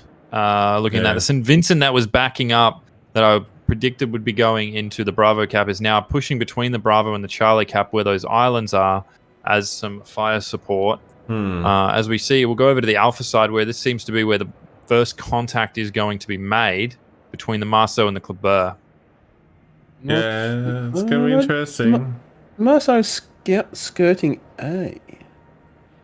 Yeah, I wonder if that was done intentionally. I think it is. I think he's just there to gather information to see who's out here. Well, that's very true. He's on a scout mission. Can't say I blame it, actually, because like he's in a good positioning right now. He's actually scouting and Torp jostling already. So there's Torp jostling actually going on in A, and A has fallen to Vol already. So Bravo's been taken by STCN. Fair enough. Charlie. Alpha's been taken by Vor. Yeah. And Charlie's no man's land right now with a bunch of smoke and torps.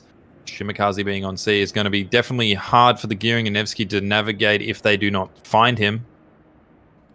It's actually interesting to see that Nevesky and Gearing have been teamed up a lot in this Keen to See tournament. Very strong combination.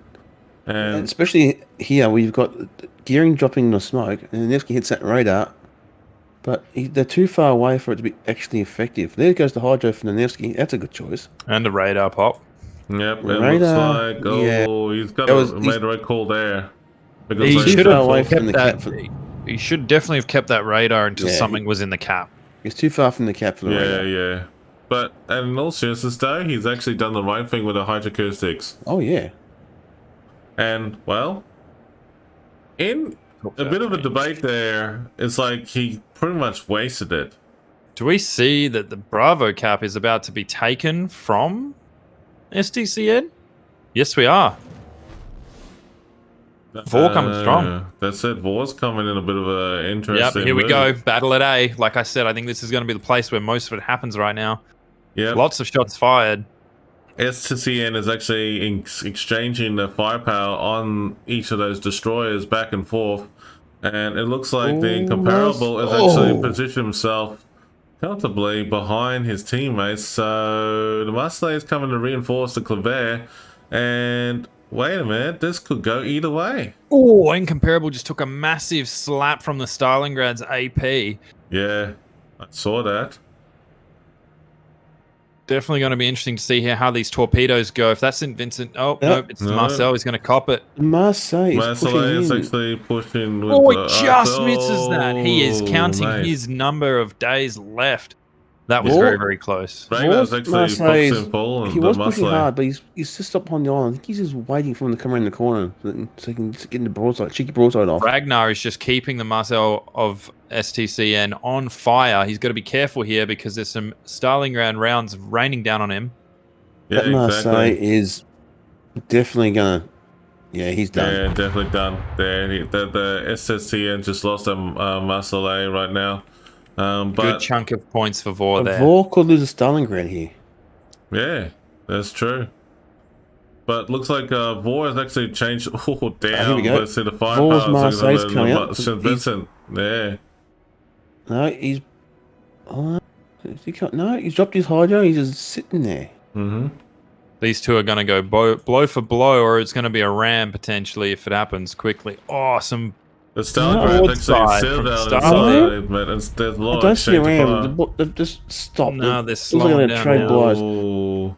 Torpedoes coming in on the St. Vincent here. This could be his demise. Yeah, he's realised he's in trouble. Yeah, he's going to cop these torps. He is over and out of here. No! He's threaded the needle. No, he's going after. There we go. There's the broadside. He's giving the broadside straight to the Marseille. Yeah, he's torping the Marseille.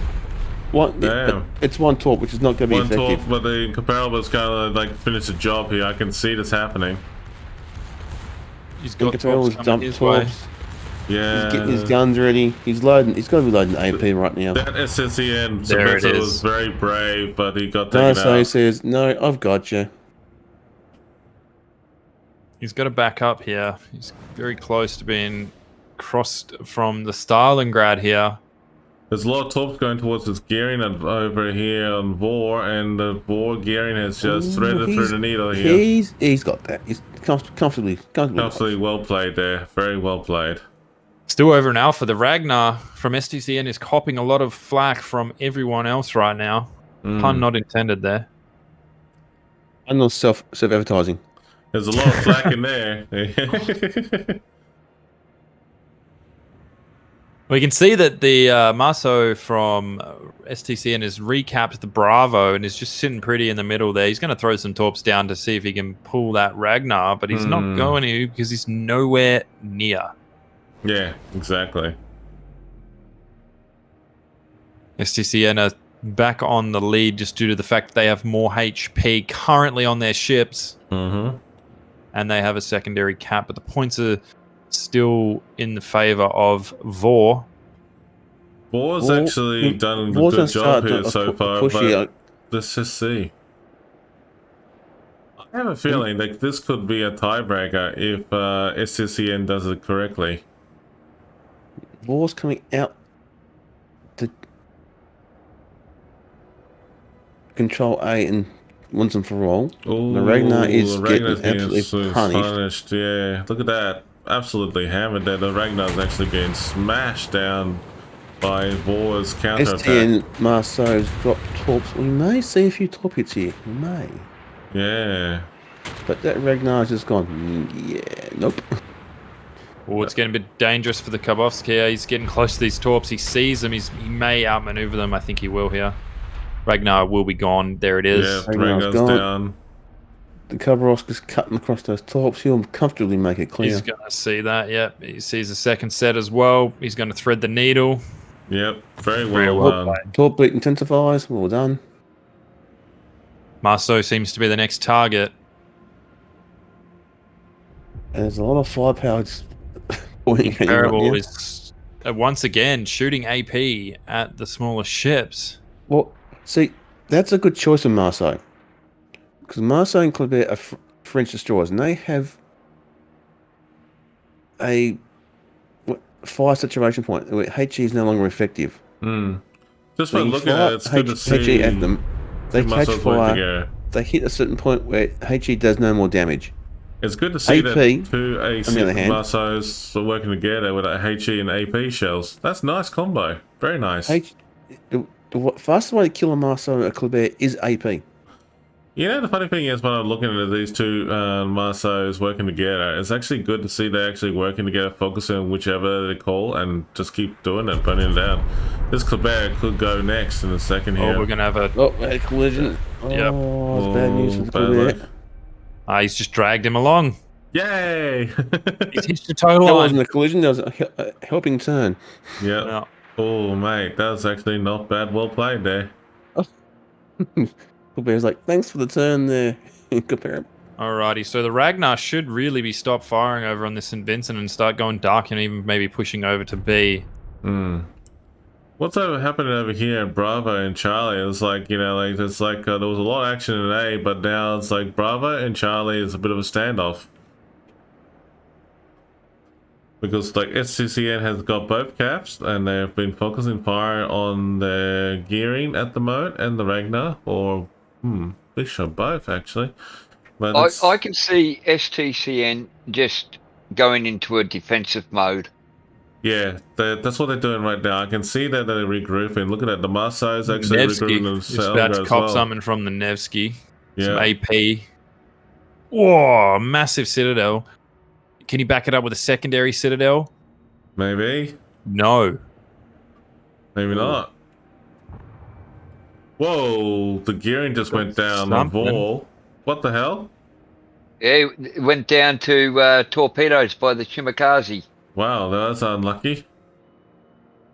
It's definitely looking like STCN learnt their lesson from last map and are bringing it to Vor. This is actually very interesting to see how both teams are playing this out now. And I don't know what to say, but this is actually an interesting turnaround. It's very much stalling out right now because Vor is definitely out of position to make an attack on any point right now. So they either need to bring down that HP. If they take out that Marseille with incomparable, that is not going to help them. Oh, wait a minute. Marseille may wear a torp. No, he's not. He sees them. He sees them. Yeah. But he's gone broadside to the Gaborowski. Interesting gameplay from both sides. I have to say, that's very impressive. But the Cobra's flying HE, which is not the right choice of catching a Kleber or a Marseille. Just a reminder in chat, guys, if you want to win, hashtag COTS in chat. Must be a follower to both myself and Revan's channel to receive those codes for the giveaways. Because that fire situation point where the HE no longer becomes effective on Kleber and Marseille. AP is what you need. Yeah, exactly. They don't like AP. No, they don't. Definitely looking like STCN have got a handle of this match. Yeah, it looks like it. It's a very interesting decider between both teams there. Neither side are giving it up that easily, that's for sure. But it's not a convincing win to... I wouldn't call it yet. So it could go either way. A lot of radar overlapping, which is good to see by both teams, but... If you have a look at it, though, STCN have the points advantage by just over 120, 30. Yeah. But they also have a massive 64k advantage in health, in HP. Oh, yes. The ship HP. So Vor really need to take down some ships and then take a point. Which is why they're working out St. Vincent over, I think. Oh, yes. St. Vincent definitely taking some hits there. It's unreal what everything that's going on here. Oh, the Nevsky just got crossfired. Yep, Nevsky's actually, you know, like trying not to show too much of its broadside to the other Nevsky of Vor, but he's getting crossfired again with St. Vincent. Oh! Ouch! He is coughing it now. He's gone. He's gone.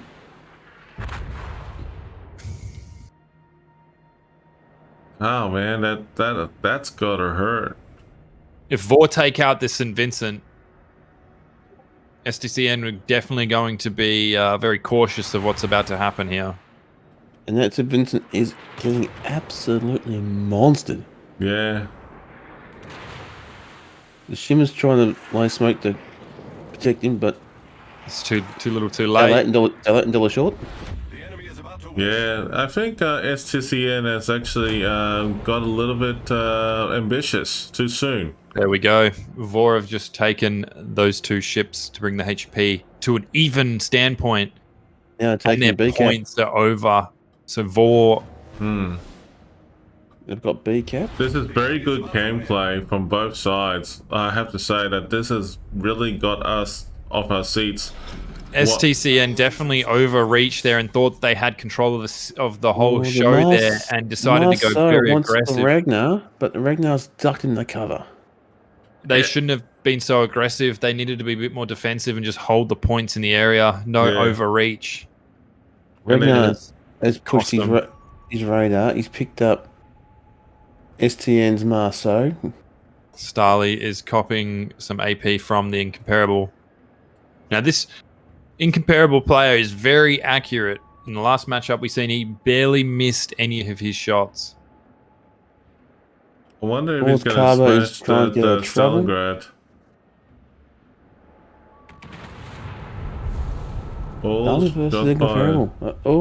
Incomparable just gets citadeled by the Starly. Trades a massive citadel. That'd have to be at least 2 or 3 on that Starly there. His Torp's coming in. His Torps will miss the Starly, but he needs to get another good, decent blow. He's showing too much side here. Oh, that's getting close. Yeah. Incomparable overreaching. It's pretty dangerous for him to be doing that. He needs to get rid of that Starly quickly. Stop showing so much. Oh wow! Oh wow! That Incomparable is actually holding on by a thread at the moment. Just popping his repair. It's definitely a good idea here. He hit that Starly hard. He's got an angle.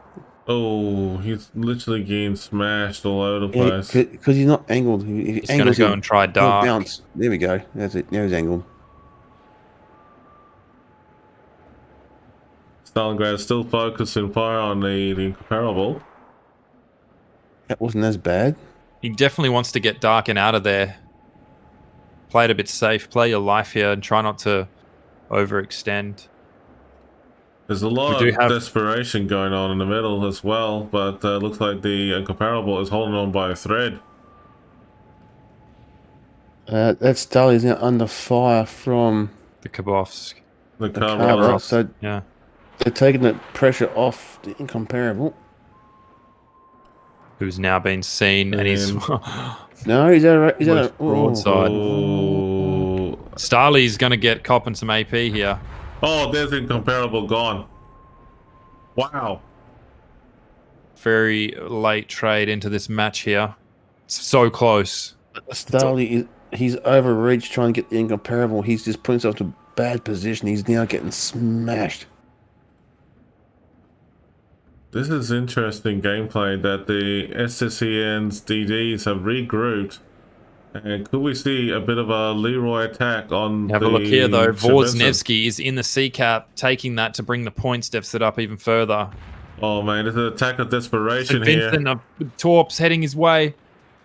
He's out of there. Oh, yeah, that's a trade-off. There's a trade-off. Lucky. Neither side have given up. This is unreal. Neither side are giving up. Oh, it's down to the Nevsky and the Ragnar. All they have to do is just stay alive. We've got 3 caps. This is unreal, folks.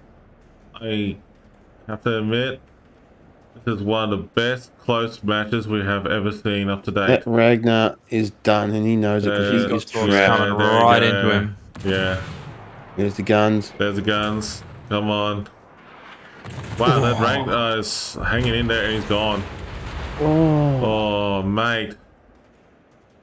I don't know what to say, folks, but this match is actually absolutely got us done. That war. What can the Nevsky do? Yeah, what the Nevsky could do for war. Get the Marceau. Get the Marceau out. Yeah, so they gotta, literally capture both caps. Mate, yeah. So... Last I realised this. 25 seconds, folks. 25 seconds. 20 he's seconds. Pushing for the other cap. 20 seconds. 19, 18, 17, 15, 16, 15, 14, 13. Mate, yeah, this is a very close SCN win. SCN have won in 5 ports. 4, 3, 2, 1, game. Ladies and gentlemen, that was an unbelievable win to STCN by holding on by a thread in terms of points. What a game between Vor and STCN. Unreal. What a game. Holy crap. Damn. I mean, like, that was freaking awesome. It was unreal. What a game. Wow. As you can see, us commentators are speechless. But hey, what a game. Drinking. Oh my god. I've just got up off the floor. You can't see screen from down there, Ian. Mate, I'm gonna get my scotch. Damn. I took the screen with me, mate. It was too much excitement to sit in the seat. Holy crap. Just couldn't stay. Nah. Wow. That was a hard fought victory. Hard fought. Yeah. Before SCCN and Vor, great job. That was an awesome anticlimactic, battle right there. Damn. So, well, meanwhile, Sea of Fortune is next. Yeah.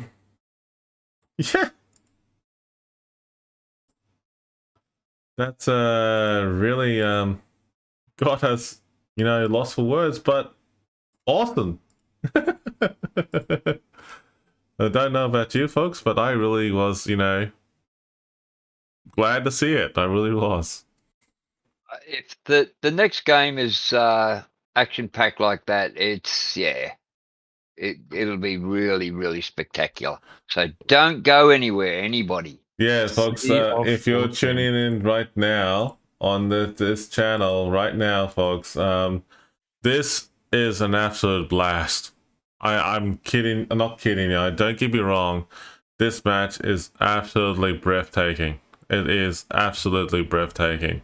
For Vor and STCN come out swinging on a knife edge in that last battle. Great job, guys. Us commentators are blown away, and we really do appreciate that very much. Thank you so much. I don't know what to say. I honestly thought Vor just brought that back and kept it, but then STCN just really pounded them and hammered them in the right time and made that Torp losing those 2 ships. Yeah. Right where the Ragnar was and the St. Vincent was perfect play. Yes, you've sacrificed your ship, but you've just taken out a massive ship. And then also with the Ragnar being just there's nowhere to go. It's forward or sit there. Yeah. Yeah. And like the funny thing is towards the end was that even though STCN lost their caps, and they were like losing ships here left and right, I'm so proud that they did not give up without a fight. They actually fought to the end. And the timer on the top right hand corner, I was looking at it, glancing at it, and I was looking at the points, and I got like, oh, the points is so close between both sides. Unreal. But we're curious, chat. Tell us who you think is going to win the next round. Is it Vor or STCN? Let us know what you think. And Taz, Ian, what do you think? Because I'm still speechless. I'm going to reserve my decision, mate. Oh, Well, it's the only safest way you can go. No. Well, from that match, let's talk about the last match. I mean, like, let's just focus on that. What made us, what made you, gasp on that? What a game! Well, pretty much the whole match, mate.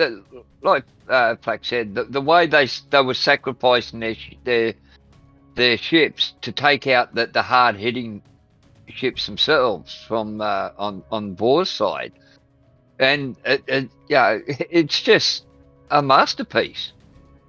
Yeah. And this, you could actually use this as a training video for clan battles on how to do it.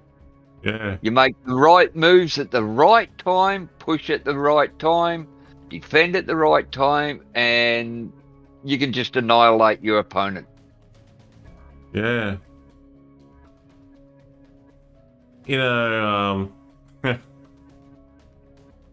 Wow, that is an incredible, great battle towards the finals there, folks. I mean, like, I don't know what to say, but that there, my friends, ladies and gentlemen. Just run into the toilet real quick. Yeah, go for it, buddy.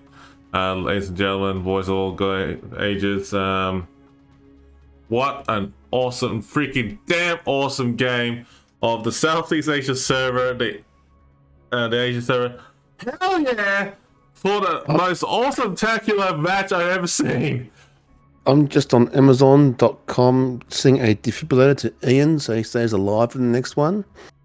Wow. 1 day delivery. I don't know about you, ladies and gentlemen. I am absolutely hyped. I mean, like, I'm hyped. I'm excited for the next match to see what happens in the next 2 rounds or 3 rounds. Because, like, if it's this good, like, it's unreal. Well, put it this way. If Revan, Tassie, all I can say is if this goes to a tiebreaker, God help us all. That match is going to be out of this world. That they're going to be fighting hard the whole way through. That's why I'm buying the defib for you and Rev. I don't need a defib, mate. I'll just call my dog in to jump on my chest. So 1 day delivery. We'll get you guys restarted. Yeah. So, folks in chat, just to give you a bit of a heads up, all these game matches that you're seeing today for King of Sea on the finals are and will be made available on the YouTube channel of mine, and they will be shared on the Southeast Asia server forums. So if you see my YouTube channel announcements and stuff like that, it'll be great for you to check it out, and go check it out for yourselves and give us some likes and things like that. Look, definitely subscribe to my YouTube channel if you wish. I mean, like, it's all that subscribe is for free, so jump on in. But yeah, ladies and gentlemen, all these replays that you're seeing for King of the Sea for this year on my channel will be made available on my YouTube channel. With that being said, I just saw some congratulations are in order for Flack. So congratulations, Flack, for reaching 1,000 followers. Congratulations, buddy. Wow, I didn't even know. Congratulations, mate. It's awesome. So good on you, buddy. He's paying attention there. Thank you very much. Well done. I'm looking at I'm more like focused on what's happening in the room here to see whether what's going on. That's why you got your mods, mate, to keep an eye on your channel for you. I do appreciate everybody for helping me get to the 1K follower mark here on Twitch. I didn't think I was going to get it as soon as I did. Thank you so much. I appreciate every single one of you guys, everybody from the World of Warships community for getting me to that point. Very, very humbled. And thank you. Yeah, no worries, mate. We're all here to support each other, and it's a great, awesome community to be part of. And yeah, thanks again, folks, for helping out. The Flak, also the 1060, and also Tassie Devil as well. They're great guys all around. So they do stream for the fun of it and everything for World of Warships. So if you do check them out, feel free to go check them out and have a look. I stream. Wait a minute. Looks like going into the match. Right now, match. No, they're not mucking around. Let's go. Good luck, Vor and STCN. Good luck. So I have to say that was an incredible comeback for S2CN for that last battle. Let's just see what Game 3 produces. Let's just see who's going to win in this one. Too early to tell. If it's going to be another close match like that we just experienced, I welcome it.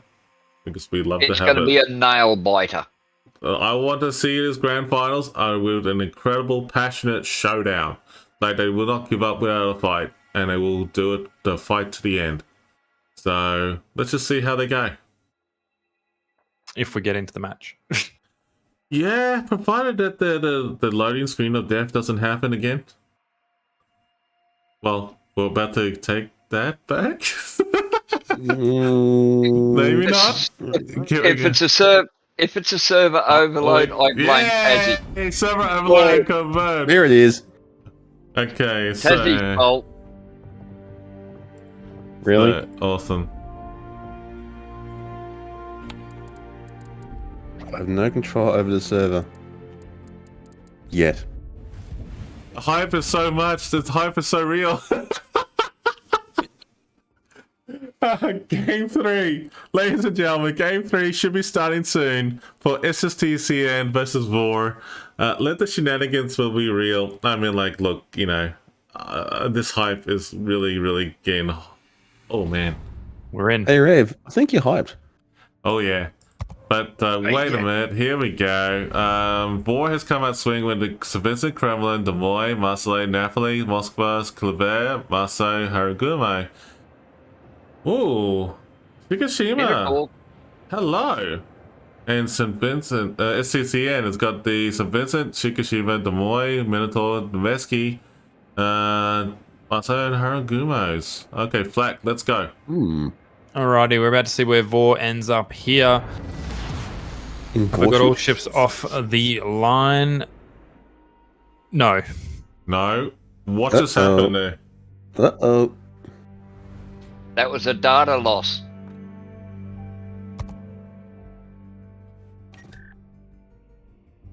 Hang on, folks. Stand by. I think we just got told something happened.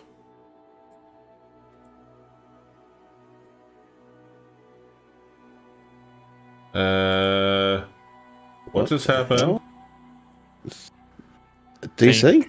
Nah, we haven't had a DC. They're just checking the teams now. We may have had a ship change. They may have had a technical glitch on the server or something. Yeah, before it went to draw, I saw data loss. Wait 1 second, folks. I think there was a technical issue in the game. I think the educators and the referees are going to let us know in a second. Just give us 1 second, please.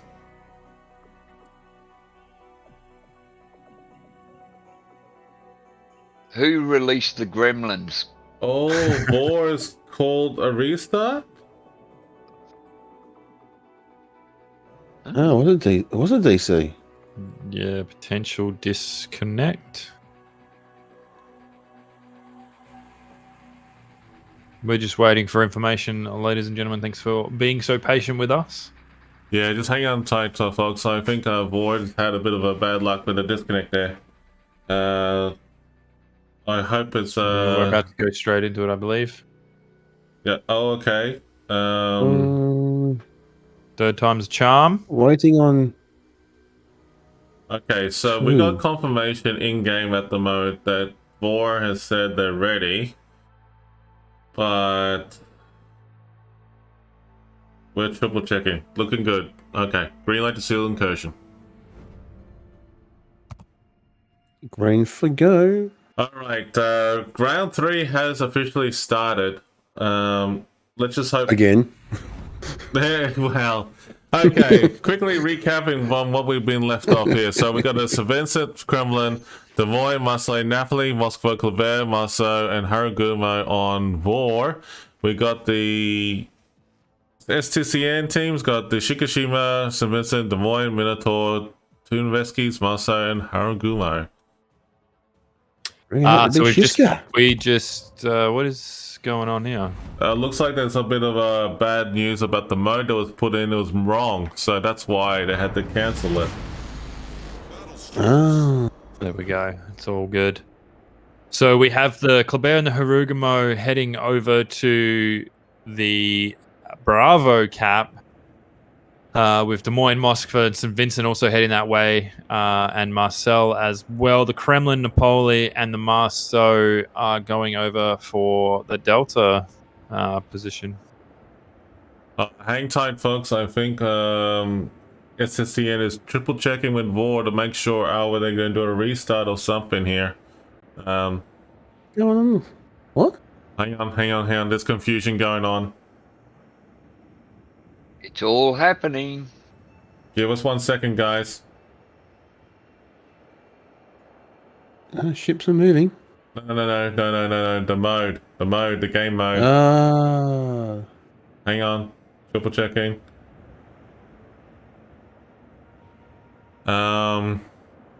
Wait. I think we're being told in a second here. No, the mode seems a lot better now. It's fine. Okay, cool. Proceed as per normal. Okay. They're firing ready. All right, we are getting confirmation. It is correct. So the game mode is continuing. Yeah, that's okay. That's all good. I mean, like, we got confirmation. It's all good, man. So it's all good. Yeah, we're actually good to go. Everything's. If you have a look over here, Vor has quite a lot more HP on their side here with the ships that they've chosen. Very interesting seeing that we have 5 ships over on the Bravo cap and 3 heading over to the Delta cap, with Des Moines sitting in the perfect middle spot for a radar. Marceau's been radared out on the Vor side. Yeah. But that actually stunned me with what happened there. So SSCN, just to recap real quick, they actually moved themselves and positioned themselves beautifully towards the Charlie cap as well as Delta cap and also Alpha cap, with all the destroyers and cruisers in play. So this is interesting how they're going with the Marceau and the Des Moines. Radar is actually coming on both sides strongly, so that's interesting to see. Des Moines and the Marceau and the Kremlin are all shooting on the Marceau right now. Yeah, the Marceau is actually going like, oh, hell no, I'm out of here. He pushed the note button. Nope. Yeah. There's some torps coming out from the Marceau on the Vor side into the C cap. Hmm. It's going to try and thread the needle through those islands. Yeah. I think he's just clearing the path there. He's got nothing to hit. It's just more of a spook him out. Well, that's very true. He's trying to flush out anything near the torps, but yeah. Hmm. Can definitely see a one-line push again from Vor. The one line. Yeah, I noticed that. The one line is actually the very classic one line on this map. But it's interesting that the Harugumo and the Veski are working together for that. That's actually good to see. A lot of torp action going on there, so we'll see what happens shortly. But over here in Charlie and Bravo, nothing's happening. No one's taking any caps though. So that is left to be desired into both the hands of Vor and SCCN.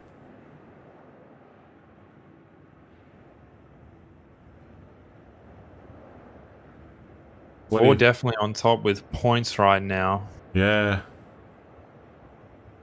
They've got more HP. Very slow starting this map, which is common for this map. It's never really a all-out war straight off the rip unless 2 teams push for the C and D caps instantly. That's very true. Well, it's not boring, is it? Boom, boom. Boom, boom. We've got more radar from Minotaur that's just ended over on the Delta and Charlie cap to make sure that it's clear for the Marceau to push into the Delta. Yep. Des Moines on station to see if anything happens in Charlie. 2 Des Moines on the Charlie cap. It's actually interesting to see how the D cap is actually taken by STC, and they made a good cunning move there with the Marceau. Good to see. But at the same time, they got the Harugumo is actually loosely heading towards the Napoli. I wouldn't go against it He's right not being now. contested, which is... Yeah. Vor's just gone, yeah, you know what, have D. Here's the thing. STCN has actually said, like, you know what, I'm going to take D and then see what happens over Charlie, and there's no torp action happening here, so most of the action is going to be heading towards A right now. I can see They're definitely that. looking like they're going to be pushing up to A and try and take that over. Well, let's have a look and see closely what they're doing here. So Vor has actually gone out swinging with an interesting tactic with the Haraguma smoking up, covering the Moskva, and actually moving up brilliantly as it goes with the Ichi boost and smoke combo. Very nice, very well played there. Colbert has actually gone over there towards the A cap. He's actually less than 10 meters away at this stage, but he's actually doing a great job. Marcel is just copping something from the St. Vincent there. Yeah, that's Noveski, aren't you? Hang on, Noveski, wasn't it? He's not giving himself away. He's avoided the cap. So he's getting hit hard by the Noveski. Oh, shots are fired. Let's see what's going to happen here. Will the Noveski take it? He's in a bit of an angle. Oh, damn. Just missed it. St. Vincent's about to cop the Marcel here with some AP. He's angled nicely. He's doing a good job of that. Yeah, very good job of it. The Marseille and the St. Vincent are really working together there. It's actually good to see for Vor. Marseille's getting absolutely monstered.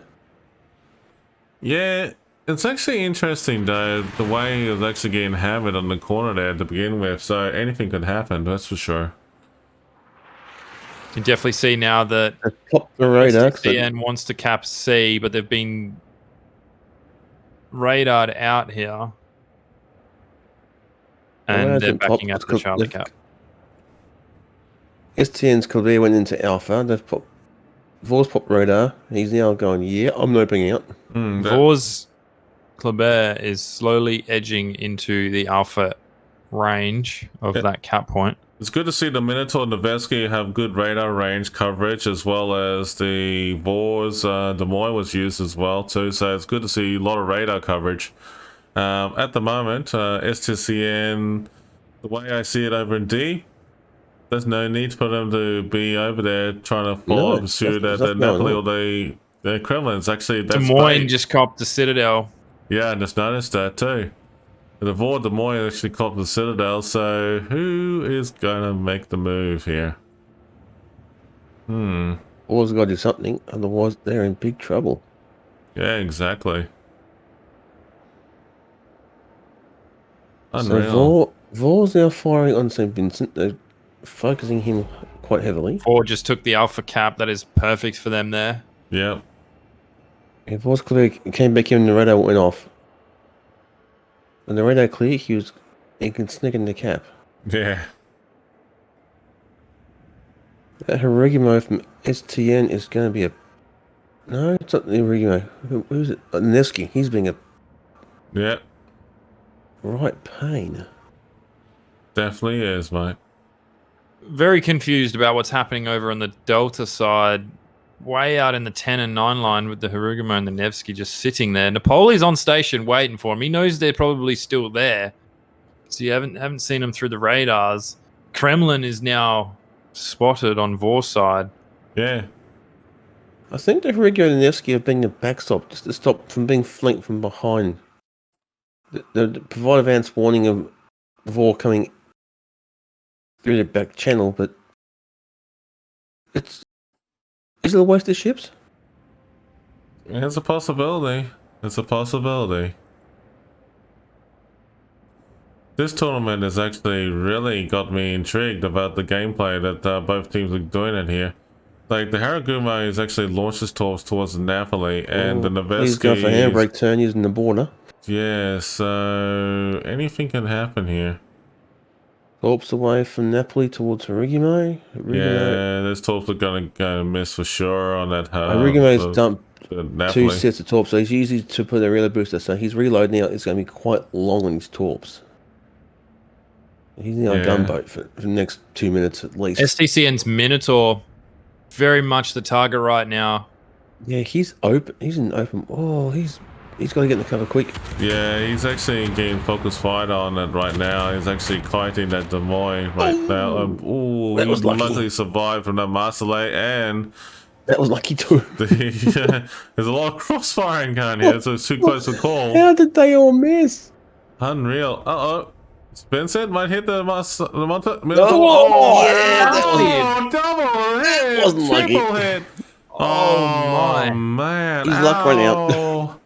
The SCCN is Minotaur is going like, oh hell. He is noping out and saying repair parties master quarter deck. Yeah, but look at SCCN Des Moines here. He's actually really getting focus fired on at the moment right now by the Marceau, and the Des Moines is what's going on here? Des Moines for Vor, does he see him?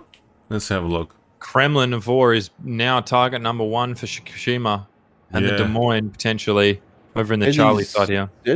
He's in a safe spot at the moment, so he's just got to sit there and keep doing his radar. He's fine. Where's the Shikishima? Shikishima is on Charlie. Yes, I see him. STCN is about to lose their Marceau and potentially their Minotaur shortly here. Oh, yes. Oh, ouch.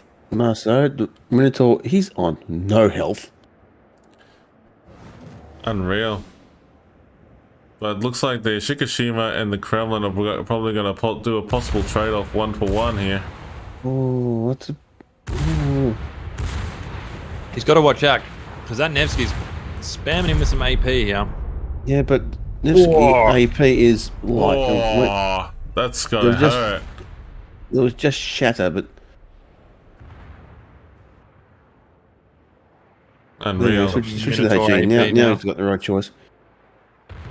What the heck? What's that coming in? Is that some Vincent rounds coming in on Kremlin?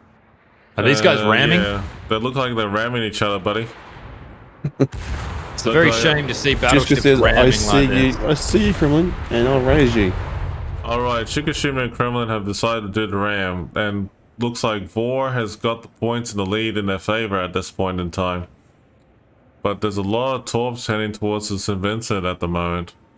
I think Oscar and Harugumo are under a lot of fire here from the Harugumo and the Nevsky of STCN. Yeah. Vincent's got the dodge, but he is still under... Oscar is out. Oh, unreal. Focus fire on that St. Vincent is insane. And you can't turn. He's got torps to the left, torp to the right, stuck in the middle of you. Yeah, the St. Vincent's actually getting smashed all over the place, man. Now, both sides have just lost a ship each. Yeah. STCN has lost their Des Moines. The Napoli of Vor fighting off 2 ships by himself. He's going to cop a torp here. Yeah, I just noticed that. And the Napoli... He's pushing hard. Napoli, I have to say, he's actually done a fantastic job of just hanging in there. If he gets that Harugumo... Vor just lost their Des Moines. Yep. So, will they lose the Napoli very soon? Very possible. I mean, like... dropped his torps and his smoke. Napoli's played smart. He's dropped smoke but not firing, because if he fires, he gives himself away with the firing penalty in the crawling smoke. So he's gone for the smart option. I'll turn. STCN St. Vincent is copping fire from Harugumo, Marceau, and the Marcel. Yeah, smart play by Napoli. Very smart play. Damn. There he goes. There he goes. Down he goes. And Vincent is gone. This is actually exceptional gameplay for both sides here. This is like unreal. Oh, I did say it would be a nail-biting game. And you're right. Whose nails are you biting is the question. Oh, I need somebody else's. I've chewed mine right down. Unfortunately, I have mine cut, so SOL there, mate. I mean, you're playing for 10 minutes. I'm not that kind of person. Well, there you go. So far, so good in this match, folks. I mean, like, it looks like SSTCN and Vor have really shown us Napoli just got radared at the worst possible time. Oh, but he managed to heal, so... It looks like he's getting hammered, though. Nevsky seems to have He's a pushing. slower speed. He's catching up a bit. He's pushing for the boundary of the radar because Yeah, but he's moving forward with him, so Yeah. Nevsky's the got radar. enough speed now. the Nevsky radar's short and it'll drop very Yeah. quickly. So Very shortly, it's going to run out. he'll just there he goes. So all he's got to do now is turn. Yeah. Yeah, but he's still taking fire. They're starting to miss now. No, Yeah. Oh, Napoli, no, back onto him. you had to turn, Napoli. You had to turn, change course That's into it dark. They blindfold predicted that beautifully. It sure did. There we go. Now he's hit the border, slowed down, changed course. Nevsky's just right on it. He's going to miss here. But Nevsky's actually done a good job, but I don't know if he knows that those torps are actually coming He over. just used his ping to see it. Nevsky was able to predict the blindfold beautifully because that Napoli just didn't. As soon as it went in dark, didn't change course. Looks like the Minotaur is actually exchanging fire on the Marseille, but it looks like the St. Vincent is waiting for the opportunity to get the Minotaur. I think the Minotaur knows he's there, and he's just waiting for him to come around and fire his torps. Minotaur's like, yeah, no, I'm not going towards you. You come to me. Minotaur might take out this Marceau, yeah. He might. There's a bit of cat and mouse play going on here. Yeah, but the Marseille is actually really, just hanging in there by a thread, and the Minotaur and SSC is actually gets back. Yeah. Yes. But over here in Alpha, nothing really much is happening at this moment. It's like a bit of a standoff. Yeah, I believe the Klebermus, the Marceau and that Harugamo are just on station to see if anyone pushes through that gap between the islands there. Yeah, exactly. Oh, this could be for the Minotaur. The Minotaurs. This could be for it. The Kleberus Could be. He's definitely gone here. Yeah, too much coming in on him. Yeah, that Minotaur is actually getting smashed at the moment right now. There it is. St. Vincent's probably unreal. Gonna cop some pretty bad fire damage. Yeah. That St. Vincent's for VOR's got nowhere to go. Yeah, that is very true. But actually, he does. He goes straight. Is he? Hagu is behind him. Torp's going. Nevsky is dead here. He's got Torps singing out to him. Yeah, nice. Look at that. Cop one. He's gone. He's nice. There we go. Vor very much dominating this match now. Yes, but Vor lost their Napoli, so they're swapping ship for ship at the moment. Marceau is firing on the Harugamo. Oh. Playing with Torps there. Well done, Nevsky. And big shout out to Fitzy Mark for the nice raid, mate. But thanks, mate, for the awesome raid there, mate. Thank you so much. There goes the St. Vincent. Harugamo 1 for STCN is now public enemy number 1. Yeah, all these two cross action going on to this Harugamo. Harugamo has moved away successfully. Yeah, 100% awesome. He's dodging them, yeah. Yep, so you know what? This is actually a very good match so far. Harugamo is getting crossed by 4 ships here. Not looking nice. Not looking nice for SSTCN at the moment. He's actually going to go down here. Harugamo is just melting. Yep, literally hugging in the corner of the island. And he's on the ground. Bam. He's gone. He's gone. He got hung up and that was it. Boar has done a nice comeback here. But I have to say that, just by looking at it, Boar might have a problem with the Nevsky if the Nevsky came back, but at the moment, looks like a Boar win. Well, there's like 30 seconds left in the game. He's gone. Okay. This is a very close match again. Wow. Definitely glory for Harugamo. and chicks dig scars, so he's going for it. Exactly. Oh, damn. What? Damn. So there's the trade-off. There's the trade-off, but there's 10 seconds left. Glory us there, and chicks dig scars. Well done. Well done to both teams for Vor and SSCN for another climax match here. But, damn.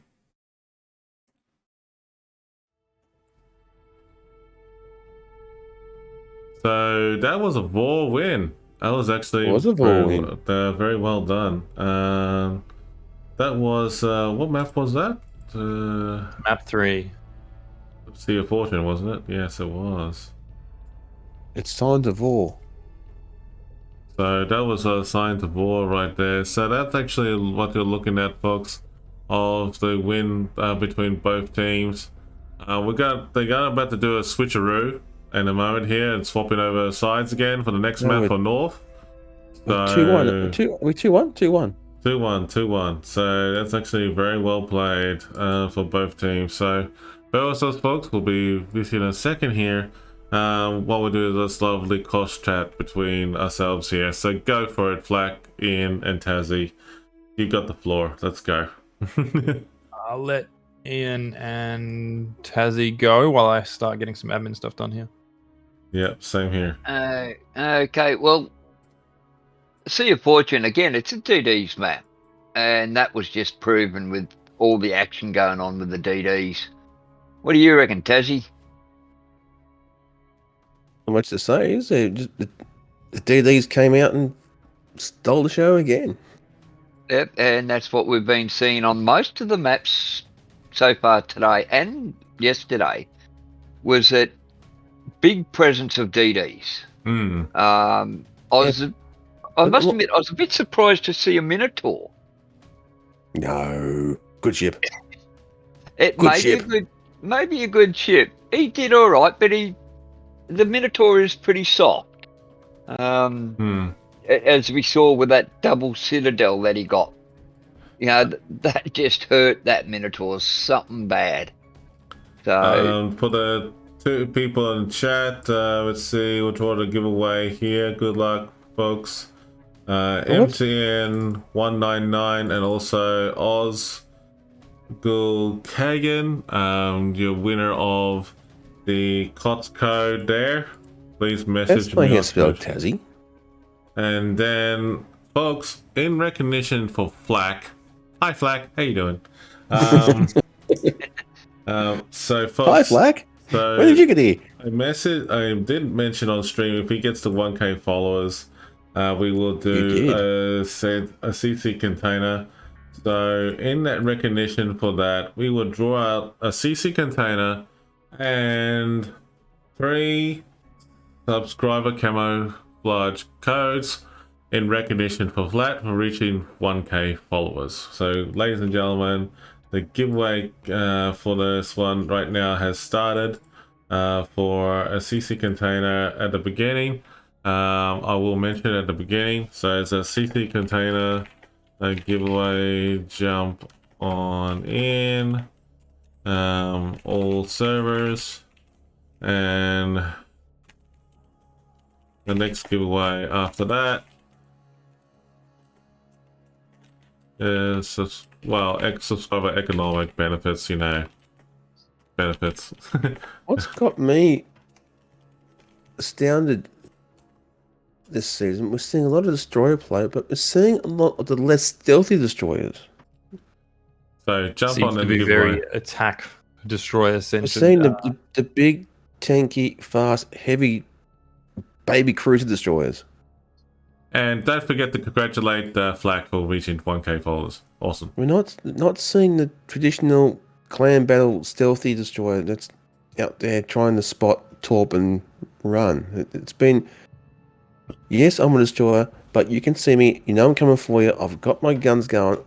I'm coming in guns blazing, which is my kind of destroyer gameplay. But I'm just astounded that by the choice of destroyer are the ones that really big, tanky, heavy attacking destroyers. It's just Yeah, but they're also fast as well, Tassie, and manoeuvrability as well is a big thing. I wouldn't say maneuverable. They're fast, but turning a complete or Marcel at speed is painful. They turn woeful. Well, that's your trade off for your speed. That is very true. And wow, folks, we're almost at over 700 viewers tonight. I can tell that the hype is real for tonight. Damn. But that's awesome. Thank you so much for your support, my friends. It's great to see you all. Hope you enjoyed the stream. I'm Admiral Revan, Australian community contributor for World of Warships on Southeast Asia server. I do play on NA and EU sometimes as well, and I also have fun with my mates here, Flak, the one, 060, as well as Tassie Devil. But also go check out their channels, follow them, and support them as well too, please. But thanks again for helping us out. We are loving it and enjoying our co-stream tonight for what we've been doing. So keep up the good work. Big shout out also to the Wargaming staff and also the COTS organizers, the people who have been organizing this King of the Sea event for this year, and also the educators, the referees for your support. Thank you so much. And also a big shout out to the viewers, because you are all awesome.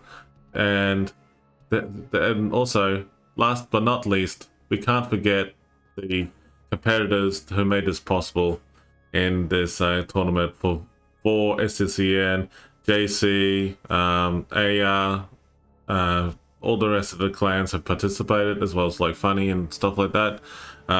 Look, all the clans have participated this year. You're awesome. It's breathtaking. Thank you so much. Keep up the good work.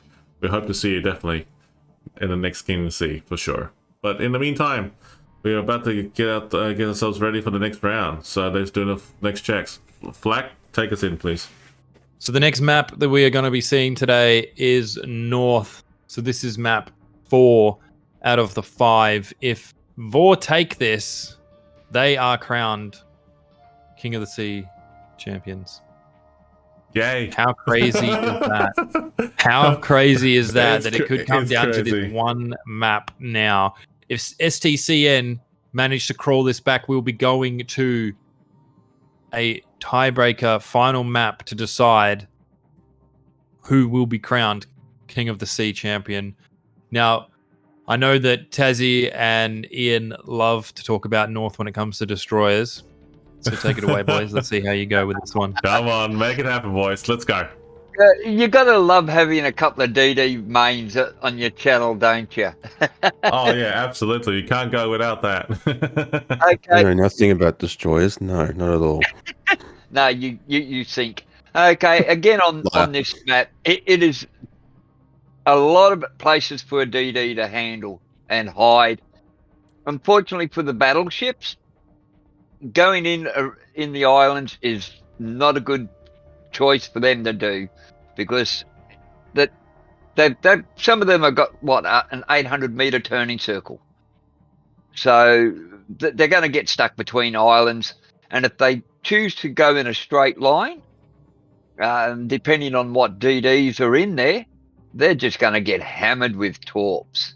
So I'm going to say that you'll see the battleships will hang around the mid and do most of their action from probably the mid to the left of the map where it peaks. What do you reckon, Tassie? Yeah, when saying that, this is a destroyer map, especially out to the right where you got all those little islands and channels that muck around and zoom around and cause havoc in. But there's a counter to this. It's called radar. If you get caught out there and radar has nowhere to go, you're trapped, you're going to get gunned down. Especially seeing a lot of Kleberts, Marceaux, fast, hiding DDs, but when it comes to turning at speed, they really suffer. So if they get caught out there, they can be absolutely decimated. So it's a catch-22 either way situation. Yeah. Well, you can't have everything one way, so they've got to even it out somehow, and they've done that with, like you're saying, with the radar. But there are still islands there that DDs can hide behind. And you've got those 3 big islands right in the centre. which I'd say would be about where the nose is. Yeah, so the DDs can duck in and out around there and still have a reasonable amount of cover. Again, depending on the positioning of their opponent's DDs. Exactly. So you've got to really know where you're going to have to place yourself. You're going to have to look forward. It's like a game of chess. Well, if I move my ship here, where are they going to counter? How are they going to counteract me? This is one of those maps where you're right. If you handle your destroyer well, you're going to have a ball. But if you get caught out by a radar and you're in a bad position, you will pay the price. Oh, yes. Yeah. And like you said, you'll see that with like the Ragnar. Again, do we know what ships have been banned for this match? Yeah, just hold on 1 second. Same as before, but it's the Petro and the Yu Yang from either side that have chosen, which is actually a very interesting choice of what they have done for the finals for this one, that's for sure. Okay, so taking the Yu Yang out of it, we've seen a lot of the Yu Yang, so that's a smart move. Yeah. In my books. Now they're starting to counteract that by bringing in the Haragumo, which is don't get me wrong, a Japanese destroyer. It's pretty good. If I remember correctly, 10, 12k torps. Okay, just a bit of quick heads up, folks. Looks like we got the teams are about to go for launch here. So just get ourselves ready here for game 4. So SSTCN is actually in there as well. Just triple checking. We have to make sure the score has been updated and up to there. So SSTCN is actually 1, 4 is 2 at this stage. As Flack did mention earlier, that if Vor does win the next match, they go into the honorary to be crowned as King of the Sea for Asia this year.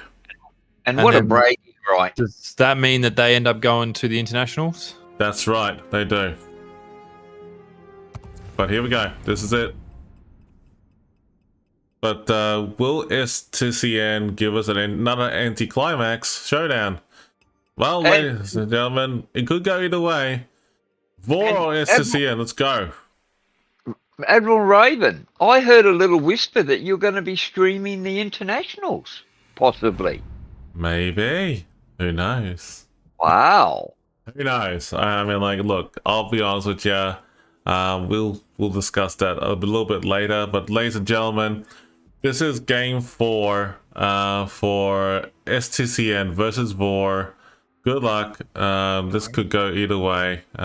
This could already be very interesting on the Vor side here, though. Yeah. So, Flack, I'll let you take the lead and tell us what is happening on the team lineup. Let us explain what's going on. So Vor have brought out 2 Marceaus, a Harugumo and a Gearing, flanked by Nevsky's Des Moines, 1 Nevsky and 2 Des Moines, and then they've chosen to go with 2 St. Vincent battleships. So we can see here that one of those St. Vincent battleships is going to be aiding the Nevsky and a Gearing heading over to the Alpha site here, with the Harugumo, Marceau, Des Moines, and Des Moines probably heading over. One of those Des Moines would definitely be going to B, but the rest of the ships heading over to the Charlie Cap here, with the St. Vincent flanking there as well. Most likely going to see the St. Vincent push up through potentially the 910 line. It's actually interesting to see that STCN has actually gone out swinging with a very interesting lineup with 2 St. Vincent, Salem, Moskva, Nevsky, Marceau, Harugumo, Karbrosk, and Ragnar combo. Ragnar, no-brainer right there, decides to go Bravo. Hooray, Bravo. But in a way... Ragnar's back. The Ragnar's back, and... the Ragnar. So, as Tessie said, the Ragnar, he's probably doing a Tessie maneuver soon anyway. Anyhow, moving on. There it is. We're gonna put a lot of shenanigans here with the Marceaus, the Karbros, and the Harugumo. I'm doing a bit of a Leroy moment, rushing over towards A. but is accompanied by Moskva, Neversky, and St. Vincent shortly followed behind them. Interestingly enough, the St. Vincent over at behind the best describe it over Gulf 7 right now is actually an inch boost, but is actually not going at full speed by the looks of it towards over at Charlie, so that could be interesting gameplay here. And the Salem decided to go wide. Interesting gameplay is going on here on both teams.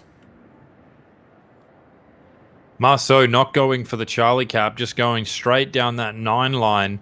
He's probably going to go up there and try and cut off any of those flank ships going down the 10 line. Very, very interesting to see that, because the St. Vincent is deciding to stay back on station for fire range when the Marceau finds any ships lurking out over Charlie there. I was expecting to see the St. Vincent push with them. Instead, they've chosen to go with the Des Moines and the Haragumo and all push up there and not even worry about the Charlie cap and let STCN just go in and grab it. Ragnar is pushing slowly into the Bravo cap, but he's going to be seen by the Marceau here very shortly. And Des Moines sitting in a perfect spot. There it is. Radar goes out from Des Moines and the Ragnar at the same time with the Moskva.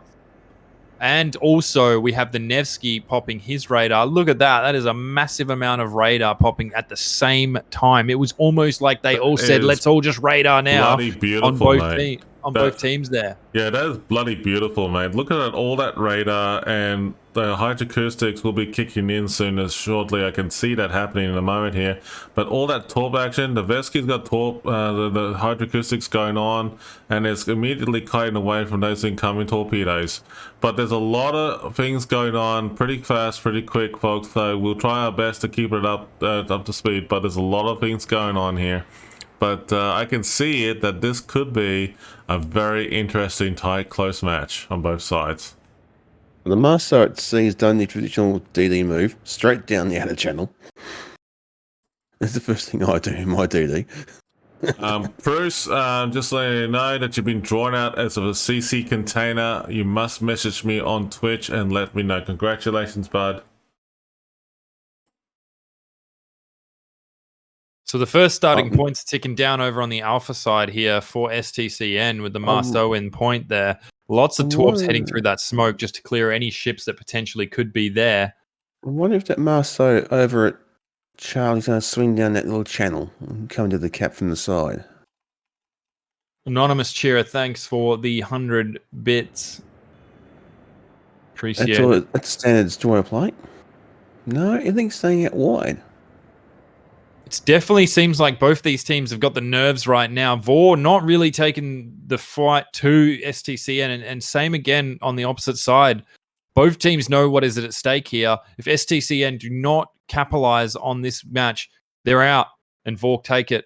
They need to play this perfectly smart, and I think both teams are trying to weigh up what's going to happen here until one makes a daring move to push, which looks like the push is happening over here on the Alpha side, with 5 ships from STCN pushing up against the 3 ships to Vor. Yeah, exactly right. And folks, the next giveaway has started with subscriber codes. Go ahead and hashtag HOTS. Meanwhile, back into the action at hand here. There's a lot of things going on left and right here. Let's see what's happening in Charlie Cap. Nothing much happening in Charlie Cap. There's actually an interesting push by the Des Moines and Des Moines. Both Marceau's firing on the Ragnar here. Yep, Marceau nicked down that little channel. Yeah, but this is actually interesting here. The action is here on Bravo right now. I can see it. And the Ragnar on STCN is actually falling back. Vor really need to bring those ships back out of the fight over on Alpha here. See if they can pull some of these ships through. But it doesn't look like the ships that are over in Bravo are ready for the crossfire yet. I think Vor has realised they've got an advantage at Alpha in numbers and gone... Ooh, Ragnar just taking some major damage. Let's crush STN at Alpha so their ships out of the fight. They might crush those ships and then pivot, but yeah. STCN is just pushing from the Alpha cap here. Yeah, this is unreal. Ragnar's going, yeah, new. It's very interesting to see how this gameplay is unfolding. Like, look at this Haruguma and Demoy. I can see it's along the lines of Salem. That Salem is going to be in trouble. He's got to get either out of there or just charge. Either way, he's detected the Haruguma and he's actually making the move. He's got torps incoming. The Haruguma is a very good walker now. But it suffers in a very wide turning circle. If Haruguma turns broadside, it takes him forever. He'll get caught. Yes. But Salem's getting smashed by the other. He's Des Moines clone. That's impressive. These guys take out this Salem and then they start pushing in. It's going to be deadly for STCN because they'll have nothing to really guard them for this push. That Salem's going to go down real quick, what looks like. Yep, and that with the St. Vincent, the way he's positioned right now for Vor, he's in a definitely good tanking position against STCN's St. Vincent and the Salem and the Ragnar as well. Oh, that's an interesting hit there. He's done. Salem is gone now, folks, but let's just have a quick look and see what's going on over Bravo and Alpha real quick. Lots of crossfire going on here between the Musso and... Oh, ouch. Damn, okay, this is getting really intense over here. Lots of fighting. Musso from Vor is about to be dropped. Well, I think STCN have realised that everything now rides on this game. They've got to win this game if they want a chance at the title. Damn right, and that's basically they're not going to give it away. STCN takes down the Nevsky of Vor. Well, oh wow. Yeah, well, actually, I think Vor just lost 2 quick ships. They did, and Marso's about to die again. Marso's gone down as well. Both their Marsos and the Nevsky. Was it? Oh no, it wasn't a trade. Or no. Was it? No trade. Because that Marso is in fire range at St. Vincent, but he hasn't pulled the trigger. STCN definitely capitalizing on this match right now. Yeah, Des Moines up there. You go. St. Vincent's firing in Des Moines, and the Marso is actually getting focus fired on here STCN for STCN. He's probably going to lose a ship here shortly if he gets respotted. He needs to pull back away from that St. Vincent. 476 health is like unreal. Yeah, but for a DD, even if you got 1 health, you're still in the game. Don't know about that. The second you fire, you're screwed. It's pretty much only torp and stay out of radar, really. Well, that's what I mean. If you got 1 health, you can still use your torps. So Vor do have a pretty decent flank coming up here from the Charlie side that I don't think STCN have read into much. They've got a couple of DDs coming. Here's the St. Vincent who's seen the other St. Vincent, but there's a Haruguma and a Des Moines just slowly creeping up. Oh, this torp's going to reach that St. Vincent at 4, maybe? Oh, no, he's turning. Just short. Needed those Shimakaze 12k torps. There it is. Haruguma and Des Moines started to unleash on the St. Vincent of STCN here.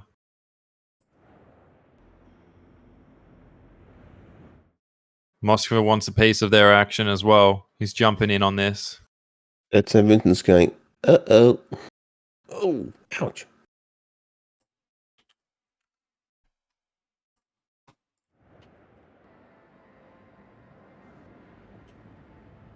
The St. Vincent from Vor has taken a heavy pounding. Yeah, definitely, for sure. That's for sure. You need to switch targets to the Nevsky and start knocking the Nevsky down. That's a bigger threat than the St. Vincent.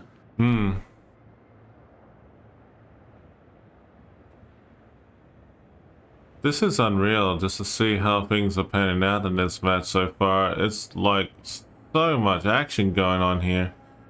I reckon the Kabarowski and the Haruguma from STCN are going to head down towards the J line, then they could possibly turn in and flank the Des Moines and the Haruguma from the Vor team. Once again, we're seeing crossover radar from both sides by the Des Moines and also the Moskva from either side. And it's actually very interesting to see what this team over here in the corner, on the right-hand corner here, for Vor, are they going to make a push, or are they, you know, trying to hold the STCN at bay? SSTCN has an interesting move that they've done here. They actually regrouped and made a tighter nick on their ships. So it could be basically they're trying to just hang in there and stall time. Is that the tactic? We'll soon see. From Vor just taking a massive hit, even though he's in a decent positioning right now. Yep. He's starting to just hammer the St. Vincent down. It's St. Vincent's. Oof. Oh, that's a Vincent on the SSCCN. Is it actually in a bad positioning that we're showing broadside in the Des Moines right now? The Moines got a 5-second realize, so he's just going to keep hammering him. Yeah, if he's going to keep farming him, the Ragnar's trying to take pressure off him, but I don't think he's got the firepower to do it. No. I have to say that this is a very impressive match, but seeing that both teams are not giving up. The Noveski on SCN has actually used radar too far away from anything, so he should be moving in closer to his teammates. But we'll soon see how that plays out. He's currently relying on spotting to see his targets. Yeah, that's right. But looks like St. Vincent, St. Vincent is about to have a bad day. Yeah, the Moore is actually copping a blow, man. I think the Des Moines from War is definitely going to be out of it before STCN's St. Vincent. Wow, everyone is focusing fire on the St. Vincent at long range, and I can see and it. There he goes. Might be a trade here. There's a trade for both sides. Oh, battleship for a cruiser. Oh, St. Vincent just takes some major damage from something there on the Vor side. Was it from the other St. Vincent? Maybe from the other team? Unsure. But either way, it looks like the St. Vincent Vor is actually copping a very blowout, and he's actually getting focus fired on by the Noveski and the Ragnar. And it's actually pretty interesting to see what's going to happen next. He's popped a heel, so he may... Yeah, but he's also on fire, so his heel may not be able to keep up with the amount of damage done by the fire and the incoming shells. Yeah, it looks like 2 fires, maybe? No, just the one. Just the one. Just one fire. His heel has caught up, so... Yeah, he's got British print my ship heel. He's printing a new ship. That's right, yeah. Yeah, this is interesting, folks. I mean, like, there's a lot of talk jostling going on from either side right now. And looks like the Haragumo and also the Maso are working, you know, collaboratively quite well together.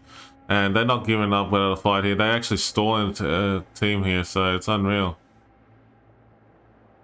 This is insane that STCN has just decided to turn it up and show Vor what they are made of and show everybody one of us watching this, keeping us on the edge of our seat, because this could swing at any time. I still believe there is time for Vor to take this back if they get down a big enough ship. But looking at the HP pools on these bigger ships, they're not that close. They've still got a Moskva that's almost full health, just sitting there on the STCN, and same with the Nevsky at full health. Interesting there. Yeah. That B cap has stayed uncontested pretty much the whole game. Well, I wouldn't go in there. No. Wait a minute. Vor. St. Vincent just copping one on the STCN side, and there's a trade on over with damage on the Vor side. Yeah. There's a lot of points going into SSTCN's favor right now, but it's 4 minutes 26, so anything can happen here. Gearing tops are not looking that flash. Is the Ragnar going to make a move here? If he does, that gearing just might get him.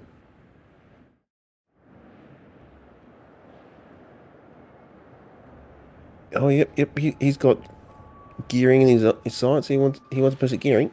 Well, the St. Vincent on the SCN just dodged the torps, and the Ragnar on SCN is going against the gearing. Got a health advantage, so... Yeah, it looks like the Ragnar is going to go down to the For gearing, maybe? No, I think it's going to be the other way around. It's hard to say. The gearing's going to go down, I think, yeah.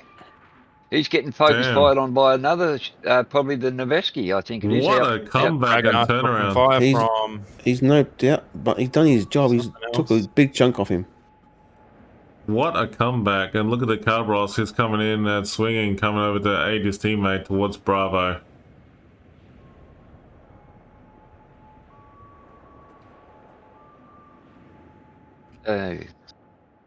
Definitely going to be going to the 5th map for sure on this one.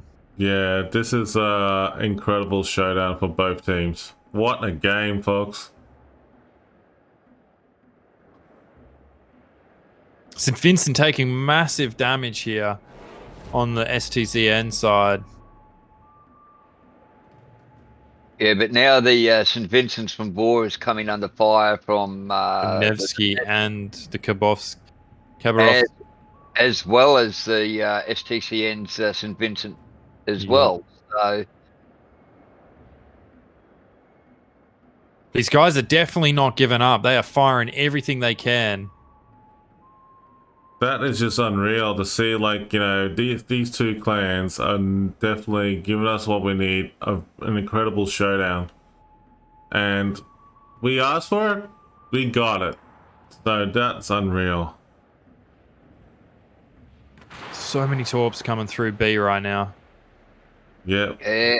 They're not going to make it. They're not going to make it. And that St. Vincent's from STCN is still under fire, taking shells. Vor's about to lose their St. Vincent. It's going to be over once that happens. Yeah, exactly. Well, there goes the St. Vincent's from Vor, so yeah. 10 seconds. There's nothing going to happen here. It's definitely going to a tiebreaker. The decider will be the 5th map. Oh, no torps. No, that's it. So STCN has won that battle, ladies and gentlemen. What a comeback. Oh crap. Well, oh man. Like we said at the start of the final, it's going to be a nail biter, and it's going to come down to who wants that title. Now, STC have come back with 2 straight wins. So yeah, maybe they're a contender.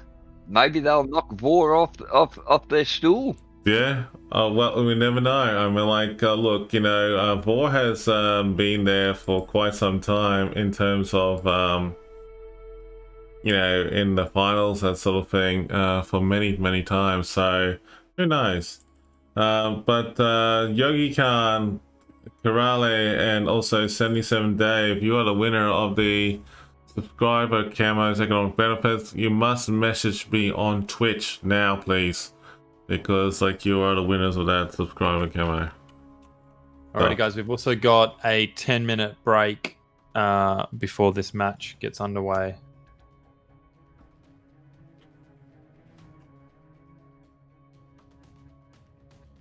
So what's the next map again, guys? It will be Crash Zone Alpha is going to be the decider. Oh, okay. Yeah, Crash Zone Alpha. Again, we've seen that map a lot.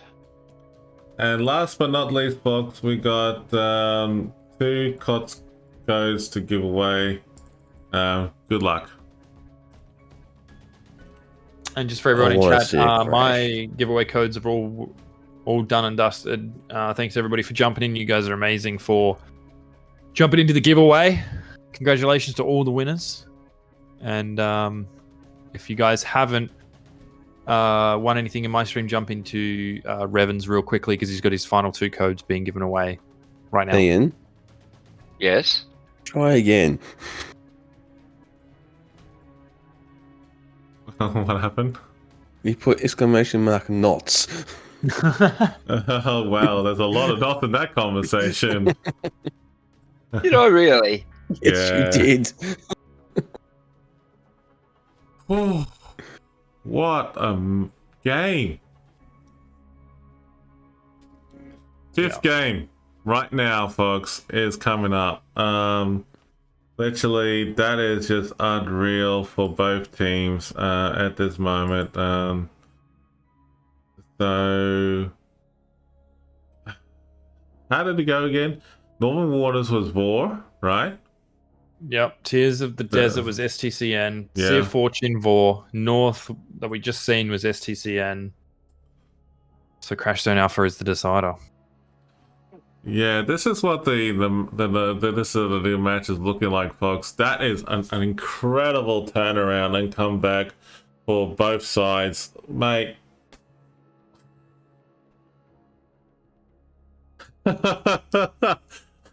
I'm at loss for words because like this is an incredible, showdown for the Clash of the Titans between them two. Who's going to claim the title for King of the Sea? Chat, let us know what you think because like this is unreal. You guys talk amongst yourself. Just going to quickly dip it out real quick. Go for it, bud. Yeah. I'm going to reserve my decision again.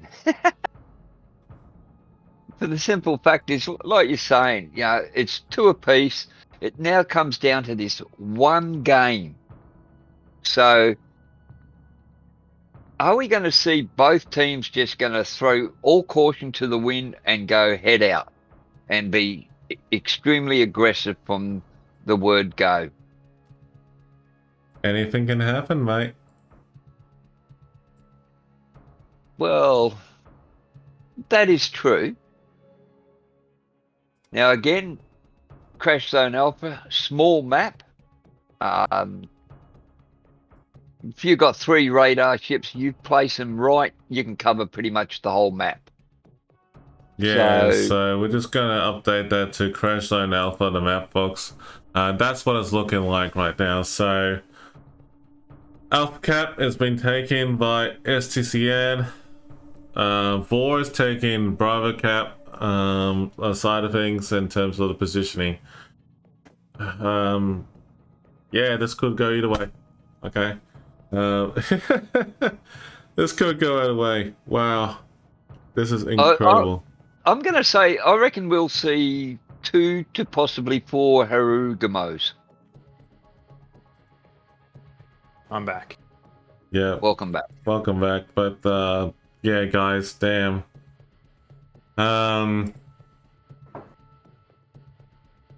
Wow.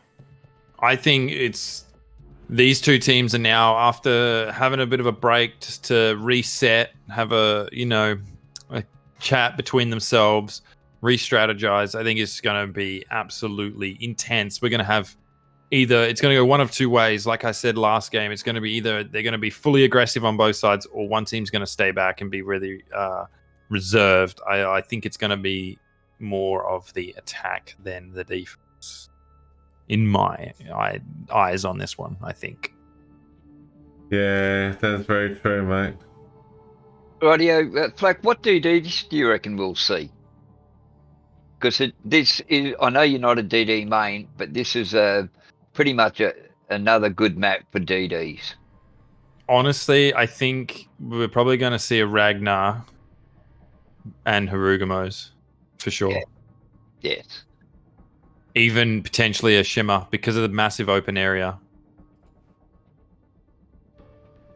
You can put a lot of tops to cover down a mass amount of range. If they put a big spread there and, crop dust the area with torpedoes, I want to see a Helen just once. A Helen? You may see it. I would say there's maybe a 10% chance of you seeing it. We'll see. Not too sure on. I don't know what to say, folks, but I'm at the loss for words. I'm at loss for words because, these two teams are just so awesome, to get to where they are right now. Yeah, we've definitely put in a lot of work. I mean, we're just about to hit the 7-hour mark live. That's almost a working day, Rev. Yeah, and Tassie. I feel like I've been working all day. Yeah. And let's face it, we're working on 3 time zones here. You got Flack and myself, the 10060. We work on the same time zone. You've got Admiral Raven, who is 2 hours in front of us. Yes. And then what are you in front of us, Tassie? Is about 2.5, 2.5. Yeah, No, about 3 hours. 3 3 hours. hours. 3 hours. So yeah, we're working. Midnight for you right now, is it, Tassie? Yep. Whoosh. I got work in the morning. Hang on, this morning. It's only work. But no, we definitely appreciate every single person being here for this event as well.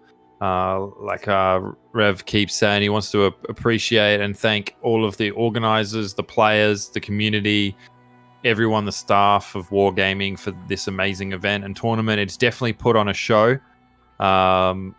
It's very interesting to see that there is so many people interested in one tournament in this region, coming across from a game that doesn't have this many people backing it and watching it as spectators. It's blown my mind to see the amount of support from spectators in the APAC Asia region, or the Southeast Asia region as well. It's quite impressive, and I'm glad that we were able to bring out an English cast with so many people that want to actually look into this region. Yesterday we had quite a lot of people from the NA regions watching to see how it's done down under here. So appreciate every single one of you guys.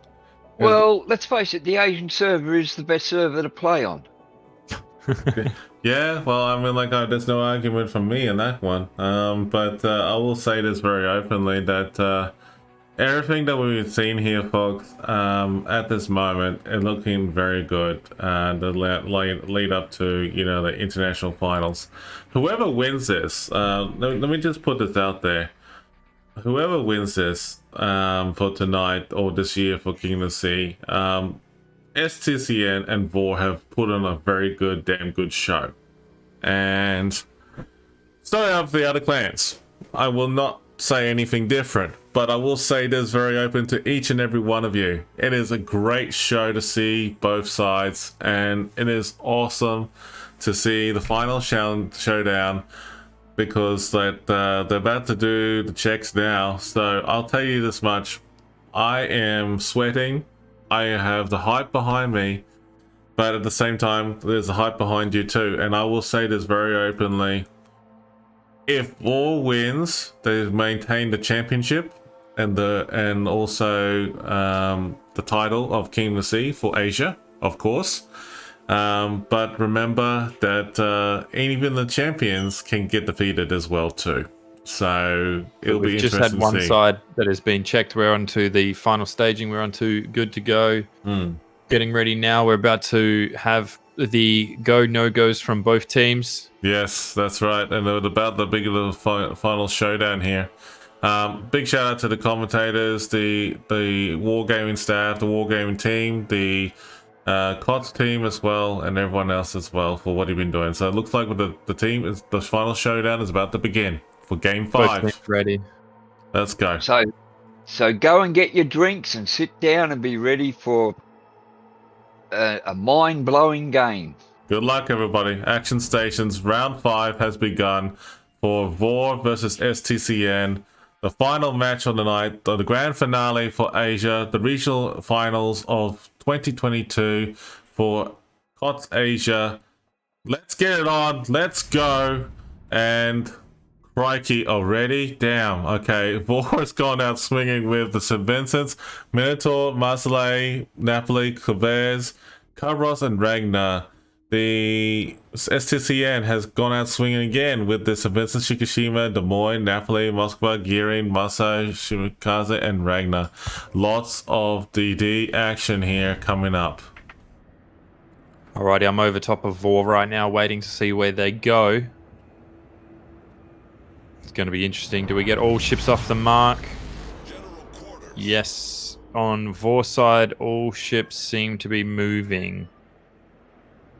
Khabarovsk, Kleber, Minotaur, St. Vincent, Marcel, Kleber, all going over to the Charlie side.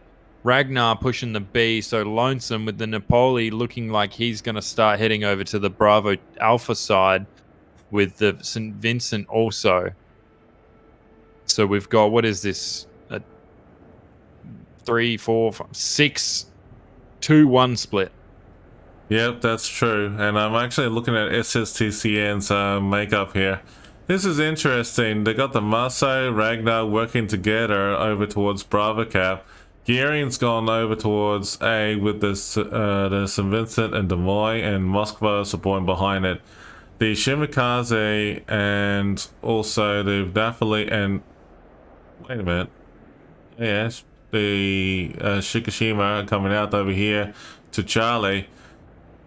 I wonder what's their mindset here. Interesting gameplay.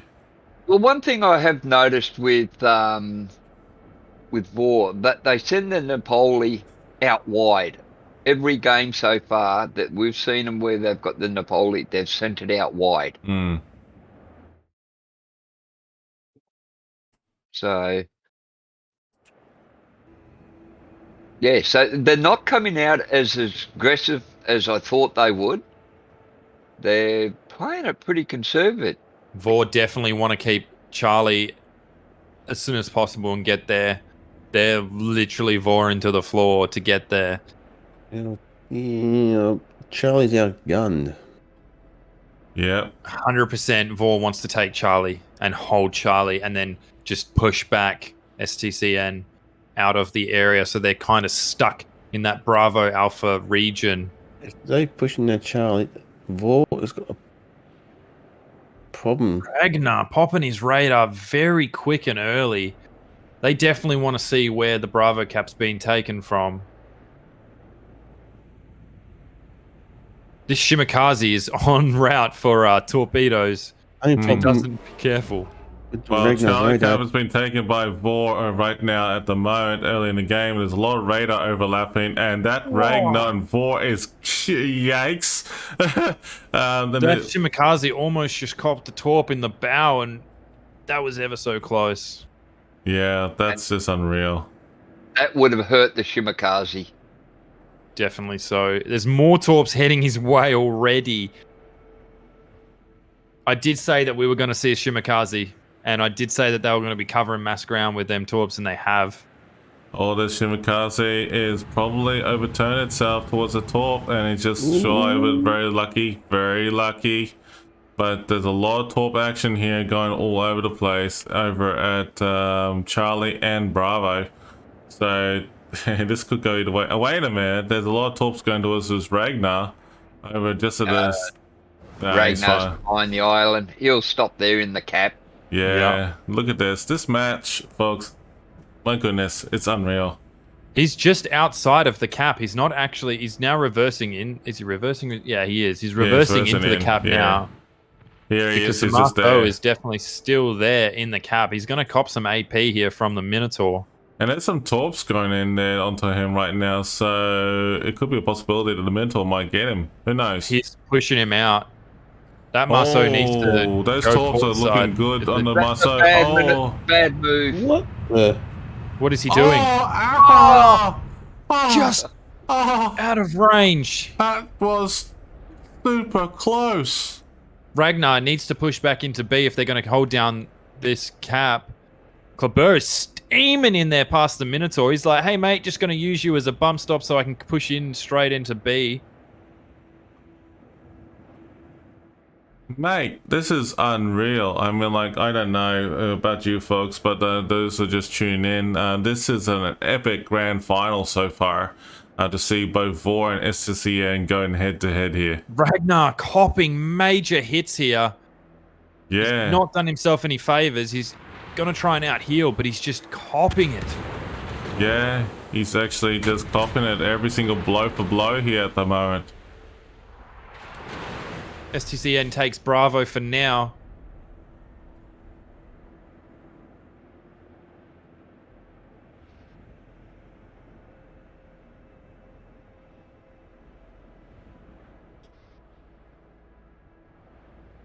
Ragnar over on the Vor side is also copying it from multiple ships over on Alpha.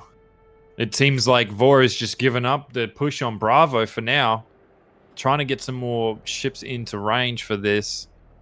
There is a fight happening over on the Charlie Alpha line. This is just unreal. I can see what's going on here. That the SSCN has regrouped their forces and concentrated strongly in Alpha, and actually making a hard push. But Vor is all spread out thin. Vor really need to start taking some points or ships here, because they're just going to start losing out here if they do not. Yeah. Moskva taking a hit. That was a nice hit by the Napoli.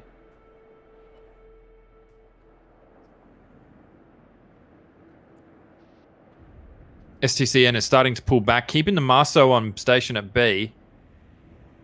They know he's still there. Minotaur's popping out some torps to see if he's trying to move away.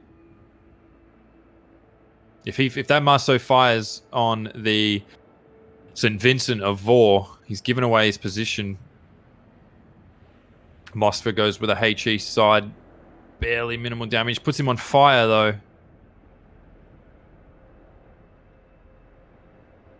St. Vincent trying to get a broadside from STCN over onto Vor. Nothing comes of it. No. It's definitely still cop and fire.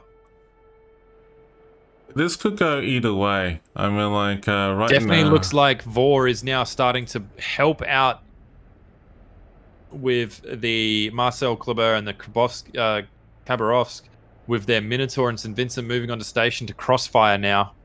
Yep, and it looks like they are doing like regrouping. The Vor is actually making a hard push on C and Bravo on the flank in the right-hand side. Look at it over at Alpha Cap. Don't discount that yet. There's actually a bit of hard push coming off from SCCN. So this could be a really interesting push. If they can take out the Shikishima, the Ragnar, and the Shimikaze, they got a fighting chance. But there's a lot of torps all over the place. Is very in danger here of getting torped by the Shimikaze. Same with the Khabarovsk as well too. Just noticed that. He definitely sees them now. And he skins through it just through the needle. Whoa. That is unreal. Not much damage here. Vor really needs to take a ship down here if they want to get that points back up. Well, the Shikishima's probably down to what? About 15, 18% health? Yeah, thereabouts, yeah. And he's still on fire, so he's being concentrated on. I'll be targeting the Ragnar more than the bloody... Vor's Marseille is actually if they get rid of the Shikishima, they get a more points gain, so that it will even out the balancing of the points. Marcel is just about out. It is dead. Yeah, there we go. There we go. But this Shikishima could be dead shortly in a few seconds. Well, we're about to find out here. They're really desperately focusing fire in desperation here. Look at all the firepower here. The Shikishima will burn out for STNC. CCN, yeah. He's actually out healing that burn right now. They need an absolute like devastating strike on that thing, but it's not going to happen. But they decided to focus fire on the Napoli, and Vor is Kleber is actually falling back. He's getting pummeled though, and he's going to be taken out. STCN is starting to move away from this, taking it away from Vor. Okay, so both sides just lost a ship each. The Ragnar's about to die here if this connects. The Napoli died. That's cool. Napoli is dead. And the Ragnar's dead. There we go. The torp, didn't he? Unreal. At Napoli. They're bringing it back slowly. They just need to take the Bravo cap now.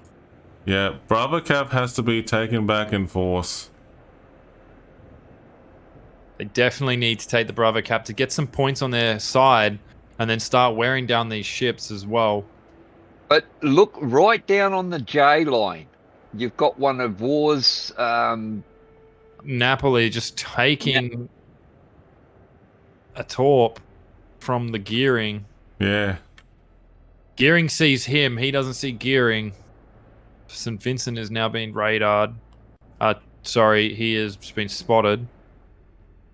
There's interesting gameplay here going on at Bravo, and Vor needs to take it. The points are actually stagnant at the moment between both sides. Vor definitely need to take this point if they're going to stay in it. They need that extra time to be able to wear down some of the HP of STCN. It's looking good so far. That's actually a good start though, but they need to make a real good hard push on the Marceau and also the Moskva. They got to take them out quickly. Vor has to hang in there.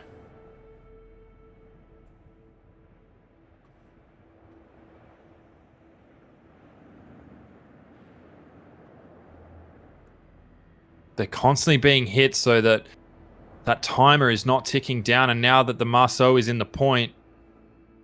Yeah, so this is where it's really crucial that they need to make a stand here. Vor has to push hard on the Moskva, the Marceau, and that. The Napoli on the other side of A is actually, distracting them. That's actually good gameplay right there. Moskova's getting a pretty good hammering there. Yeah, he is at the moment. It's a lot of seesaw effect that actually really getting hammered there. If that Moskva goes down, they got a fighting chance. Vor has a fighting chance. I think that's why they're focusing fire. But you got the Shimakaze. He'll come over, and I reckon he'll drop smoke to help the Moskva. And you called it correctly. There's smoke. smoke right there. They definitely desperately need. They've got two. That smoke went. Oh, I don't think they help that much. Vor's got to. No. Vor's got to make in a a position move. where they can predict his path too easy. If Vor just take B and get rid of Moskva, then they'll still have a fighting chance. Now they see other ships there. Yeah, they do. Oh, what? Hang on. He got Minotaur just smashed. radared. Yeah, it looks like the St. Vincent is not mucking around. He's got the inch of boost and he's actually moving in. He's charging in to try and help out. And they're trying to put himself in harm's way to actually hold the line there. Here we go. They're starting to take the B cap. This is it, There you folks. go. Moskva gone. Moskva's down. This is a showdown, Vor folks. starting to take it back now. Vor is hanging in there by a thread, folks, and they're not giving it up. The points are still in Vor's favor right now. But There we go. Vor is taking control of this. They're not letting STCN take this from them. And the Carbros is actually kind of away right now. He can see that he's being focus fired on by the Marceau and the Demoy. He's actually hauling ass out of there right now. He's casted on the heel and he's actually kind of away. Good job.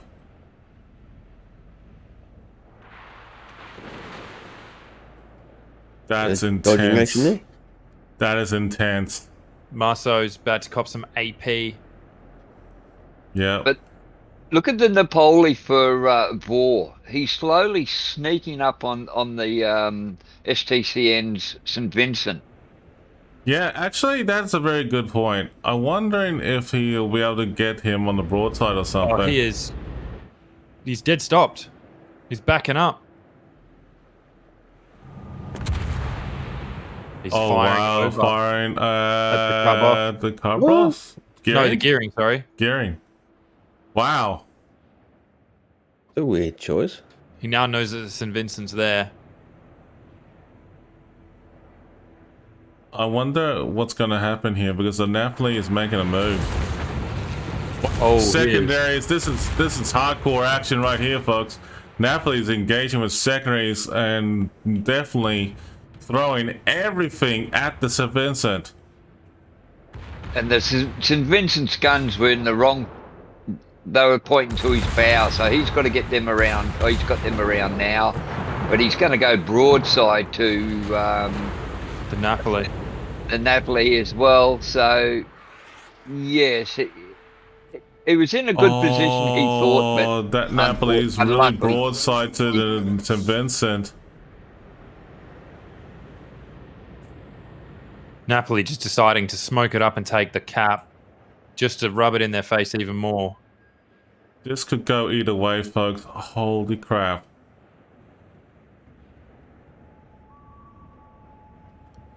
But this, what is he gonna do? If the Napoli takes this cap, it will be. Shoot! There's the radar. Well, there's the radar. Here we go. He's taking the cap though. Take the cap to go. Though. Yep. Okay. Yeah, but at what cost?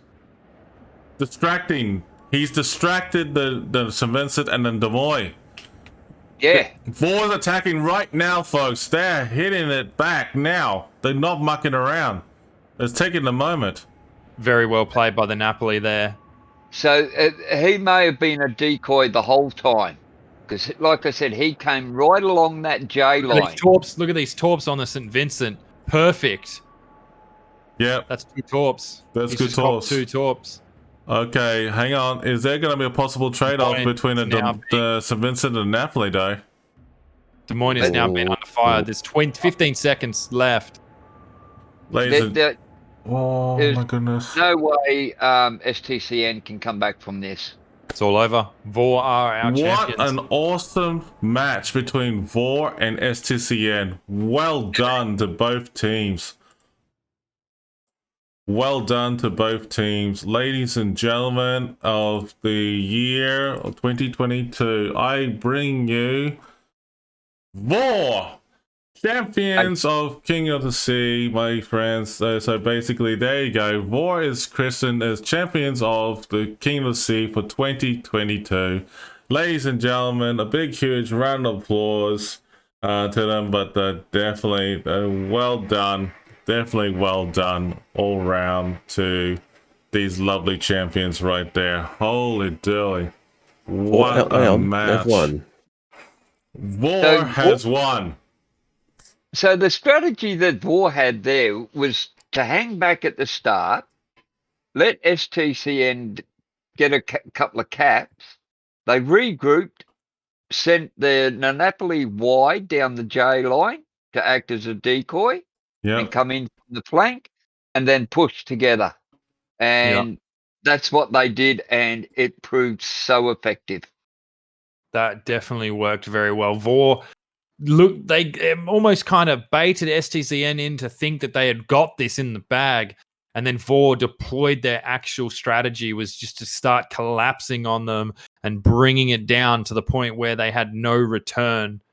Wow, what an amazing show of force from Vor. What amazing comeback, definitely indeed. And my friends, that was absolutely unreal. Ladies and gentlemen, everyone, just a heads up, it has been a fantastic,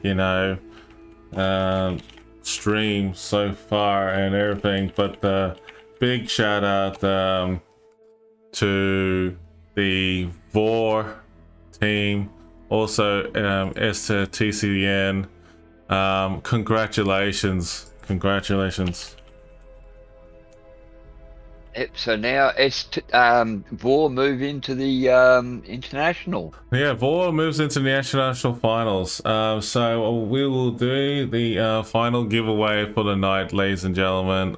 So big, quickly draw out for the COTS codes. Give me 1 second. We're gonna give it out to look out. Looks like the 10060 and Alexa have won again. So message me on Twitch, guys. Congratulations on the giveaway, guys. But look, folks, thank you so much for tuning in for King of the Sea 2022. Big shout out to Flack, the 10060, to Tassie Devil. Thank you, gentlemen, for joining in and co-casting commentary for the finals for King of the Sea for 2022. I'm sure you enjoyed it. I know I did. It was, pretty damn well worth it in a way. I know that for a fact. Big shout out to both teams. So congratulations, for well done all round. Well done all round. Yeah, thank you for offering me this position to jump in and co-cast and co-stream the finals here. It was definitely very interesting experience, and also being able to hit that 1,000 followers. I really do appreciate every single body from Revan's chat and the World of Warships community. You guys are the legends and the OGs on this one. You guys freaking awesome. And thanks to the Wargaming for allowing us to do this. If it wasn't for them and having this wonderful game that we all love to play and you guys love watching as well, we wouldn't be able to do this. I wouldn't have met you guys. You wouldn't have met me. So I'm very grateful for that. And also very grateful to Ian and Tazzy as well for joining us on this awesome journey to find out who is the King of the Sea. And I just want to say thanks to everyone. Yeah, big shout out again to the champions, King of the Sea, to Vor, and a fantastic match, STCN. You actually done a fantastic job here.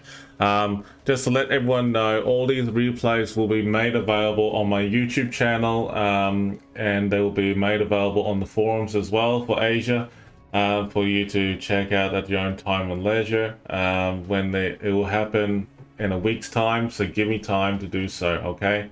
But it's pretty much officially, that is the last stream of the night, I believe. So well played.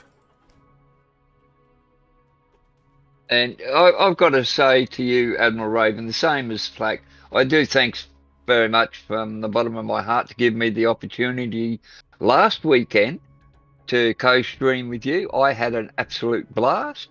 And to be a commentator on this weekend's games as well. I'm actually looking forward to doing it all again next year. I really am. I've had an absolute blast. Yeah, that's very, very unreal. Is there anything you'd like to say, Tazzy, before we end this stream? Yeah. No, not really. It's all covered. I think Tazzy's just ready to go to bed. Alrighty, with that being said, I am going to close off this broadcast. Thanks to everybody for jumping in. Revan, Ian, Tazzy, Wargaming. You guys at home watching this, staying up. I know there's a few people in chat that are from other regions that have stayed up late to watch this as well. We've enjoyed showing this off to you guys, and we've enjoyed you guys being here. I'm Flack. This is Revan, Ian, and Tazzy. And from us, good night, good morning, good afternoon. Thank you so much. Big shout out to everyone again. Thanks again, Wargaming. Thanks again, everyone else. It was great to see that that Vor had won. So big shout out again to Wargaming, World of Warships, the community, everyone else here. So thank you so much, everybody. It's great to have you on board. And again, we will all see you next time for King of the Sea. But from all of us now, we bid you good night and farewell for now for the regional finals. And until then, stay safe, take care, and we might see you in the international finals for King of the Sea. Until then, this is Admiral Revan, this is Flack, this is Ian, and the Tazzy Devil. All signing off. Have a good one, folks. Action stations.